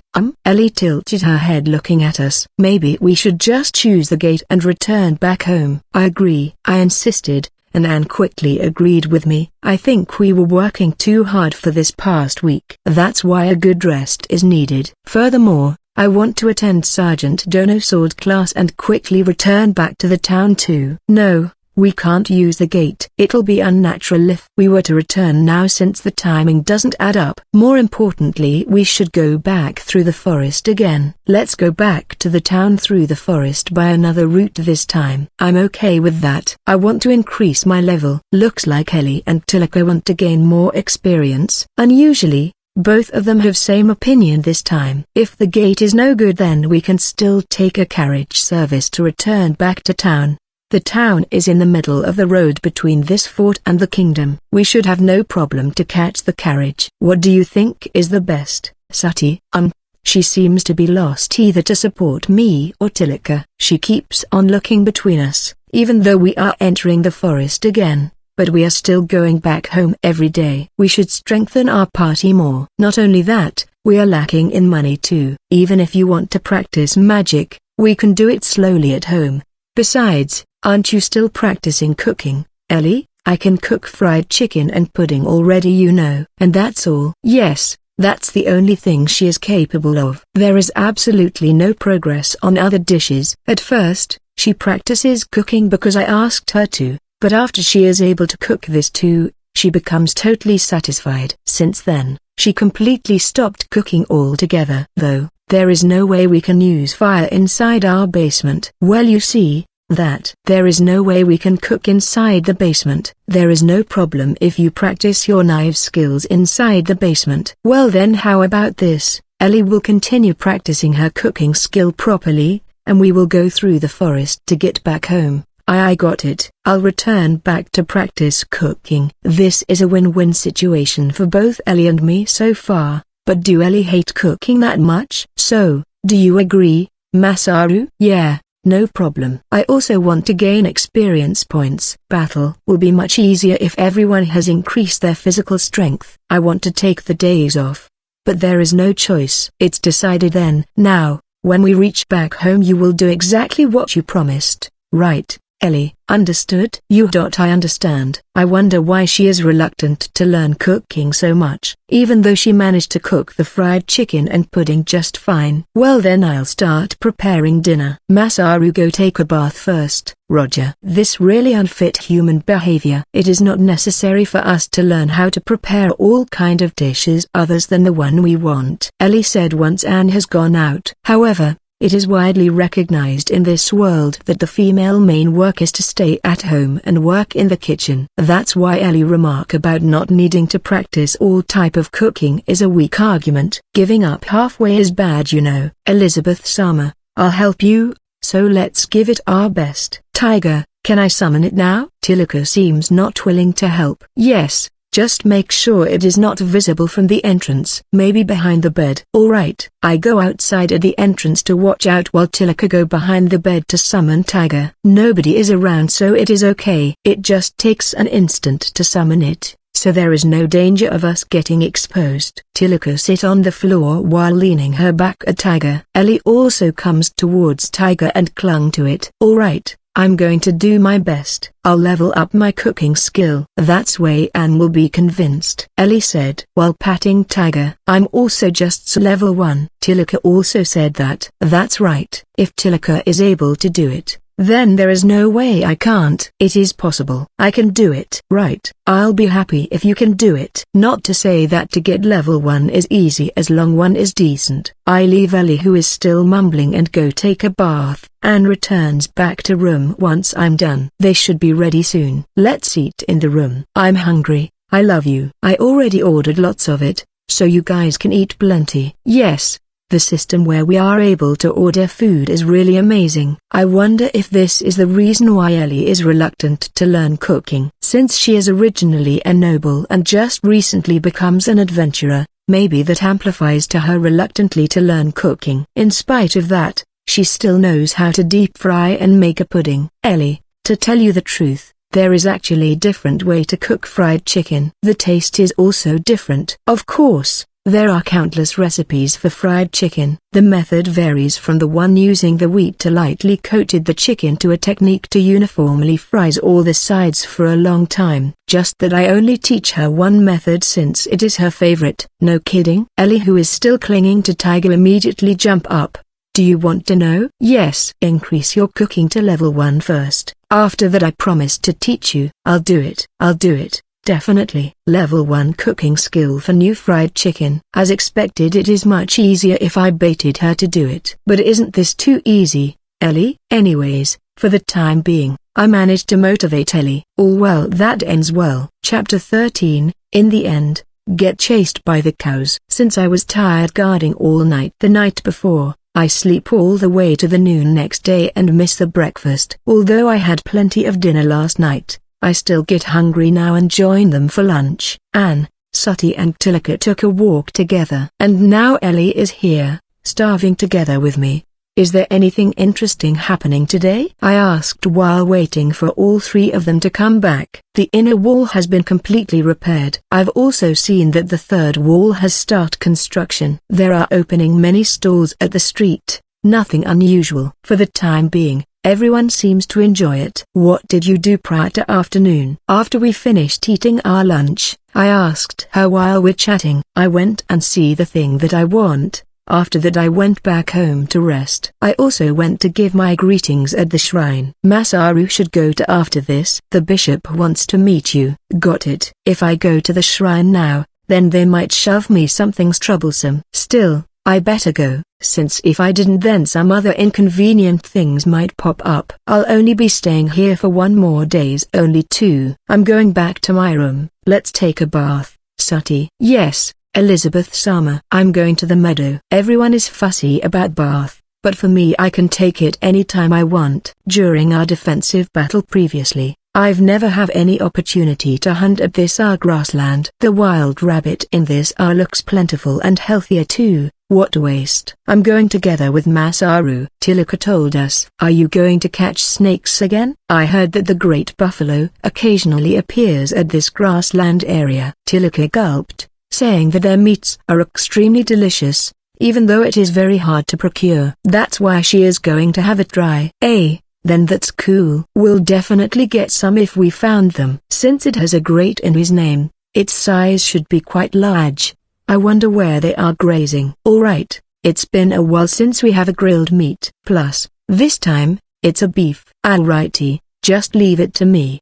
Please be careful. Though the subjugation team has done very well in their job, there might be some demons left. Anne worriedly said. He is together with Tilaka, so it should be okay. I'll protect Masaru with all my might. On some occasion, there are many situations that I might need protection. That's true. Then, do your best hunting. Whether they're or not satisfied with the answer, I don't know. The wild rabbit hunting went smoothly, and when I'm walking with good mood through the grassland, a report from Tilaka came. It's here. Seems like she has found the great buffalo, even though it is just a feedback from her reconnaissance. Since there is quite some distance before we reach our destination, we wait for Hawk while walking leisurely. She's going to switch to Tiger and we're going to ride on it. Since there are only 2 of us, we can go at full speed. If I detect someone, then we still have some time to get off. Even if we are seen, it's probably gonna be fine since it's Tiger. After Hawk's return, Tilaka summoned Tiger out and our ride started. This is more than I anticipated. Its serious speed is faster than what I imagined. Because it is close to the ground, I feel it faster than the actual speed. Tilaka is grabbing him by its neck, while I'm holding on his waists and tightly grabbed its fur. If I let go of it then surely it wouldn't be good. Hurry up, Tiger. Tilaka instructed Tiger to be faster. Hey, why are you in such a hurry? Life is about relaxing. But when I tried to say it, I nearly bit my tongue. There are still some distances left. Hurry up. The speed doesn't seem to be slowing down anytime soon. After the herd of great buffalo appeared on our sight, the roller coaster-like ride finally ends. After enduring it for a long time, I finally can catch my breath again. I can't do it anymore. Tilaka, I left everything to you. I lay down on the ground spread out, and told Tilaka so. Sure? Then I'm going to call Drago. My mistake. I'll do it. Please let me do it. Since we are at a grassy field, my detection can't exceed my range of vision. Although we've not bumped on someone else yet, it wouldn't be funny if they are faced with Drago. I observe again the herd of great buffalo eating. Their number should range about 30 to 40. It's hard to tell since they're spread out eating grass. And it's truly big. They're at least twice the size of a normal cow, and some are equipped with a fine-looking horn. I bet they are male. According to Tilaka, the great buffalo is a warm and friendly animal. But once they are provoked, they are going to unleash a rush attack with their large body. Plus, they're attacking in flock. If I were to use Meteor, then it's a simple task to eliminate all of them at once.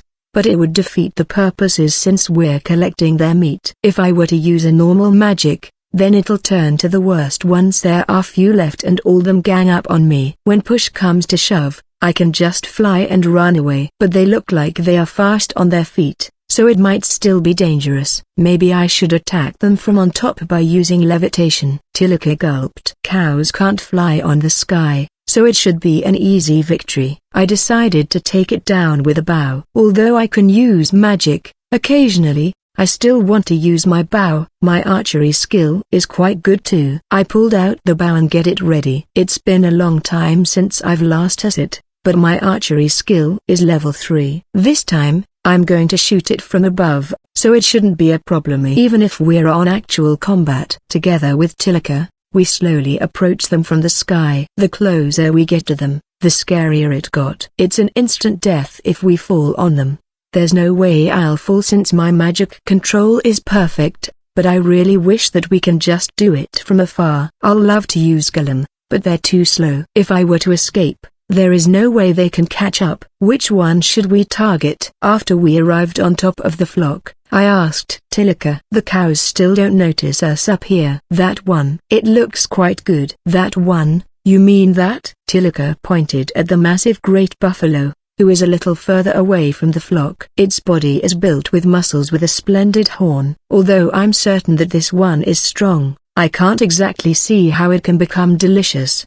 I'm sure that she is choosing whichever is the biggest. That thing is certainly big and it might look tasty as well, but Tilika only eat an ordinary amount. This thing might last for months. Is one enough? If she wants quantity, then it might be better to hunt some more. This guy is not a demon. Hunt too much and it's not good. I wonder if the concept of animal welfare is different in every other world. Maybe somewhere exists a place where they will get angry if we hunt too much wild rabbit. As long we don't agitate them, they would never attack us. Plus, they're helping in getting rid of the demons as well. Does that mean that they are a beneficial animal? If they wanted to reduce the number of orcs that has gone out at the grassland, then surely this will save them some effort. The wild rabbit is not a wild beast, so it's okay to hunt as many of them. I'm relieved. I approached our target slowly. Soon after, when our distance is only 10 meters apart, I shoot the bow. I tried to shoot directly at its head,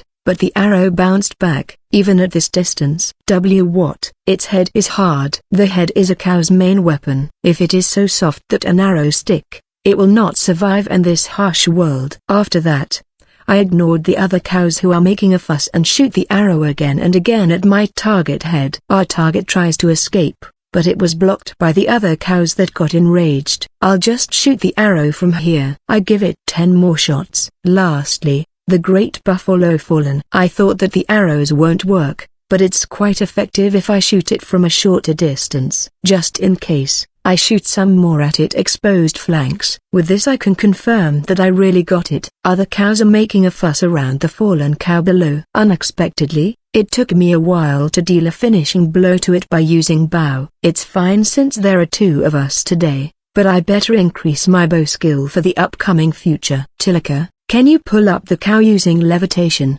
since I'm holding you right now? Roger. The dead cow gradually rises to our level. We can see some of the other cows are triggered by the scene. Will they try to jump? Whatever it's, there are a huge amount of them. If all of them gang up on us, then we may end up not looking like human anymore. We safely secured the fallen cow by using Tilika magic. All the other cows are giving angry cries. Ignoring that, I stored it inside my item box. Our quest is completed. Let's go back home, and let's eat it soon. But, even though we're using levitation, the cows are still going to chase after us. Like this, there is no telling when we'll be able to shake them off. We are going to fly. Tilika, hold on tight. After Tilika tightly held on me, I immediately cast fly. After the casting is complete, I hold Tilika and start to fly away. The ground is shaking due to a herd of cows chasing after us. They are fast too. Even though we're flying, the distance doesn't shrink at all. Hey,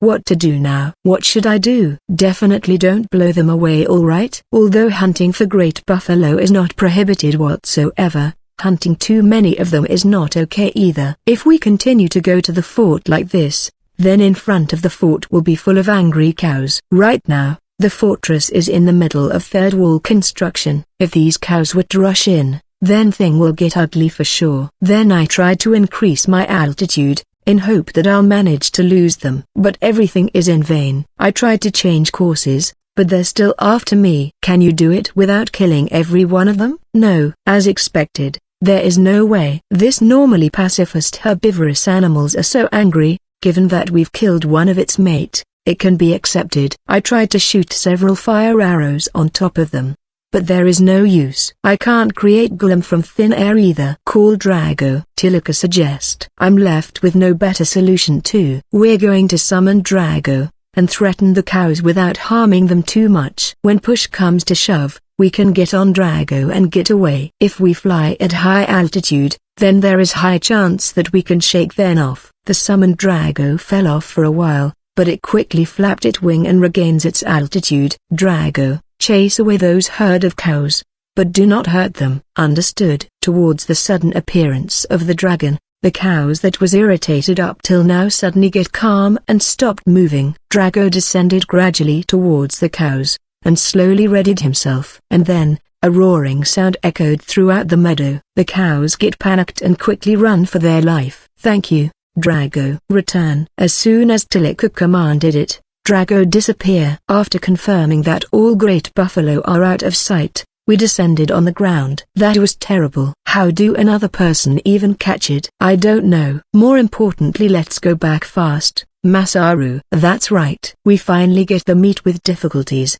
Now is the time to feast on it. On a later day, we learned that it is foolish to target the whole herd. Usually, people only hunt it when they are alone. This happens if they got strayed. After we got back at the inn, I cooked the meat, but I was dumbfounded. Yes, this meat. There is no difference between this meat and the ordinary one. I heard that it's delicious, therefore I'm a bit disappointed. But Tilika looks satisfied. I wonder if there is something unusual. The only reason it's so rare is because of its high capturing difficulty. However, there are many other leftover meats around here, and they taste as good as this too, so this is nothing special. That's why they're not worth aiming for. What a troublesome one. I don't think I'm going to hunt anytime soon. Maybe that's the real reason as why this meat becomes so rare. After we're done hunting, we come back to the fortress gate. But it seems that there are some commotion taking place. Hey, you guys. Were you hunting at the meadow? When we're passing through the gate,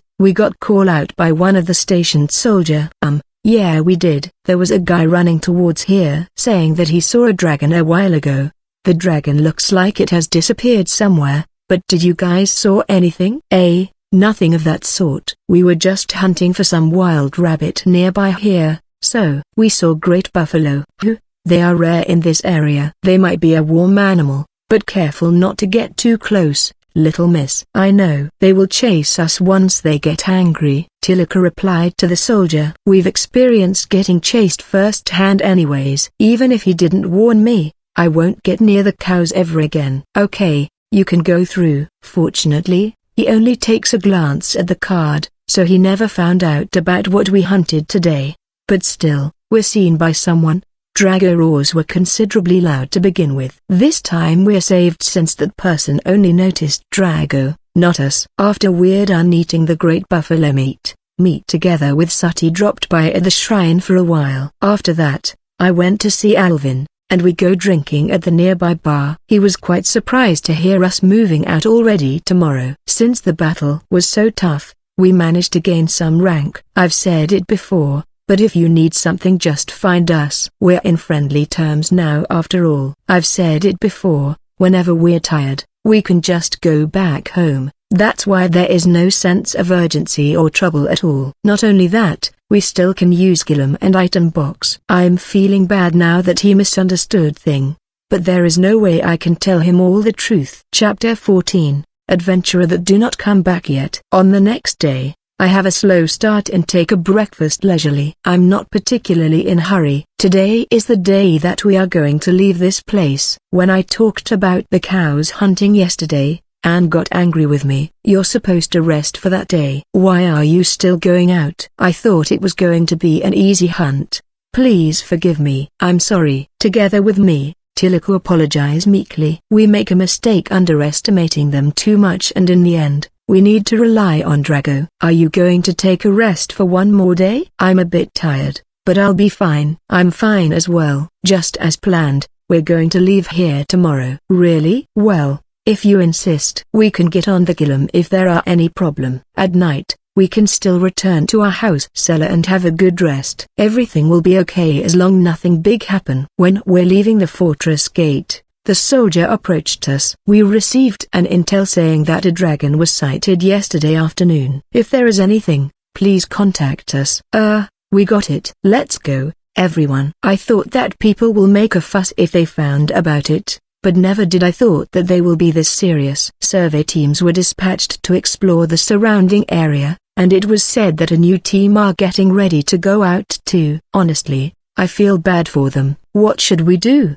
The situation is getting messier now, Anne said. While we're walking in the meadow towards the forest, there is nothing that can be done at this stage. If we ignore it and leave it alone, then it will die out by itself. I'm sorry. For the time being, both me and Tilika can only offer our apologizes. We know that this apologizes won't reach the people that we've caused the inconvenience, but I think that from now on we'll reflect on this matter properly. For the time being, please refrain from summoning Drago.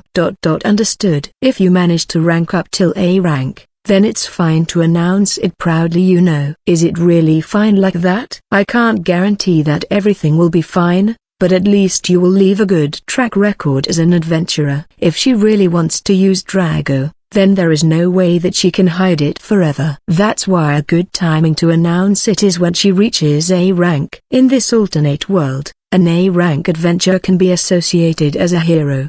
They will get the backup from Adventurer Guild, and the influence they wields is no joke. Even if the adventurer is a no-name, the fact that they can use a rare magic like summoning magic is already a deal-breaker. Every nation or organization will let it aside as long as people is good enough. Adventurer's job are to fight monster. The whole job can be described as this sentence only. Everything will be fine as long you have a combat prowess. Recently, one of the country was destroyed. In this world, there is a threatening existence that is called as demons. Just take today's situation as example. There is no telling how well they can fare without the A-rank help. If I'm an A-rank, then will it be okay to refuse some of the job? Although I'm fine doing some odd jobs like being in defensive team and repairing the fortress wall, if possible I want to join the front line as well. This is because I believe that it is a good opportunity to earn experience values. Of course, if you manage to rank up,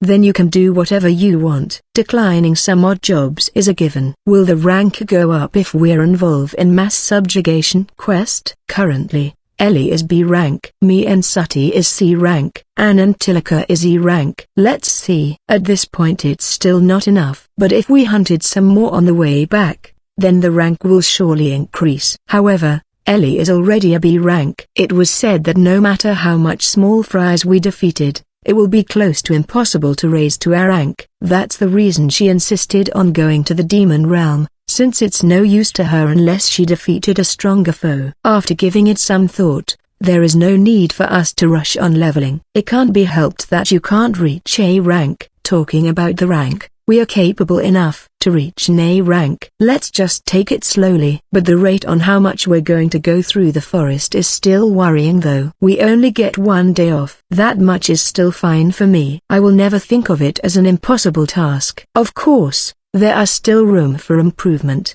but I want to take a break for a while. I want to tell you Guy's story about Japan. Watching TV for one whole days. Sometimes go online. Once in a while I'll go to the konbini and read a manga. It won't be funny if the snow falls, you know. I do not want to hunt while the snow is falling down, do you? If that's the case then I respectfully decline. That's why we need to call off our adventuring task during winter. That's a nice idea. We can take it easy, but we can still do many stuff during holidays. Right? We can practice swordsmanship and new magics. Ellie can start practicing her cooking too.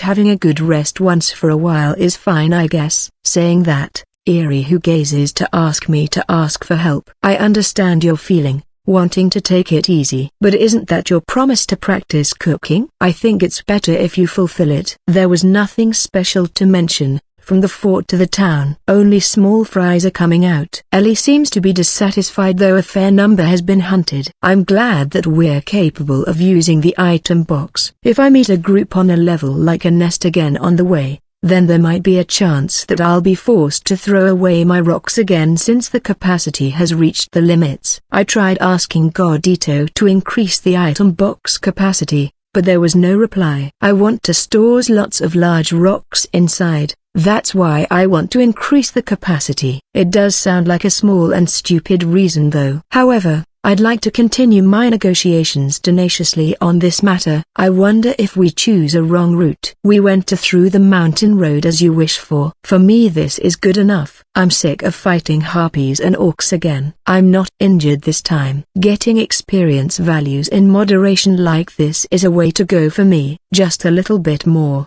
But for Ellie, she needs 10 more points to upgrade her space magic to level 5. In other words, she doesn't have enough to level up. That is because everyone has agreed to improve Tilika and Anne level as first priority. Because both of them has very low level, it is important to defeat any small fry that we've encountered. However, this action plan doesn't bring any benefit to Ellie at all. We're kind of optimistic since there is a week to go through the whole forest, but till the end, we've only encountered some weak monsters. Soon enough, we're going to arrive at the town. I get a feeling that the level is hardly increasing after we reach the level 20 marks. In this case we don't have much choice other than to proceed steadily. One more time. Don't want. Rejected. Moreover Ellie, your cooking level is horrible right now. Once we reach the town, I want you to start practicing immediately. I'll practice properly you know. So far, you've only practiced on how to handle the kitchen knife. You're just getting better in that area. Do you think it's fine like that? She's right. Since we can't use the fire in the cellar, there is not much choice than to practice on how to handle knife. That's the reason why only her cutting skill has improved. Of course, she is not only capable of cutting the meats and vegetables. She is capable of peeling of the apple too. If there is such skill as a knife cutting, then she is surely level 1 by now. At the same time, to kill some boredom, I've practiced on throwing the knives, and finally I managed to get the level for it yesterday. Why is she not practicing the cooking honestly? Not to mention Ellie. Something is coming. Sati who is walking ahead of us take a vigilant posture. There are 2 of them. I get a feeling that one of them is being chased. It might be a person. Where are them? If it's a human in trouble with demons, then we need to give help fast. I get a feeling that we're getting interrupted at the crucial point, but this one need more attention. What about Hawk? He is on the way. Tilika get off from the Gillam and said so. If it's an adventurer who's getting chased, then we better go and distract the demon. Sati, let's go ahead. Yes, Masaru-sama. I grasped my sword and run along Sati towards the deeper inside of the forest. Actually, that part of the forest is kind of near to the grassland. Maybe they are an amateur party trying to take down something worth more than they can handle, but eventually got destroyed. Just as I expected, the other one is a human, Sati said while running. I also managed to catch him in my detection. There is still some distance between us. The distance between the adventurer and the demon stably doesn't increase or decrease. We can make it. At that time, the growls of the demon echoed in the forest. There is still some considerable distance between us, but I can already hear it. Plus, I know this voice. It's an ogre. Sati agrees with me. There is a group of it chasing after him too. The distance is still quite far though. We should hurry up. After that I saw a hawk fly through past our head. Hawk. Calling it loudly, I saw a hawk deftly flies through the forest trees, coming towards me. A group of ogre is chasing after him. I will follow out soon after I help the adventurer, so please lead us out of the forest. I talked to Hawk who is at my shoulder. The grassland is nearby, so it's better to fight at an open space. Hawk, please lead the adventurer out. Hawk squeal with fire and then it flies towards the adventurer. I saw them. I will charge head on. Sati go hide and take the side. Sati quickly disappears. I can't follow them with my ears, but I can still figure it out with my detection skills. Sati moves diagonally forward according to my direction. We've not made any arrangement before, but this way our movement will match. The adventurer who is trying to escape comes into my eyes. A huge ogre is approaching behind him. Hawk is flying over the head of the ogre, but the ogre doesn't seem to mind. It still continues to chase after the adventurer. The adventurer is already staggering, but the ogre movement is not so fast in the first place. If anything, the ogre has a characteristic of skin thick like an armor cladding its body. Not to mention the arrows and low-level magic, Even swords and spear will have rough time to pierce through it. Its size is bigger than the orc, but still on a smaller side compared to a troll. It has 2 horns on his head, and in terms of power it can easily twist apart a human being. However, its body is heavy, thus its slow speed. Otherwise, the adventurer is already long dead. This way. Noted, the adventurer raises his head. It's a man. Ordinarily, when the setting is like this, isn't it usually a damsel in distress? He didn't even have a luggage, or a weapon at its hand. I wonder if he lost it during his escape. By the way, there is no way you can wrestle with the ogre bare-handed,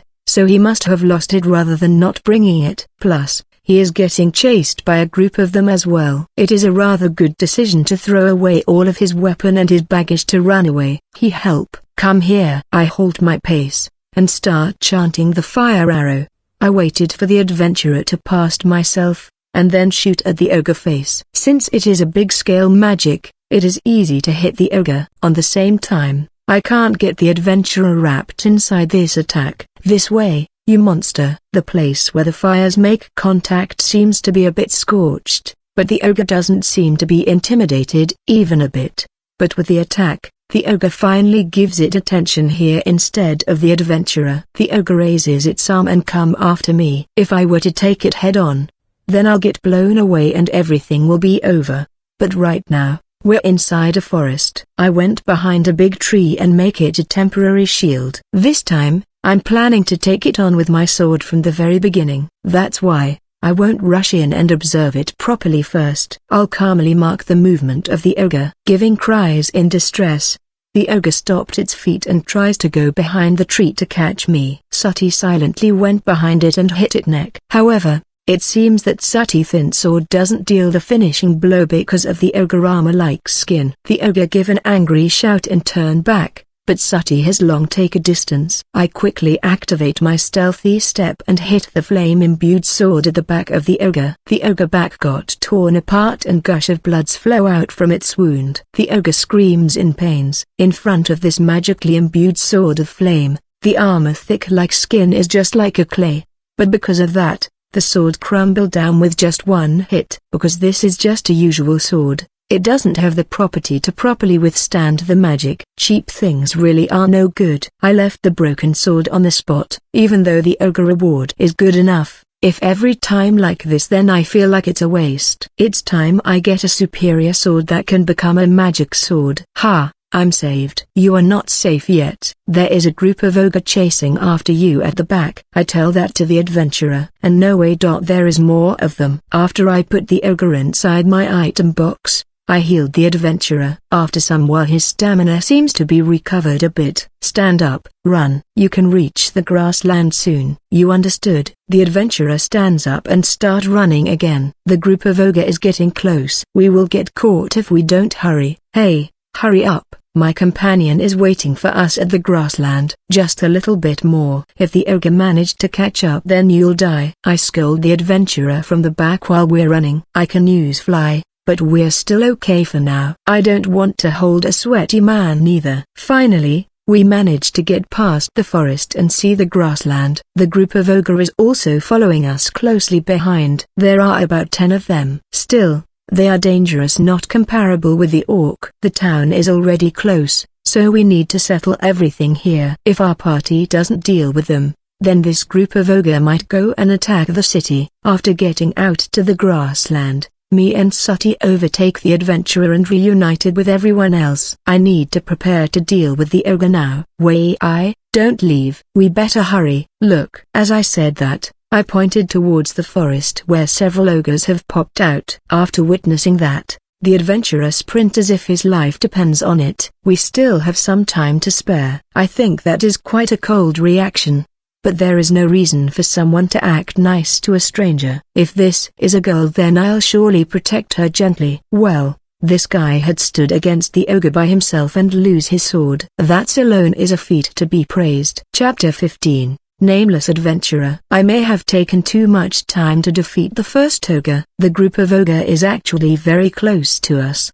Besides, it seems that they have scattered away in the most troublesome way too. Like this, we can't one-shot them with a long-range magic. After regrouping with Anne, Tiliku and Ellie, I started to chant the earth magic shortly. I'm going to make it tower with the earth magic. Gather up. The adventurer finally caught with us and now crawling besides me. Right after the incantation started, the ground nearby our feet start to glow up. I'm rather hesitant to speed up the process since there are gravity to consider, but the ogres are fast approaching. I can't waste any more time. Guys, start chanting your offensive magic. Let's take down as many of them before they've come close. The earth surrounding our feet merge in a rectangular way and start to risen up. It stopped when we reach about 5 meters and then we look at our surrounding. The height of the tower itself is about 5 meters, but in the process of doing that it absorbs the surrounding soil, in which resultant a moat with a 3 meters depth, at the very least. The tower itself is quite high. As long as the ogre has no flying capabilities, there is no way it can reach us up here. Not only that, I can drop the rocks if they're trying to climb up. Perfect. Immediately after the earth tower is completed, the ogres manage to catch up with us finally. They are just standing beside the moat. Their number has been decreased to 5. I've always thought about it. The reason why they won't run away even if there are only half of them remaining. It's really strange, even though I am quite sure that they have shred of intelligence with them. We shouldn't finished off the one just now, because the ogre is likely to catch up with us if we've taken too much time. That's true, but you guys have done well. Like this, it is easy to attack on them. Oh frozen dragon, pierce the enemies. Ice dragon, water stream. While Ellie is taking her sweet time, both Anne and Tilika activated their chant and the remaining ogre are now one. Please leave some for me too. Yeah, please get it done soon. As expected, the ogre finally tried to run away when it is the last one remaining, but Sati arrow managed to struck it knee. Then the second one, and third one. Like this it can't run away anymore. Ellie going to give the final blow. Sati really has done real good job with this. While we're waiting for Ellie chant to get completed, the ogre suddenly turns around. Did it give up on fleeing? The stone. The adventurer says. Stone? The ogre has a fist-sized stone in his hand. Then it makes a stance. Then it throws it. I knocked down Ellie who is continuously dragging her spell and the rock quickly flew over where her head was located just now. It's truly power of an ogre. The rock can easily reach 150 kilometers per hour. Whoa. Lie down. Lie down. The ogre is preparing to throw the second one. Shit, we need to finish casting fast. The second one hits the tower and give a loud dogan sound. I bet he's trying to hit us who has already lying down. If we get hit straight by that, I'm sure our body will get blown off. Sati continues to assault it with her bow, but its armors like thick skin managed to avoid it from receiving fatal injuries even though there are several arrows attached to its body already. Just when the ogre want to throw the third one, our chant is finally completed. Explosion. Ice storm. Ice storm. The 3 magics activated at almost same time, with me, Anne and Tilika magics combined. The ogre was hit full-blown and not even remain left. This is quite a waste of material, but it can't be helped. That was amazing. You guys, just what is this? The adventurer begins to make a fuss when the ogre has been completely annihilated and our safety is assured. Calm down. Are you alone? Where are your friends? I was in hurry so I forgot to ask. There is a possibility that he is not alone. I hope he is though. It would be too late if he left his friend inside the forest.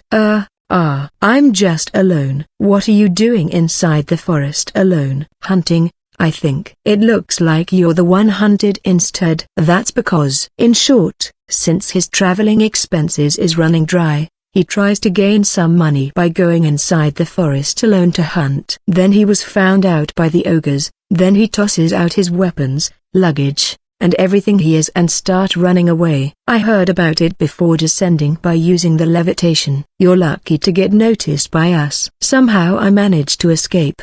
Need revision. Are you aiming to the town? That's right. You're going to bring along the ogre together with you? I'm sorry, big bro. Now I finally get the gist of the situation. If the ogre really did reach the town as it is, how much damage it will bring I wonder. Although there are some soldiers stationed at the entrance of the town, They don't have enough strength to handle about 10 ogres at once. The people using the main road also need to be taken into consideration. I glanced at him.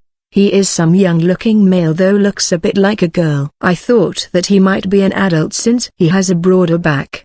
But he looks about the same age as a high school student in Japan. His equipment is ragged and he is dirty all over. But still a handsome man nonetheless. No, he is a pretty boy. He doesn't have large stature also. People might mistake him for a girl. I'm Masaru. What is your name? Wilfred. Masaru bro, please call me Will. It's a cool name. If it is the old me, then I might have burn and jealousy right now. Ikeman Wilfred. I bet he is still quite young as well. Alright Will, what about your weapon and luggage? Did you ditch them all at the forest? I don't know where are them since I'm too busy escaping. Besides, since my sword and luggage doesn't worth much, I don't think that it is worth it to return inside the forest just to look for them. For him who's just avoided the situation of life and death, it is normal to feel like not wanting to go inside the forest back just to retrieve some cheap equipment. If you asked me, it is troublesome for me too. Alright, let's get to the town then. Wait a moment. Please make me your disciple. Big bro. If you want me to train your swordsmanship, then isn't it better for you to head to the training ground instead? That's not it. The magic. Please teach me the ways of magic. Right after, Ellie landed down using levitation. We're done. What's wrong, Masaru? Ah, you see this guy. Please make me your disciple. Nei-san will start performing a doujutsu. Talk about doujutsu. Where the heck did he learnt about it? What? I won't take a disciple. For your information, we take our confidentiality seriously. There is no way we can accept any disciple. I've never seen someone else use earth magic like this before. Since it's consuming lots of magic power, there is no way any ordinary magician will pull this kind of stunt. This earth tower is just nothing but pouring all your magic juice into building it. No skill is involved. Not to mention the other three as well. The consecutive assault using a high-ranking magic that I saw just now confirms that they all are a high-class magician. Therefore, please teach me magic. Please enter the magic school just like how the others do it normally. Ellie says so with a fed-up face. That is impossible. Even so, I'm willing to do anything. So please, if it is impossible to do it normally, even more so with us. The beastman's over the used magic just now, isn't she? I saw her casting levitation. I never saw a beastman's using a magic before. What a frightful observation. She only used it for a moment just now. Sati spent most of her 2 weeks' time holed up in the basement of our house practicing magic. Of course, her lack of magic power is supported by me. She still fainted every now and then though. Because of that, she managed to acquire levitation just the other day. Since her magic power is limited, it is impossible to lift her whole body. However, it is enough to lift her body lightly to boost her jumps for about 5 meters. Her activating levitation should be a fraction of seconds. I wonder how is he able to observe it. It's not like magic is a requirement to become an adventurer, isn't it? Training your swordsmanship alone is enough. That is no good. Everyone in my family can use magic. They tried to teach me, they even hired a tutor, but it is all no good. Ooh, are you a noble? Well. I ran away from the neighborhood, so please forgive me, Nei-san. I glanced at Tilika. Tilika nodded lightly. Seems like this guy is not telling a lie. Just give up. It doesn't work with your previous tutor. Am I right? My family members and my tutor are not really proficient in magic, just like Big Bro and the others. Everyone here has mastered magic in quite young age. There must be some special training regime that they are following. Somehow, this development giving me a sense of déjà vu. No way something like that is true. Come, let's hurry up to the town. That said, Ellie quickly moved from the tower. Ellie seems to be a bit overwhelmed. This is kind of suspicious. For now, I want to go back. It's better if we reach home soon. Big Bro, what about me being your disciple? Next time, okay? Next time. We just arrived here from Gorba's fortress. That's why I'm feeling too tired. It's the truth that I've been walking all day today, and hearing his request makes me get a headache. Okay, sorry for disturbing you, Big Bro. I slowly jumped down from the tower by using levitation. Tilika came down next. When I look at it again, It really is one big tower. The moat is also very deep. I hope I can cover the top to make it like a rampart. It's a shame that overall this tower looks too plain. Is it possible to reduce the overall magic power consumption if I make some of the insides part hollow? Since it is made of earth, it should be okay to pull out some since it is quite solid overall. Big bro. What is it? And please stop calling me big bro. I can't get down. Certainly, the tower is 5 meters tall, and there is no place to grip onto at the structure. An ordinary person can never get down. Jump down. That's unreasonable. Why won't everyone go back first? I feel like improving this tower a bit. I turn to face everyone and tell them that. Right. I got quite worried though when it starts to throw stones. I thought that I'm dying just now. Yeah. Let's make it more like a rampart. I'm going to stay here with Masaru-sama. I'm going to stay with you too. Well then I'm going to head back first. Then Ellie, shall we go back together? We've leave the house for so long. This is a good opportunity to clean it. We can't rely on the orphanage kids to help us clean the house during our absence this time. Then I'm too, with Masaru. Now, let's go. Anne grabbed Ellie's hand and dragged her away. By the way, I already instructed Hawk to check the surrounding roads from the meadow to the towns and make sure that it is safe. The two of them should be alright. Big bro? Oh, give me a seconds, okay? For the time being I need to take down Will. Activate the earth magic. Deforms the tower and create a stair. Is that the sequence? But I better don't waste my magic power on the stair alone now. As expected it is better to use the rope or a ladder instead. Wow, you're amazing. Big bro, you don't look like you're going to run out of magic power anytime soon at all. Well, came down using the ladder. There is no need to call me big bro. Masaru is enough. No way. Masaru bro is my benefactor. I mean, aren't you from a noble family? What are you saying now? Well, I thought that I want to experience being an adventurer. That's why I've been studying about it. His ways of doing is completely wrong. If it was me, I will completely devote my time practicing my swordsmanship, instead of exploring the dangerous forest. As expected of a bonbon from a noble's family, he doesn't know how the worlds work. I thought that I'm naive enough being a peaceful Japanese person, but this guy has it worse. Since I'm going to be here for a while, you can go ahead to the town first. You've no business to do here anymore. I'm going to wait for you. What are you planning to do? I'm concerned about this tower. Since I made it hastily, I never consider the structure material. I want to improve it so that it will be safe to use. Is that so? It is rather inconvenient if there is no stair to get off. No, there shouldn't be any stair. What if the enemy use it to climb up? You're right. But what if you want to climb it up or get down? Since everyone in our party can fly, it is not a problem. If Sati support her jumps with the levitation, then this much height is no problem. Huh? Then what about people like me that can't fly? Why should you bother, adventurer whose name I can't remember? It's Will. Please remember it. Big bro. Our conversation won't go anywhere if I were to listen to him. For now, I'm going to leave the staircase alone. Right now, I'm going to create a wall so that people can hide behind it. I activate the earth magic and surrounded the top of the tower with a wall.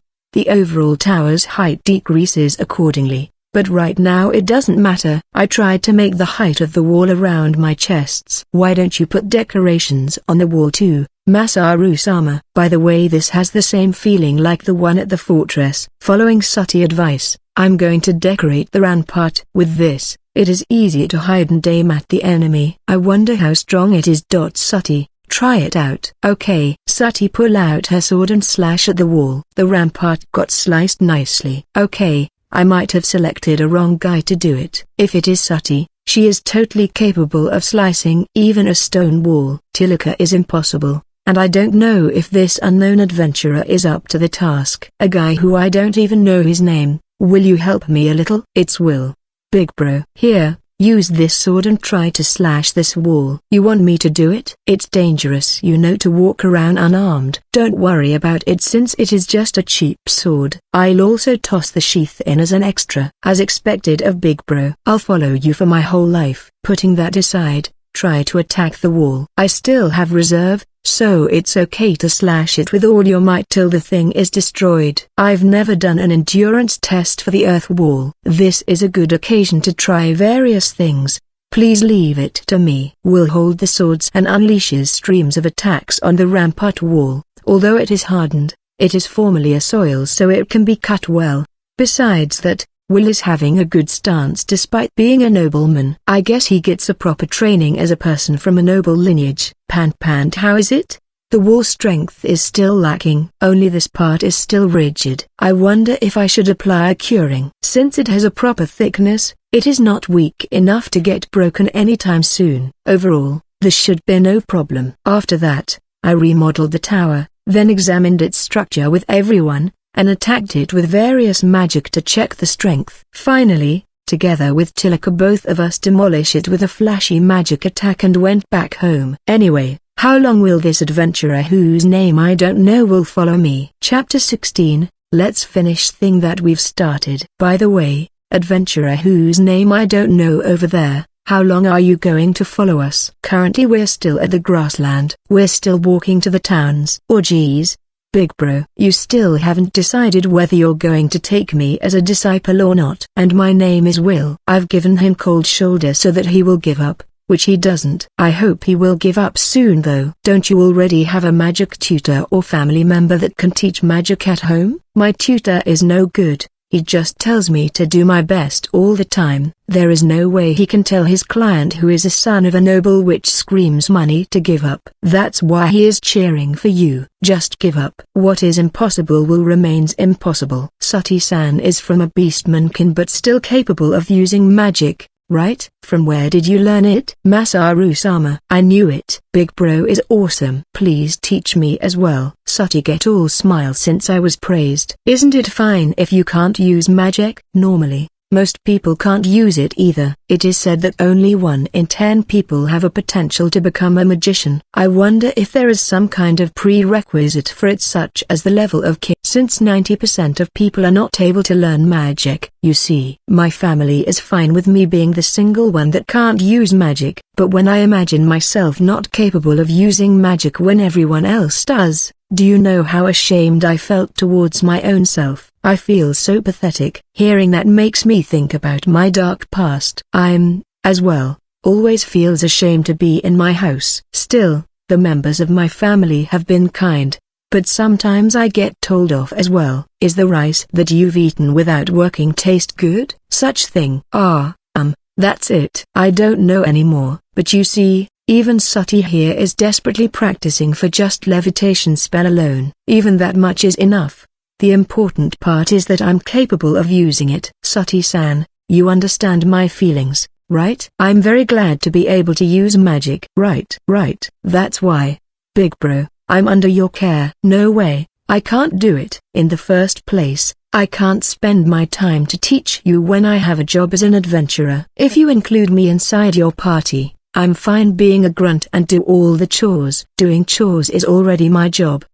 Then I'm going to carry all your baggages. Say, the ogres that we've beaten just now, how many of them can you carry home? Then I'm going to be your vanguard. I'm confident in the strength of my arms at least. Then let's test your mettle. Sati, have a match with him. If he is defeated by a small kid like Sati, then he might finally give up. Yes, Masaru-sama. With that decided, I handed to them both wooden sword from my inventory. It will be fine if you manage to land one blow on Sati. I can use heal, so please don't hold yourself back. Are you fine with this, Sati-san? You can be serious right from the start. Right, Sati. I always join the practice at the training ground. Please come at me seriously, Will-san. I understand. Both of them take a stance with the wooden sword. By the way, right now we're at the place where the town wall is barely visible. There should be no danger if we're to hold a match here. Start. We'll make the strike first,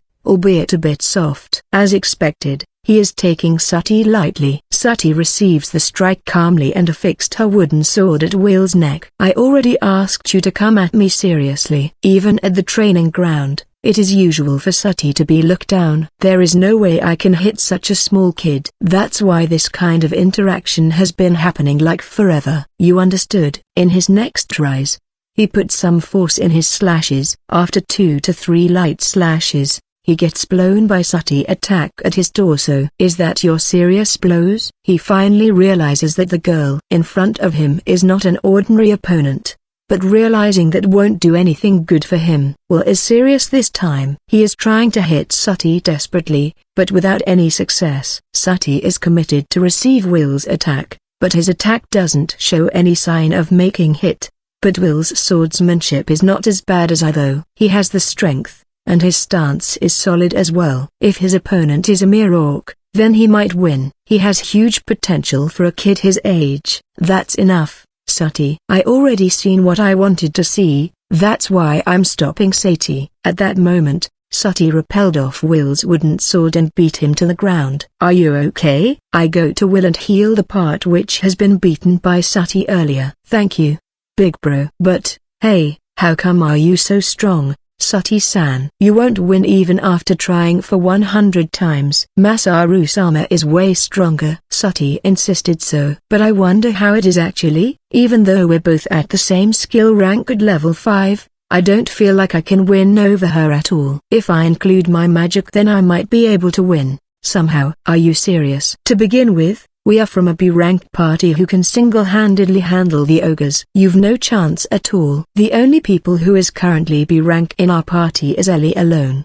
but both me and Sati are going to be promoted to B-rank soon, so it's not technically wrong. No way. It's sad to see. We'll get all teary-eyed, but getting into a vanguard business means serious skills. Even I myself was injured many times, sometimes even facing a near-death experience. The only way we managed to get through many times was because of our high magical firepower. With the current Will swordsmanship skill, there is no way he can survive. I have no intention to drive this guy like a slave. It is simply impossible for this bonbon from aristocrat family. I'll be in trouble with his household if something happens while he is with my party. Alright, we're already near the town. Let's go. In the end, I couldn't just abandon Will in this wilderness. Even though I pick him up, I don't have the slightest intention to keep him forever. This just happened because I'll feel bad if he happens to die if I left him alone here. Please lend me some money, big bro. I'll definitely return them to you afterwards. It's fine,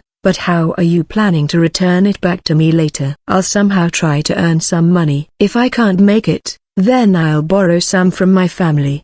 Didn't you nearly die when you tried to hunt at the forest moment ago? Where is your family house? If it is just nearby here then I'll escort him back. It's better for him. The Empire of Hos. The Empire is far from here. Aren't you running from your house right now? How are you going to manage that? In the first place, aren't your family looking for you? I'm the youngest brother in my house. There are still my big brothers. That's why I'm not obliged to inherit the role for the household. So I'm kind of free to go. I already talked with my brothers properly before I leave the house. There is no problem as troublesome as a family member's looking for their lost brother. I don't mind lending him some money, but he doesn't seem to be making any soon. I don't want to make it sound like I'm extorting him somehow when I do run out of money, and he might do some reckless thing and endanger himself again. I'll feel bad if he died on me. Honestly, I don't know any easy way to earn money for beginner though. At time like this I bet to consult on someone more experienced. It's better to ask Sergeant Dono or guild vice leader. I passed through the eastern gate of the town. I was greeted by the usual soldier on duty. Masaru, did you go through the forest from Gorba's fortress? I saw your wives just now. How was the battle? Well, we encountered Harpy's nest and Orc nest. The rest doesn't give much impression to me. Regarding the ogre ... it's better if I shut my mouth. If I report to the guild, then this boy here will get into trouble. Wow. Of course, you exterminated them all, don't you? Of course. I make sure to crush them all thoroughly. I see. Just not long ago, you're struggling against a mere wild rabbit. Look at you now. So, it's true that a man will change once he got a wife, huh? Well, you see, I did train myself hard, you know. That's not it. They are all a beauty. Oops, sorry to take your time. Please get through. I'm going to stop by at Adventurer Guild. There is something that I want to talk about with Sergeant Dono. After we get into the town, I told both Sati and Tilika in front of the guild. Then I'm going to see Drew win. Big bro, who is your wife? Oh, they are my wives, all four of them. All four of them? Truly my big bro. Even my father only has 3 at most. Still, it is 3 persons. I wonder how is it with his household? How high is your household among other nobility? Well, it is quite a big name and it is an old family as well. That's why, I'll definitely get the money to return to you once I go back home. We'll think about it when the time comes. I'm going to meet a person, you go hang around for a while. I left Will at the guild hall and went to see the receptionist. I greet the people behind the counter like usual. The rewards will be delivered later, so for now I only get to report the battle and show them my guild card for my subjugation record. As for Sati, she went along Tilika to find guild vice leader, Harpy Nest. Huh? Can you tell me about the location details later? Okay. By the way, there is something that I would like to discuss with Sergeant Dono. That's remind me. Someone has a request for you,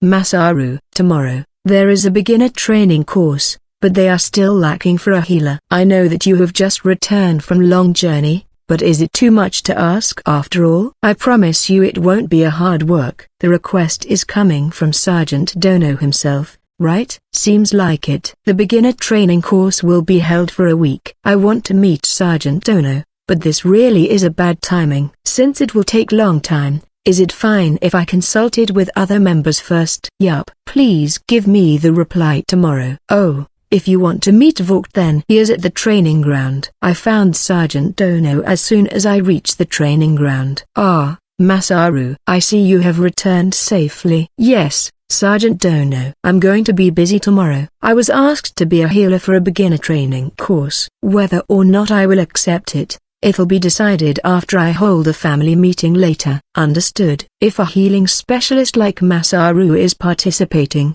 then everything will run smooth there. Sergeant Dono, actually there is a favor that I would like to ask you. What is it? Just spill it. I want to train my sword again, this time more seriously and thoroughly.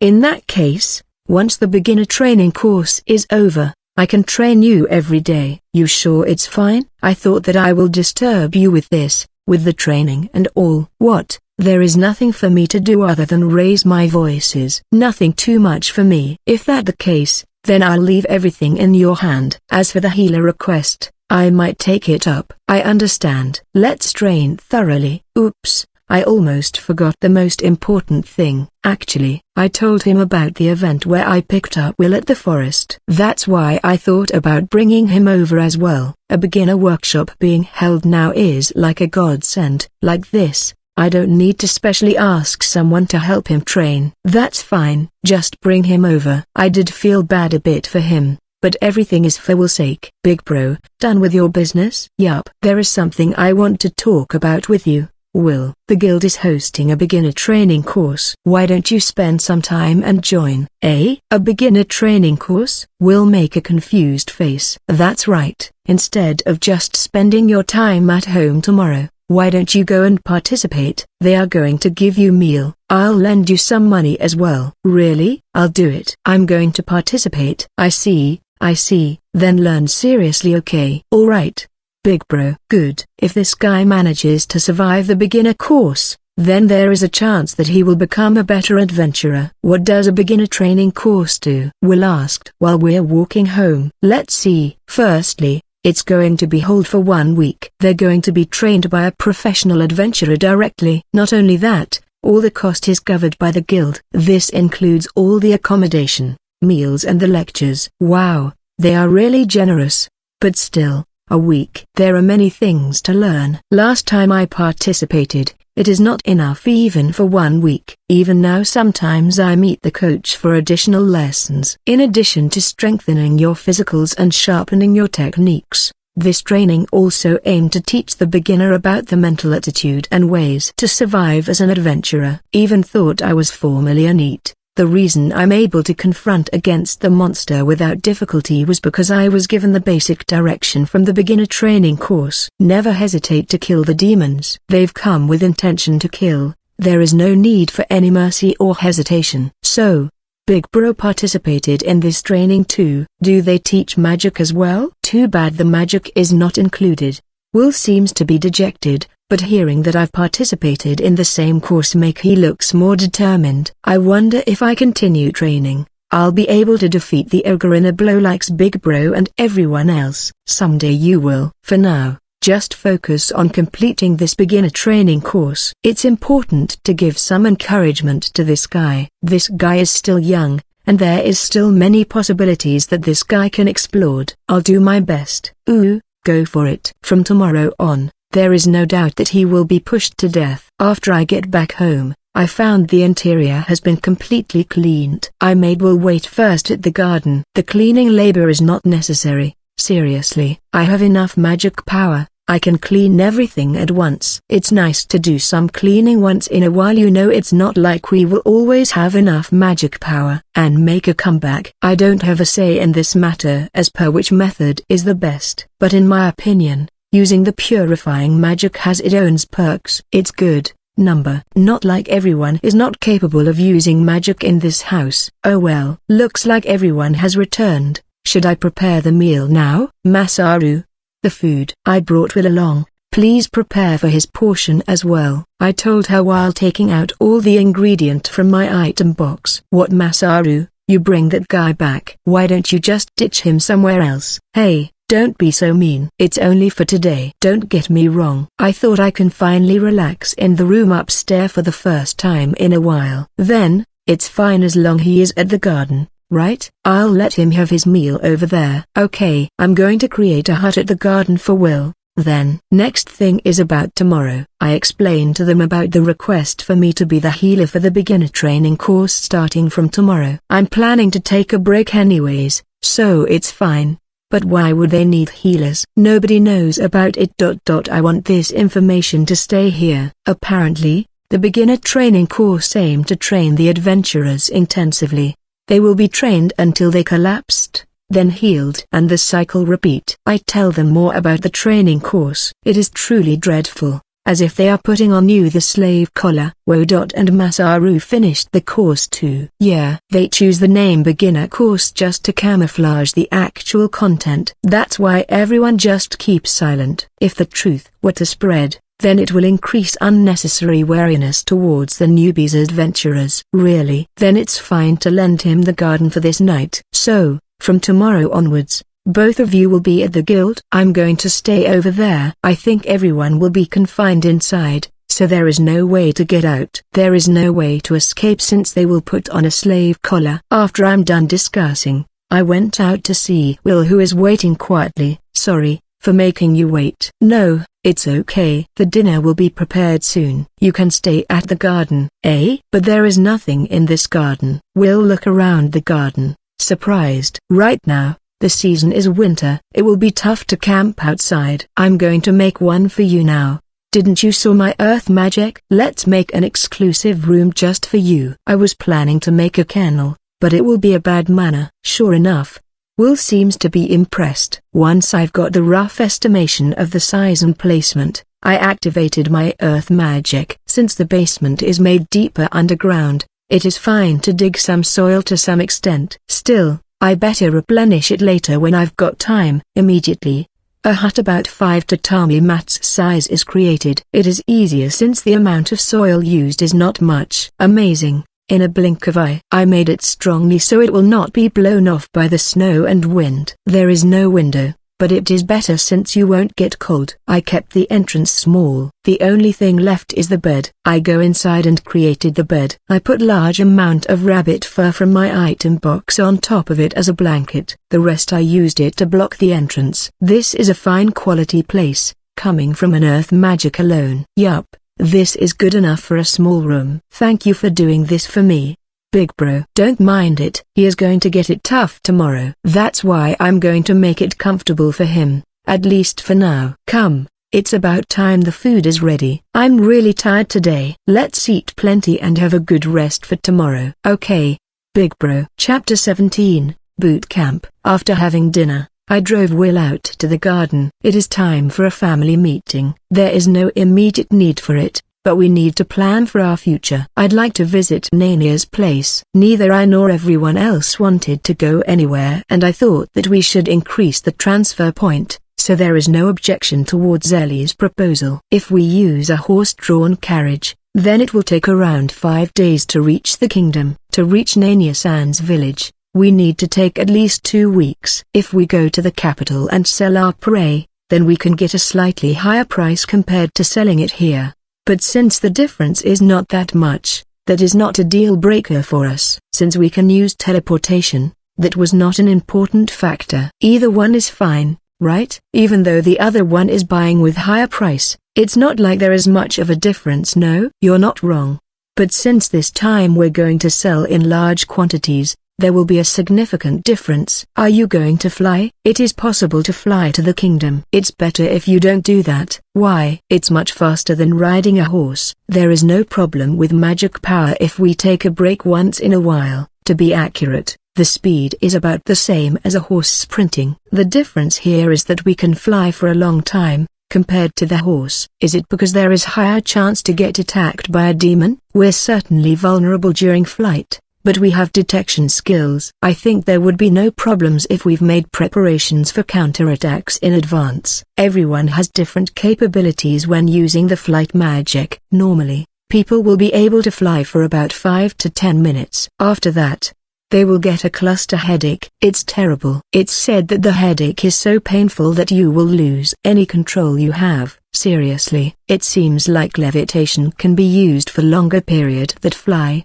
but the end result is the same. The cause is the overuse of magic power is harmful. Last time, when we were being chased by the cow, how long did we fly? I was supporting Tilika as well, but I don't think that I exceed the 10 minutes. People usually know once they learn it, but for most people it doesn't matter since their magic power is going to get exhausted first anyway. In other words, there is no way for a human to reach the outer space. I've dreamt of making a space suit someday and going to explore the outer space before. What a shame. This is very disappointing. I think it's better to go to the capital. It's not good to be selfish. We can go to Nania's place afterwards. Ellie makes her mind while I'm still in shock about the fact that I can't go to outer space. Money-wise there are no problems. I already earn a lot. That is no good. Money is important. You're right. Well said, Ellie. This time, we're going to the capital. At that time, the quest menu flashes. It's been a while since the last time I saw this. I opened the quest menu fearfully. Quest: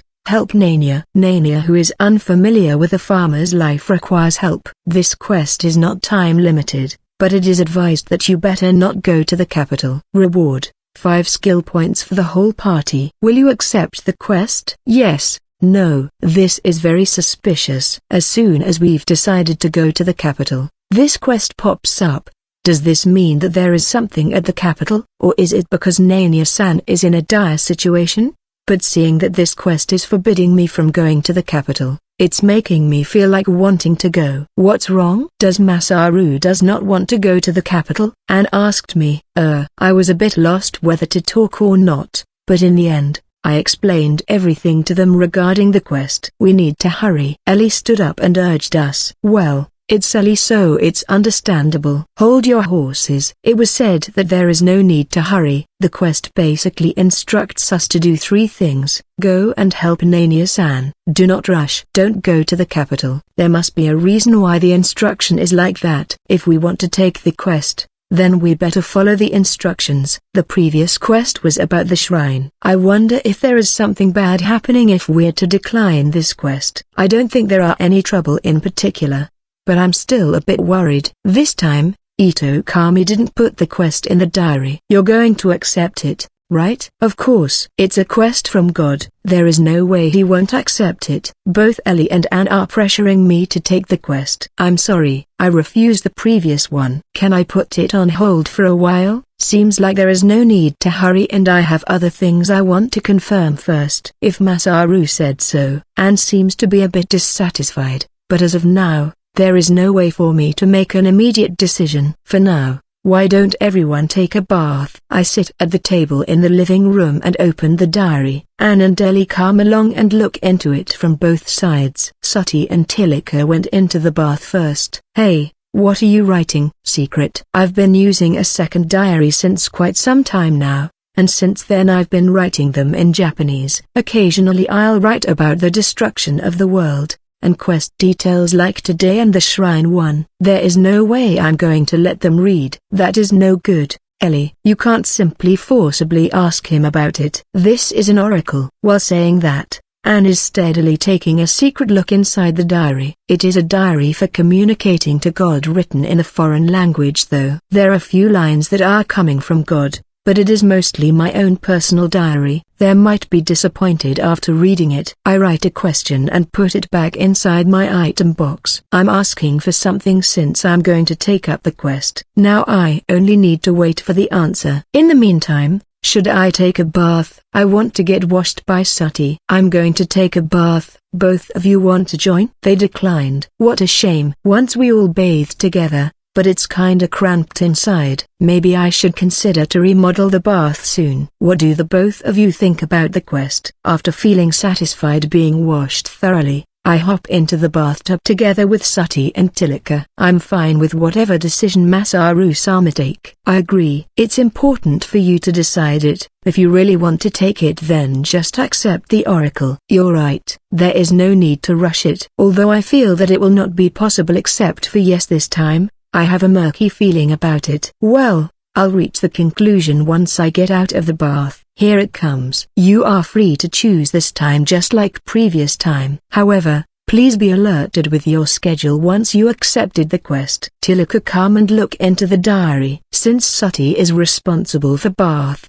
she is still inside to attend both Anne and Ellie. Whatever you choose is fine. If we need to take a tight schedule then we need to take the day off. Ellie will probably wish to go soon, but it's super inconvenient. If push comes to shove we can go there with Drago. Can we take a horse carriage without changing it halfway? Putting aside the quest pros and cons, the 5 points are still attractive. Right, it's only take a little bit more for Tilika to reach the summoning magic level 5. After everyone has done bathing, the meeting was conducted again. Of course, we are going to accept the quest. Ellie wanted to start the quest right away, but I tell her that it can't be done since we need to mind our schedule as excuse. Early in the morning next day, everyone is going to the Adventurers Guild. All of them already went ahead of me. I'll definitely bring Will to the practice ground. Practice properly, Will. Yes, Aniki. I'm going to do my best. We'll already have a good sleep and a nice breakfast,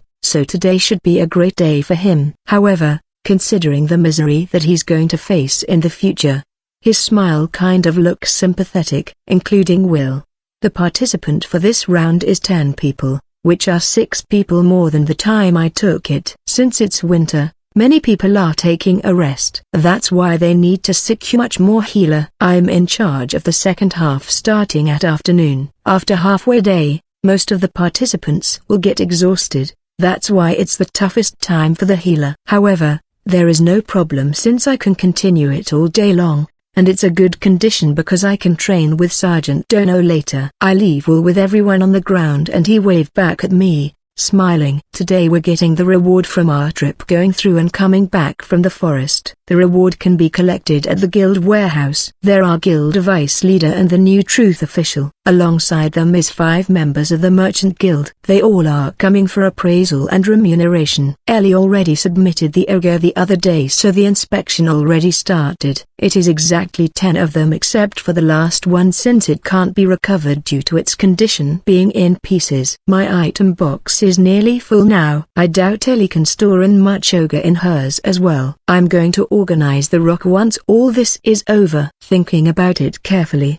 there is no actual need to put everything in the item box. We can just keep it next to Will's hut or at the basement of our home or even at the rock private warehouse. No, should I really keep our kills over there? Yeah, I think that is more preferable. If we chilled the carcasses with ice, then it should be able to preserve. I'm going to expand the cellar and make a warehouse. Do I have to put it out in order? I confirmed it with the guild vice leader.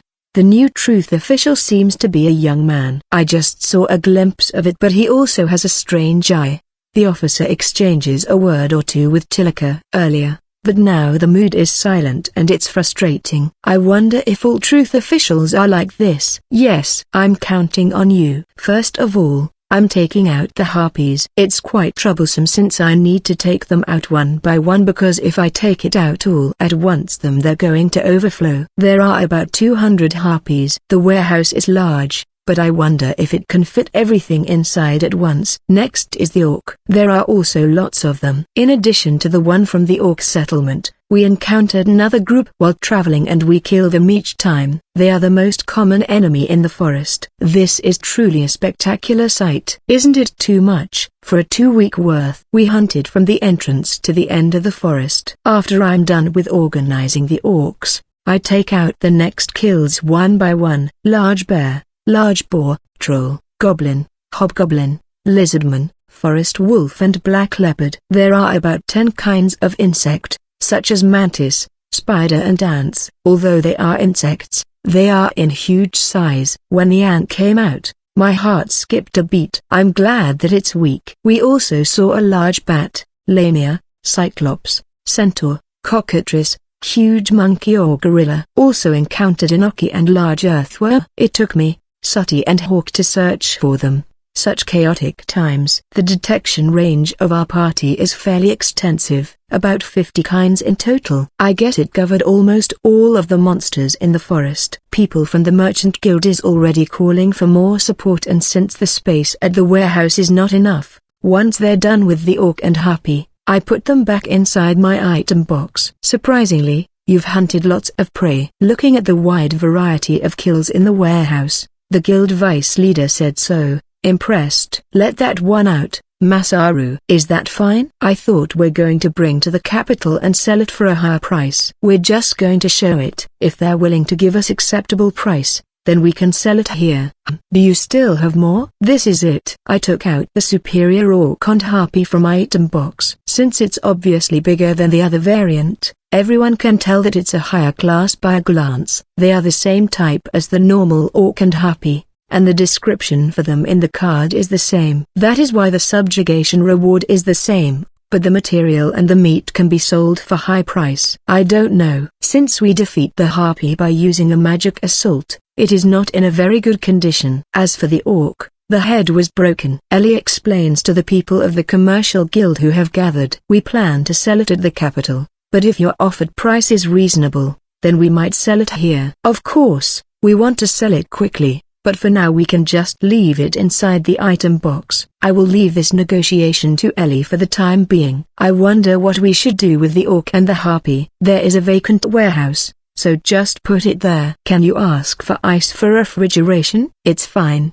The ice will be on service. I see. That warehouse. After I returned, the superior harpy and orc was sold at a good price. Ellie, who's worried about Nania-san since morning, has her mood improved. Just to be sure, all of this was hunted in a period of 2 weeks. The assessment with the merchant guild was done, and now is the time for our reward. Of course, even though you said that the orc and harpy has made a nest in the forest, this amount is just too much. Did something happen again in the forest? There are even superior demon included in our kills. Of course, people will have their doubt. That's not it. This amount is expected from us if we go for hunting. Ellie-san, you're not explaining about it properly. In short, it's because we have people with searching ability. If we move while doing recon for large area, then it's possible to get this much. I understand the mechanic, but how did you conduct a large-scale search? How much should I tell? Sati's searching capabilities combined with mine. It is a well-known fact that the beast's ears and nose are good. But it might not be as rare as Sati though. As for mine,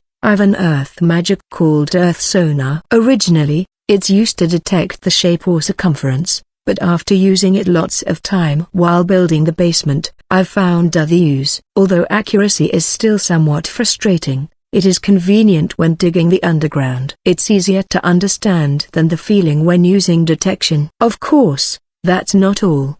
But there is no need to spill every detail now, right? I also show it to the guild vice leader for evaluation. Is there any possibility for any remains of such monster in the forest? I can guarantee you that they will not. As far as our observation tell us, that is. The harpy is the remnant from that time after the subjugation of the dragon. The orc is the one that ran away during the battle at the fortress. So far, there is no sign of abnormality. I understood. Next, tell me the whereabouts of the demons according to what you remember. After that, while referring to everyone guild cards, we tell where we encountered the demons from whatever we remember. This is all for the report. Regarding your rewards, since there is large amount of prey, we can't give it to you right now. We also need to conduct an assessment for the material and ranking up. Please come back to the guild after 2 days. Everything will be wrapped up by that time. Is that okay? My rank will go up, right? Yes,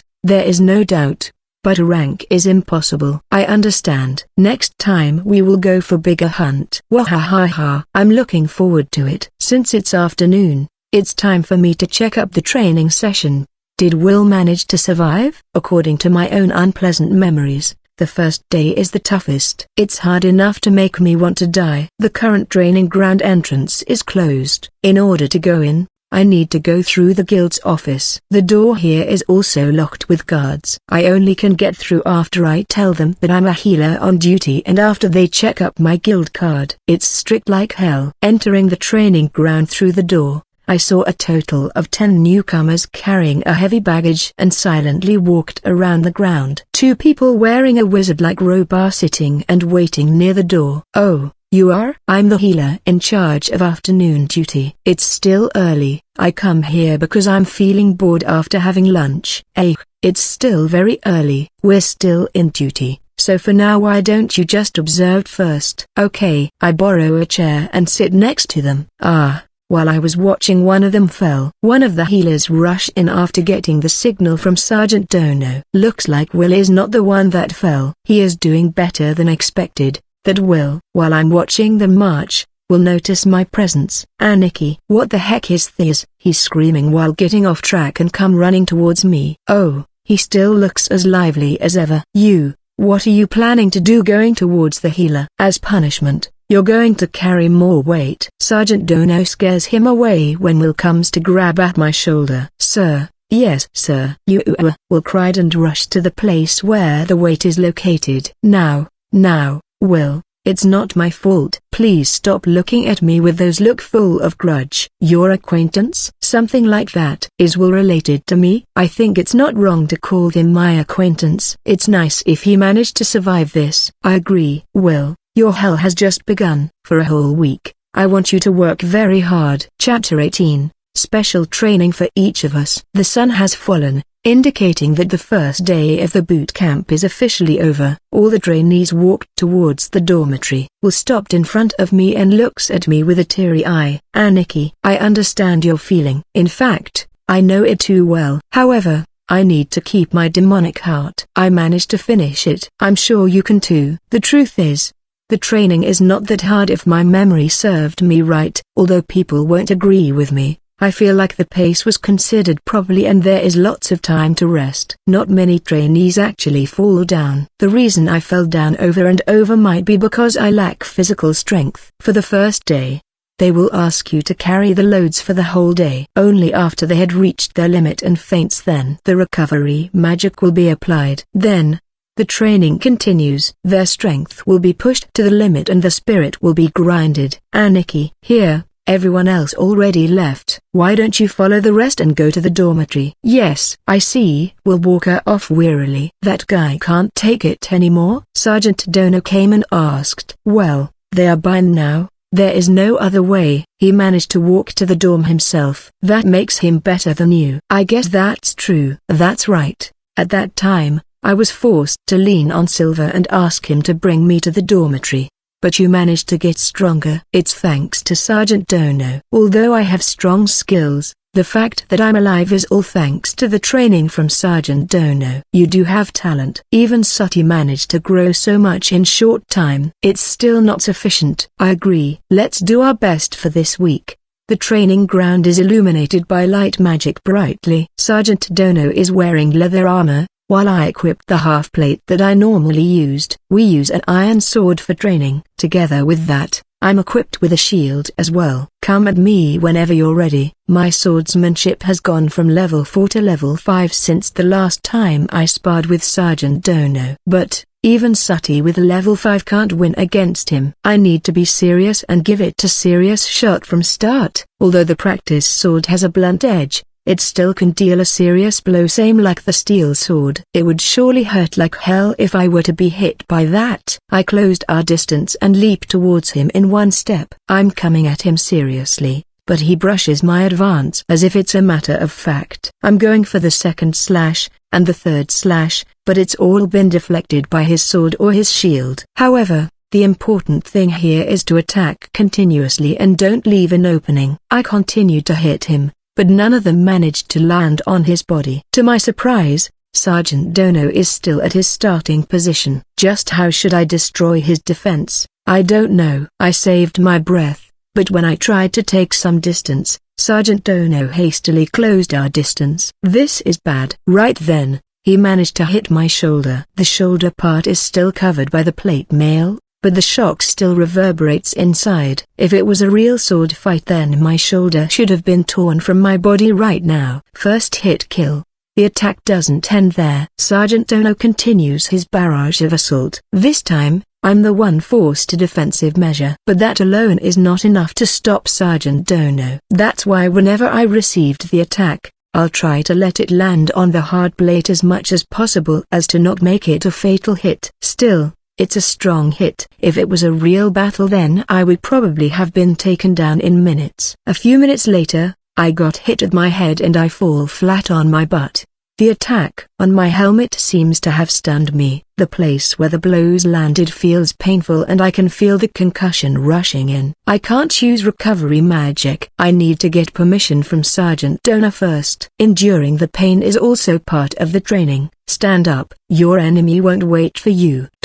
Yes. I stand up wobbly and readied my sword. Immediately Sergeant Dono start his barrage of attack. I desperately defend against the attack with my sword and my shield. His merciless attack rains on me. Some of it managed to blow away my body armor and finally I was put on my knee. What's wrong? Fast to get up. Aren't you more strict than usual? He is acting as if this is the boot camp itself. His attacks are going to continue once I get back up, so I tried to counter-offensive him. Although my attack is shallow, it's still making a significant contacts. I wonder if Sergeant Dono is going to continue. And to my surprise he makes some distance. I'm saved. I regulate my breathing and watch Sergeant Dono movement carefully. Recovery magic is still a no-go. It feels so hopeless now that my head as well my flank is hurting. There is no way I'm not going to last. Damn it. Even Sutty seems to be a decent match against him. I wonder if my basic specification is too low. How come there is so much difference even though our level is the same? How can I become strong just like Sergeant Dono? I practiced for 40 years. 40 years,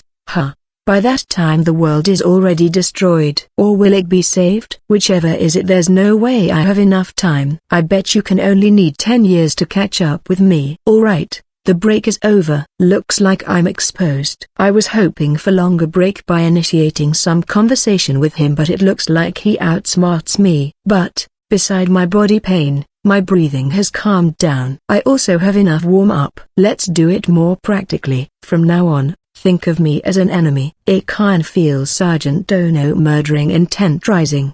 Please stop it. I'm going to die. Today we're going to stop here. It's fine to use your recovery magic now. In the end, I got fatally hit 8 times. In other words, I'm already dead for 8 times now. I continued fighting while being torn down, and I finally fell after got hit by Sergeant Dono last attack. After that I can no longer move. Thank you so much. There is a pain somewhere in my body that I can't identify, and I think that some of my ribs are broken. It's hard to concentrate on my magic when it's pain this much.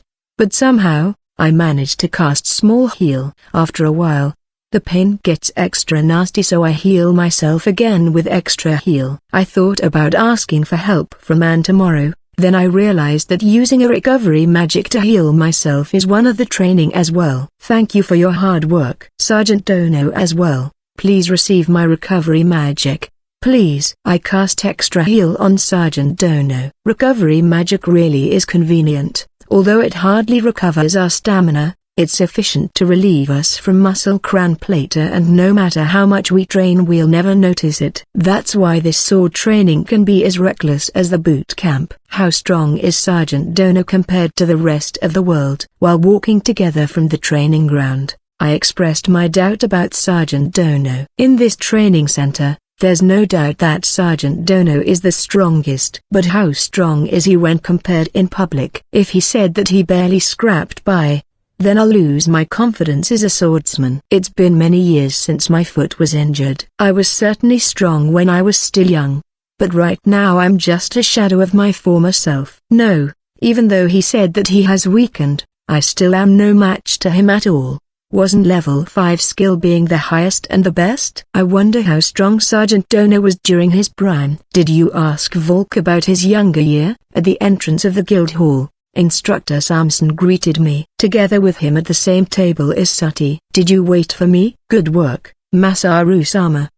Have you been waiting for a long time? She came along during afternoon and it seems that she has been training at the subground site. From the look of it, Instructor Samson has been guarding Sati from bad insects while she is waiting at the guild hall. He is a nice guy. For the time being, I'm going to take a break for a while and sit at the table. Sati-chan is still as popular as ever even though she is now a married woman. The guys keep flocking at her. Rather than being popular because of a woman's status, it's more like she is popular due to a catwife element since she is cat girl. Just beat them if they're annoying you too much, Sati. Right, there's no need to restrain yourself. It's fine if you punish them moderately. I agree with both Instructor Samson and Sergeant Dono. But once entered a battle mode, Sati can be quite merciless. Still, she is usually quite mature and warm person. Now that I think about it, Sati has not mastered yet the art of hand-to-hand combat. What? That is not good. It's important for self-defense. If you're waiting here then you should let me know that it's already time. Yes, please do so, Instructor. Then regarding the story about Sergeant Dono during his younger days. Oh, okay. Right now, Volk is still strong, but in his younger days, he is exactly the strongest. Strong like a fierce god. Calling me the strongest is too much, Samson. There should be about 10 people above me. No, number. You should at least be among the 5 fingers. And that is in this country? What are you saying? Of course I'm saying for the whole world, especially if you're saying about swordsmanship skill. He is actually competing for the 2nd and 3rd strongest. Whole world? So, it's like world ranking. Not to mention his swordsmanship skill is at the 2nd or 3rd place. At that time, I might have been in the 3rd place. What are saying now? Didn't you win against that guy once? Just once. Besides, I'm a retired man right now, while he is still active. I can't say that I won. But if we take pure swordsmanship in consideration, it seems like at that time Sergeant Dono has a rival which he can compete arm to arm. In other words, there is only one swordsman who is definitely stronger than Sergeant Dono. That's right. My master is still alive. You should visit him when you have time. If you want I can introduce both of you. Oh, that's a great honor, Masaru. It's not every day you can get a guidance from the Sword Saint. Wow. To be honest, even though I'm half dead from training with Sergeant Dono, I want more. Then how about the 5 fingers and the 10 strongest? It's hard to decide the winner and loser for mages. They won't fight head-on in the fight, right? Plus, if they are magic swordsmen, then it would make things more complicated. It's true that the condition for winning must be changed between a match of swordsmen and the mages. So, the evaluation will be mixed. I wonder if it's like World Tournament or something. Well, being a mage doesn't guarantee a win anyways. Look at me, I can be easily destroyed even when I was serious. There is a swordsman tournament too, at the capital during spring. Why don't you join it, Masaru? The prize money is good, and you can become famous as well. The swordsman tournament is a regular game in the capital and the empire. It's the tournament where the swordsmen test their mettle against each other. It's the perfect opportunity for them to test their skills. on thanks. I don't want to fight in front of crowds. It's impossible. I bet the swordsmen are going to fight in a dome-like stadium just like in ancient Rome. It's the best way for the spectators. I'm confident that I'm going to get full nervous and won't even capable of displaying half of my abilities. It's useless to be conspicuous. I believe you should have more confidence in yourself. Confidence? I've grown quite strong, but it's all thanks to my ability. Even though the beginner training has done a lot to my physical strength, I can't say that I've gained most of the strength by myself. It would be the best if I can just continue living quietly. I wonder if it will be possible to relax for a couple of years alone this way. I always tell myself this, that I want to quit all these intensive training and live a relaxed way. So, what you're saying is that you want to become stronger. If you're not strong, then you die. I need to protect my family. It'll be hard to survive if I can't even defeat the Orc King. Well said. We're going to train more starting from tomorrow. I'm going to die again tomorrow. In this case, it's easier to join Will in the beginner training course.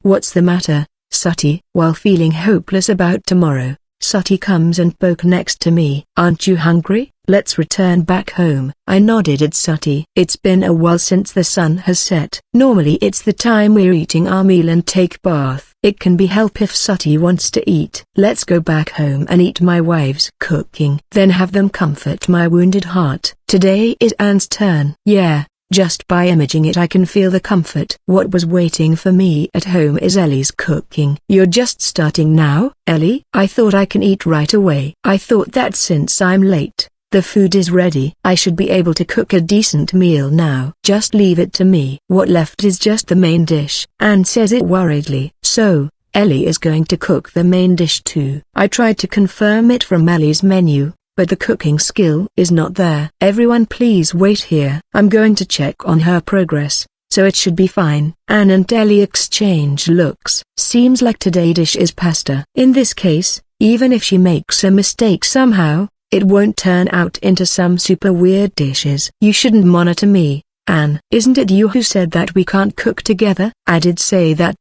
Can you do exactly like how I instructed you? If you need help, then come and ask. Okay, I got it already. This one is much easier. Yeah, somehow, I'm having a bad feeling. The dishes that came out after a while seemed decent and the arrangement was beautifully done. Is this pasta sauce made of tomato? Come, please enjoy. But, as soon as I get a bite, an extreme sweetness spread out in my mouth. It has quite an exquisite taste. It's gradually taste hot as we eat more. Did she mix grinded pepper inside as well? Yeah, there is no way this is edible if someone can't stand pepper. Hey Ellie, did you taste it first? I tasted it once. Did you cook it as per what I said? Since it's no fun to cook as it's, I tried to make my own original. Is it delicious? It's not like you can't eat it. Delicacy. Just like what Tilaka said, the taste has certainly changes. Nothing to worry about. It's fine if you try to eat it carefully. Sati followed up. Certainly, this pasta is decent and it's not like it's non-edible just because the taste is slightly weird. It's fine to turn your eye blind on that one. Picker eating is bad for health. Didn't I said to do it just like what I taught? But, as expected it's a mistake on Ellie's part. Well, it's fine for her to make mistakes since she is just a beginner. Please try your best next time. I also did something like that. Last time, I tried to mix rice with Coke. Coke is delicious. Mixing them would make it more delicious. That was when I was still in elementary school. It's fine as long as we can still eat it. Masaru. Ellie looks happy that I defended her. If that's the case, why don't you finish them all by yourself? Ellie's chopsticks didn't move after she tasted it once. Is it fine if I don't finish it? Don't do it if you can't finish it then. All four of us tried our best to finish the dishes. Fortunately, after Anne added her sauce on the pasta, it becomes somewhat more delicious. Of course, Ellie's original sauce is naturally put aside. I changed their Saint of Sword to Sword Saint, as this sounds better and both have the same meaning in titles. Chapter 19. Boot camp complete. Next day. The second day of the boot camp for Will is finished. and now it's my time for training. It was when I was taking my armor out from the item box that it will came and approached me. What are you doing? Aniki will still has that cheerful face. Looks like he has some energy left with him, even though he looks like he is dying during this second day. No, more like every day. I'm going to train my sword. From now on I'm going to practice with Sergeant Dono. Today shouldn't turn out as a disaster like yesterday. With my remaining points,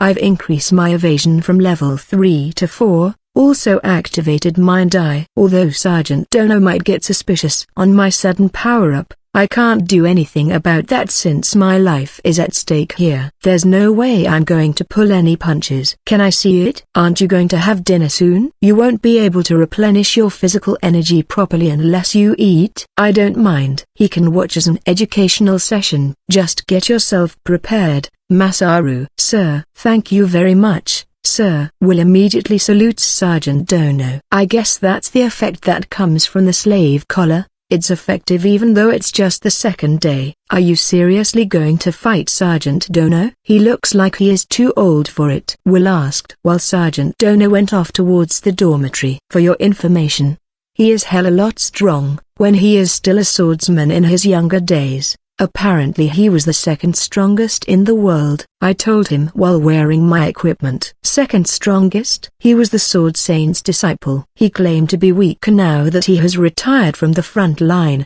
but he still makes a strong opponent. By Sword Saint you mean that Sword Sage?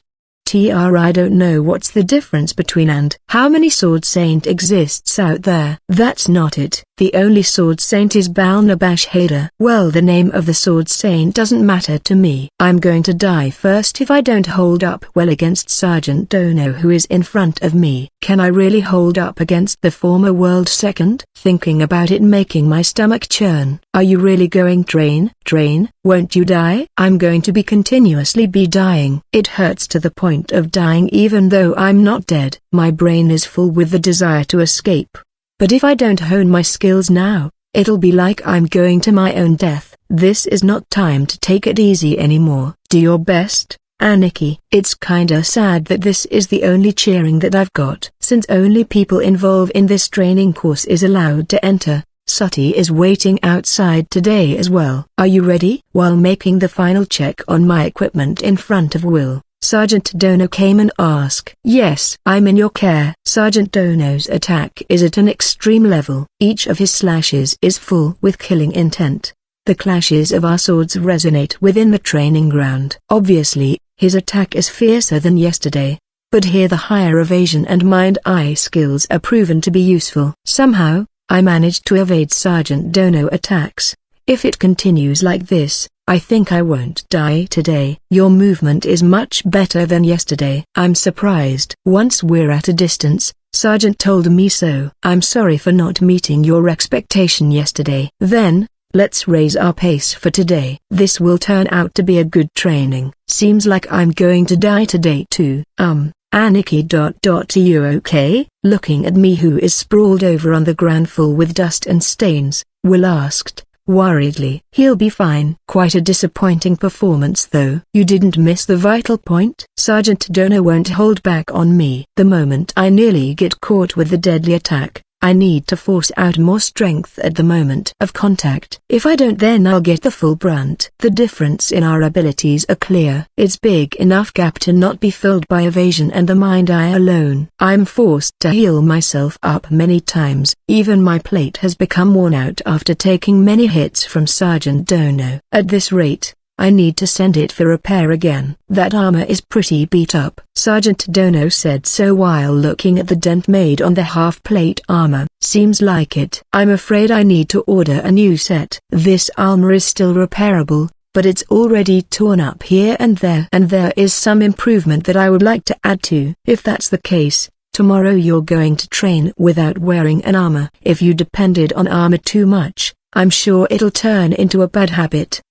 If it's like that, then is there any possibility that for the training to be less painful? Although each hit from the iron sword lands on the armor, it's still hurt. In fact, it hurts a lot. It feels like my consciousness is going to fly anytime. But I never once faint and always get up.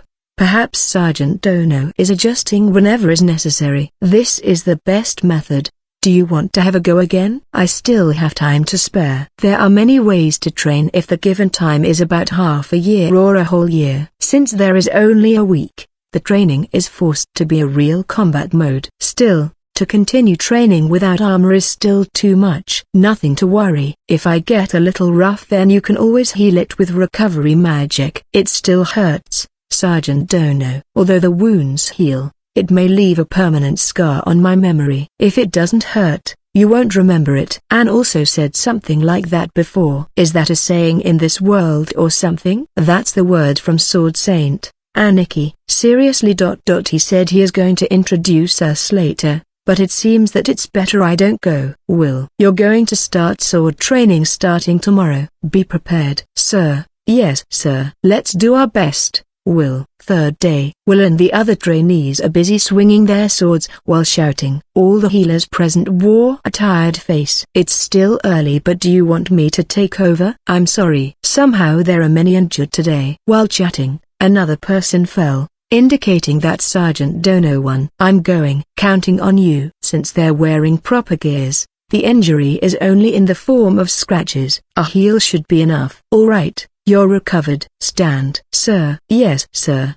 The trainee stands and return to the standby location. Instructor Vogt is more enthusiastic than usual. There are much more participants, so he is being serious. That is not what I'm bothered about at all. Today there is no armor for me. Won't we be using wooden sword at least? I guess he won't allow it. I can't stop thinking about how much it will hurt for me today. Afterwards, the spectators are increasing during my special training. Most of the participants for beginner training are here. After I talk about yesterday, everyone wants to watch you guys. We have the permission from Sergeant Dono. I wonder if they've much free time because they're trapped in dormitory. When it was during my time, I can never afford to do something like this. I don't think it's something fun to watch. It will end up me getting knocked down by Sergeant Dono again and again. I guess I'm going to get it a lot this time as well. It is part of training to see people's fighting as well. I don't mind if that's the case. Sergeant Dono enters with a sword on his hand. I can't get agitated by the audiences today. If I don't concentrate,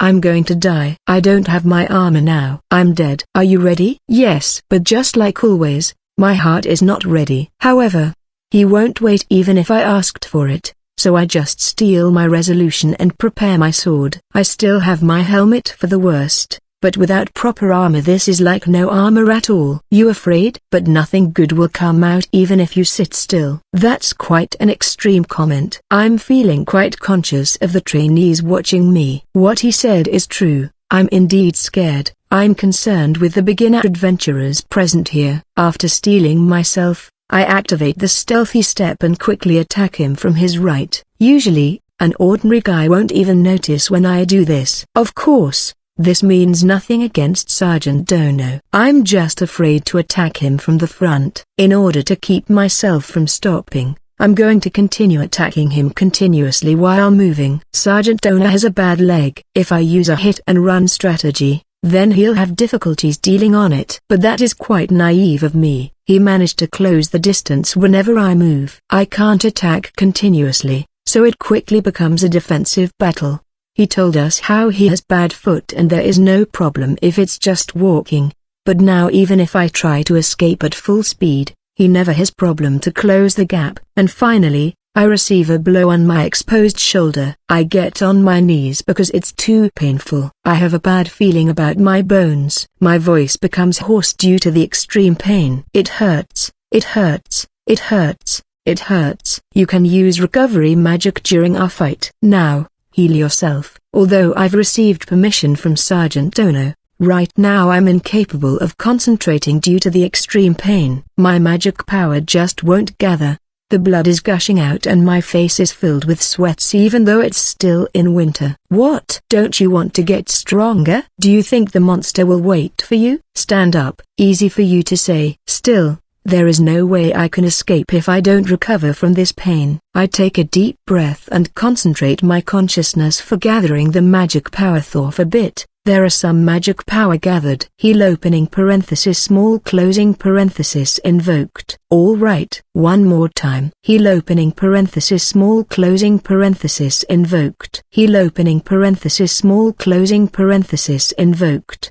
The pain is starting to subside. I don't use small heal much after learning normal heal. Who wonders it's useful in situation like this? I feel really bad for thinking that it's not useful. I continue healing my wound. I move my shoulder around. The pain has ceased. I stand up and opposed Sergeant Dono. Still, I don't have a breakthrough solution yet. It's frustrating to think that I need to endure it again. Sergeant Dono.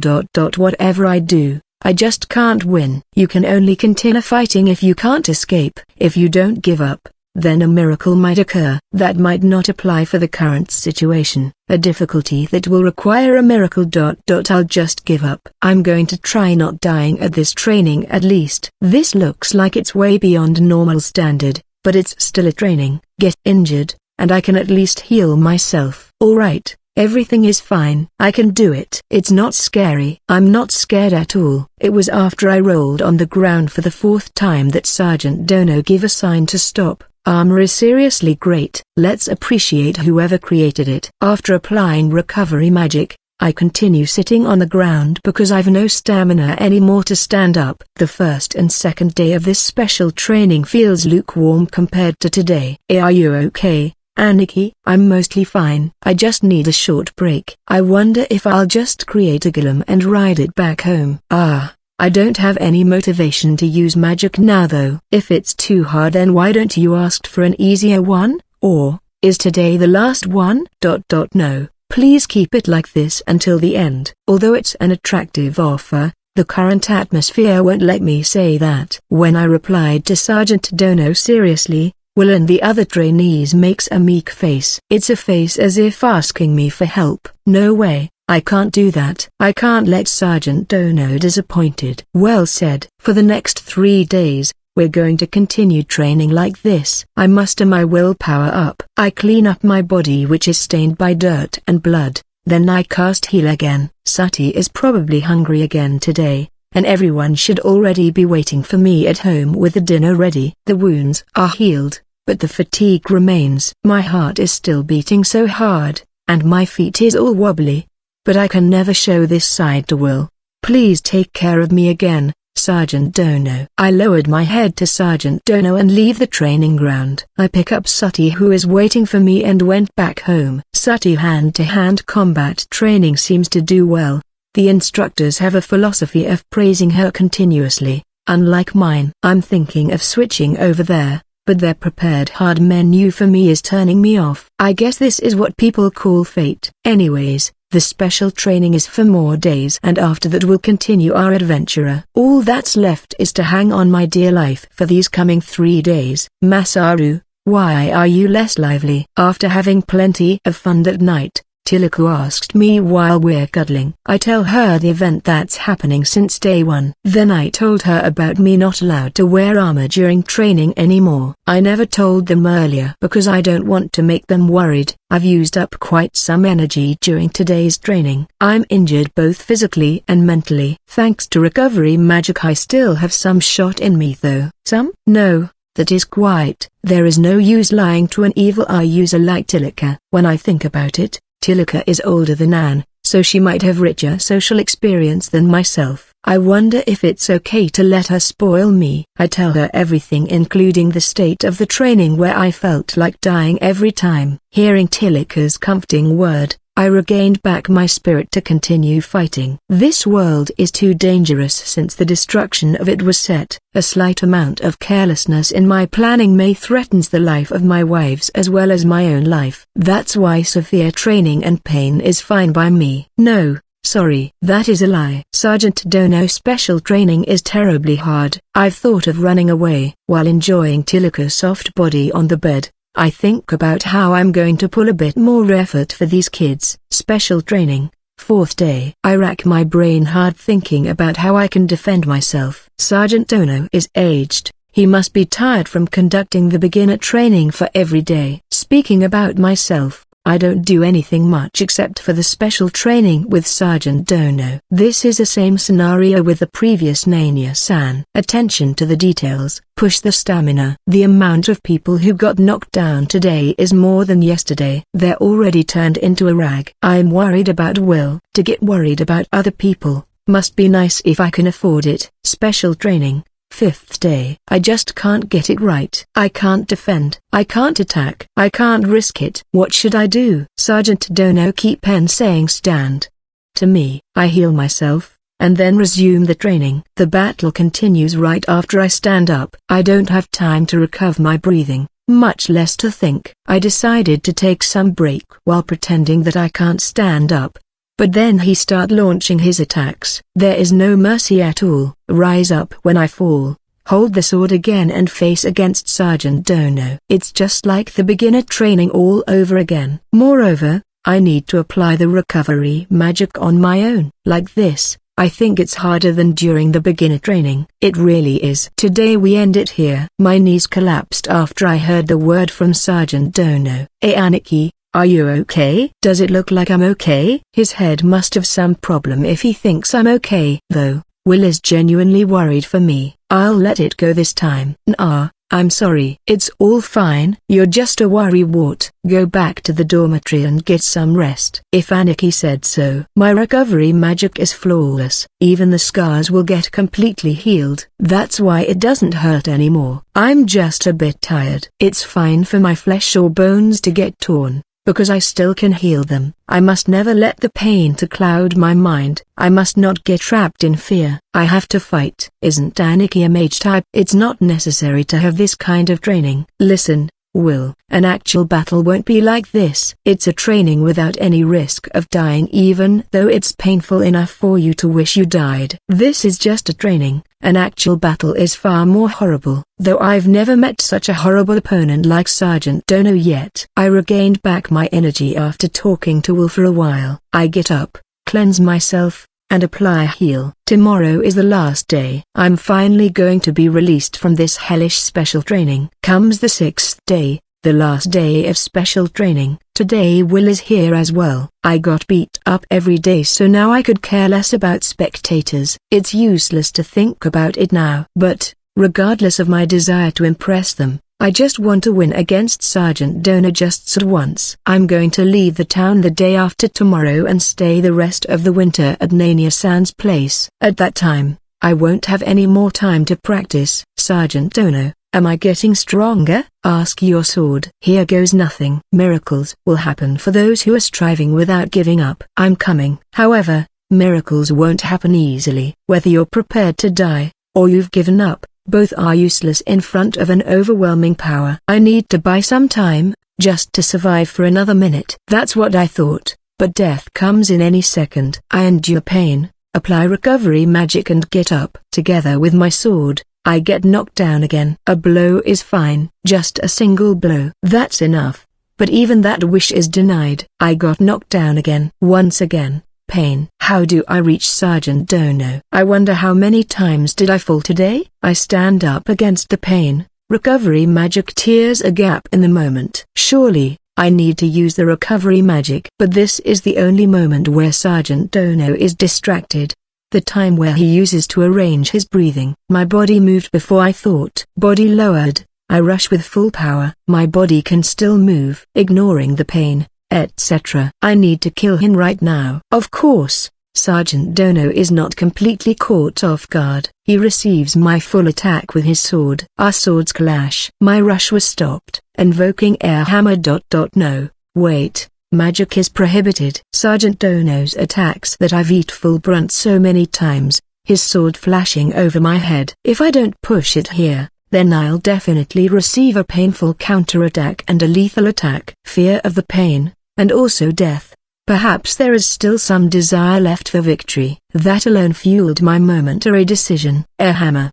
I wait for a moment before activating the magic. It's an unintended feint. Although Sergeant Dono blocked my air hammer with his shield, The shock still pushes him behind and his stance is all over the place. Now I swing my swords with all my might without any cares to the world. One hit definitely made it. There is a mortal wound on one of Sergeant Dono's shoulder. Here comes my victory. It's finally arrived. That's what I thought. However, his attack also comes about the same time. A counterattack to the sides of my flank from Sergeant Dono effectively rid me of my consciousness. It was a good attack just now, Masaru. Heihachi. 1. No, the damage that I received is greater by any means. I received it straight on my body. My breath is short due to pain. I can't endure pain. My knees fall to the ground and my sword fell from my hand. I try to endure while my consciousness gradually turned dim, and barely managed to heal myself. Only after that my pain subsided a little. I pick up the sword and stand up again. I regulate my breathing. It's fine. I still can do it.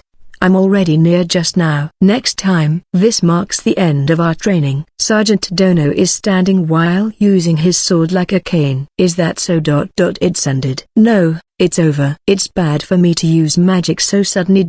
No, it's still going. Continue like usual. Tomorrow Sergeant Dono is going to train the trainees like always. My bad. Sergeant Dono also need treatment. Even though the blow landed on the leather armor, the flesh under should receive considerable damage. So, this is the sensation of pain. It's been long time since I was last bruised. Sergeant Dono muttered and rubbed his shoulder while I'm healing him. I'm sorry. I shouldn't use the offensive magic. His body squirmed a bit. Maybe due to the inflicted pain. I'm meant to do this as closest to real battle as I can. I can't blame you for using magic. You're a magic swordsman in the first place. I'm glad. Seems like he won't get angry.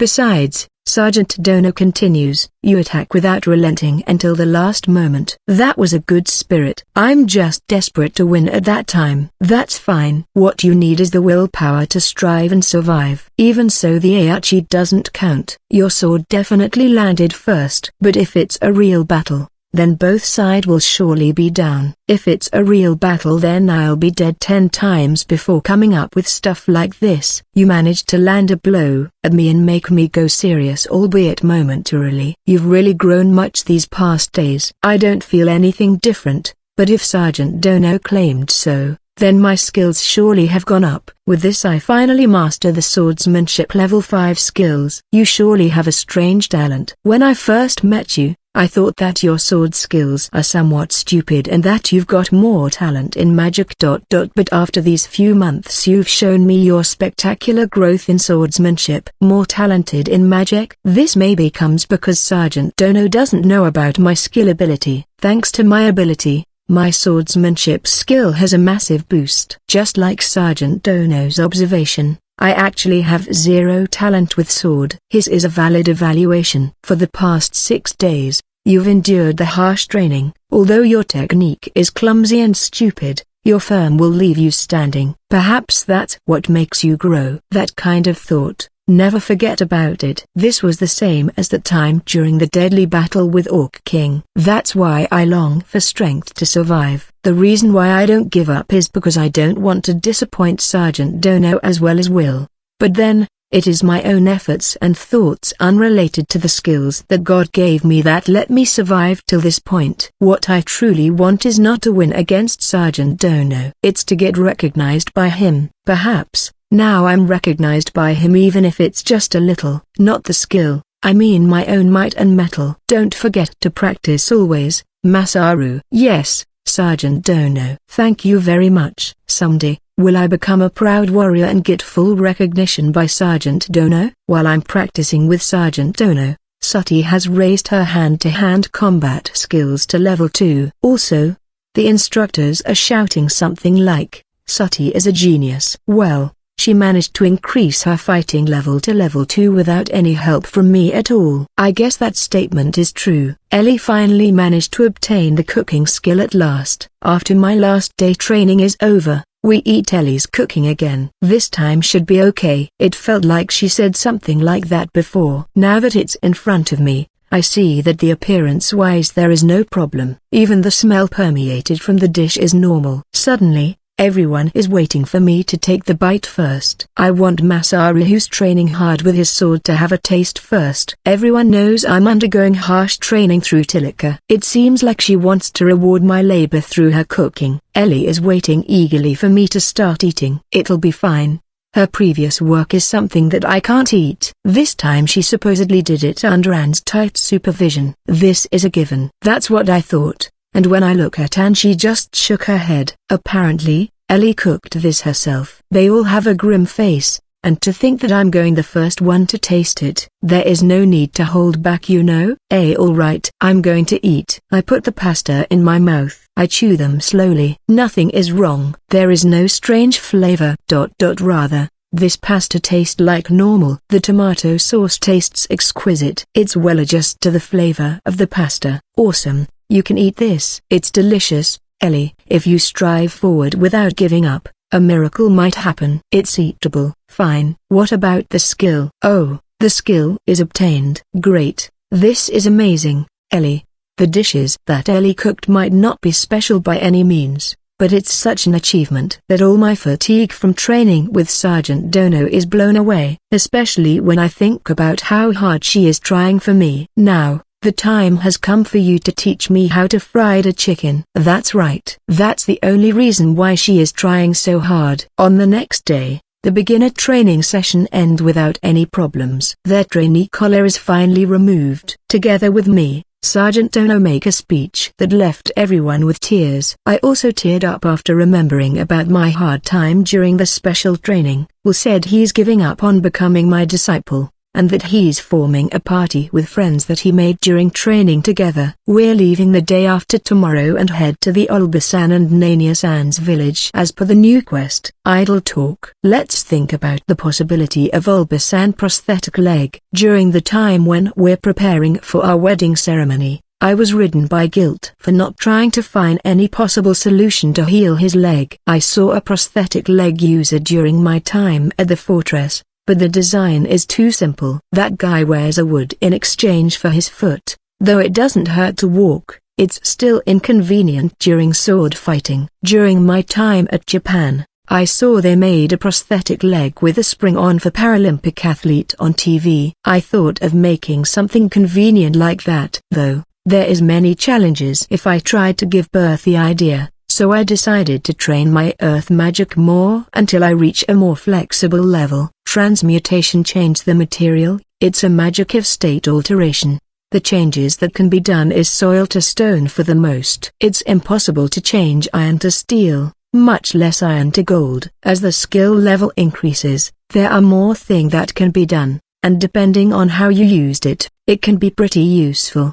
But overall, it's not a versatile magic. Since the transformation only changed the looks of the material, it gave kind of superficial feeling. When I worked as a healer at the shrine before, there was a patient named Julio-san who is running a blacksmith. If I had a material, then I can borrow his workshop. When I got married, he came together with Gina-san. Gina-san is capable of doing everything, you know. She can help with your house chores. If you don't mind, she can start living together with you. Hearing that, of course I refused him. Seems like he hasn't gives up his suggestion for a maid and a concubine. Gina-san is not someone you call a beautiful, she is more akin to a cute person with a nice style. Julio-san as a father is indeed a hard-working person. As a person who is aiming for a harem, I'm tempted to bring the young girl to my home.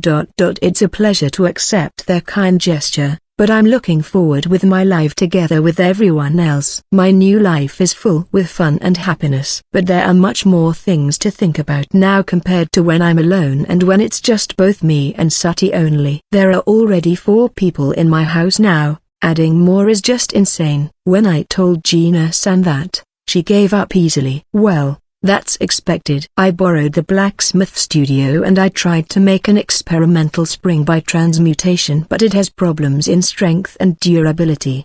Perhaps the design is bad or the material is just bad. The spring is unable to support my own weight. I have little to no knowledge regarding the structure and design of spring, so I thought that I can at least make the material durable. I tried to harden the material with transmutation, but this also doesn't work. The quality is fluctuating. After I did a detailed examination, I found out that the part where the I strengthen and the part which I don't are mixed with each other, identified by the mottle, everything mashed together. It's difficult to produce an artisan-level product with a magic. What are the materials used for the prosthetic leg that I saw in TV? It's darkish, so is it carbon, or is it plastic? I don't think I can get it anywhere here. I don't know if it's carbon or charcoal, but I tried using transmutation on the coal laying around in the workshop, and I can only get a hard plank. Moreover, it's extremely fragile and break easily. Seems like it's a failure. So, it's plastic after all? But looking back at the carbon, it's failed because it's too thin. After a while, I start thinking about hydraulic suspension, but I got no idea how it actually works. In the end, I decided with a spring. In other words, a revolving spring. For that, I ask Julio-san for an iron bar that can be used as material for the spring. I process the iron bar with transformation, but I can't form a beautiful coil shape. However, after several failures, I came up with the idea of winding it around a wooden stick of moderate thickness, and then managed to proceed smoothly afterwards. After completing the spring, I ask help from Julio to install it into the prosthetic leg. The part where it's supposed to attach at Ulbasan leg will be fitted and adjusted later. Right now, it doesn't feel bad. When there is a weight applied on it, after this product is finished I'll take it to Ulbasan. Their lodging has moved to a place which is slightly lower grade than before. I guess they are saving. Though, it's much better than the place I used to live where I keep looking for the most cheaper possible solution before. I use the cloth as a cushion, fit it at his legs and tie them down together with a leather belt. With Nania-san support, Ulba-san try to stand up and checks the feeling around his foot. This spring is very impressive. It feels like it'll be fine even if I run. Please don't put too much burden on it. It's still a prototype. If you raise its height a little bit more, then I think it'll be okay. I'm worried with its durability. You might get in trouble if you start sprinting. Let's be careful then. Furthermore, it's about time I learn the levitation magic anyways. If he can use levitation, then there are no worries when the prosthetic legs get broken. If the joint of his foot hurts, then he still can ask for heal. That should take care of the pain immediately. That's right. I think it'll be better if you can heal yourself. For an adventurer of Ulbasan caliber, he must at least possess some magic power. Even if it'll take some times, there is no harm on learning. Is it fine for me to take it? Yes. How about the height adjustment? I have an idea. If you use my current prosthetic leg as a base, then the problem is solved. I confirm the length, and proceed to mold the mold part with earth magic. Well, I'm going to bring back this prototype and finish them by tomorrow. I'm going there as well. Where is the place? A blacksmith workshop at the south from the west gate. His name is. Another day, we tried to make as many spring combinations from multiple material of thickness level and strength level. Although the appropriate strength and thickness still requires extensive testing, the material that is used is black steel. It's often found used for luxury swords, with a satisfactory hardness and thickness. With Ulbasan observation, I finally create the final product on a black steel with the reference on the prototype, and handed them over to him. Ulbasan is satisfied that the thing turns out to be quite good, but I'm still not. There is still a possibility to cure his leg if I develop the forbidden magic. Bishop Sama asked me to forget about it, but I still can't while thinking about Ulbasan. This prosthetic leg is nothing more than an atonement to make myself better. After my work is done, I tell Julio-san that the spring and prosthetic leg is free for him to take. A patent doesn't exist in this world, therefore intellectual property right is ambiguous. Once seen, it's easy to imitate the spring, plus it's not like something that I thought myself. If it's done poorly, then it will go bad with much problems. In addition, I taught Julio-san application of spring that can be used for carriage as well as spring bed. He was surprised that I'm giving off the idea for free when I can make some cash on it. I hope that when the idea of the spring spread, someday people can further develop the prosthetic. What a noble reason for giving it for free. Then, let's spread this Masaru springy thing around. I managed to prevent him from spreading out my name after much desperate persuasion. Incidentally, The spring bed idea become popular among people because it's a nice surplus for their night fun.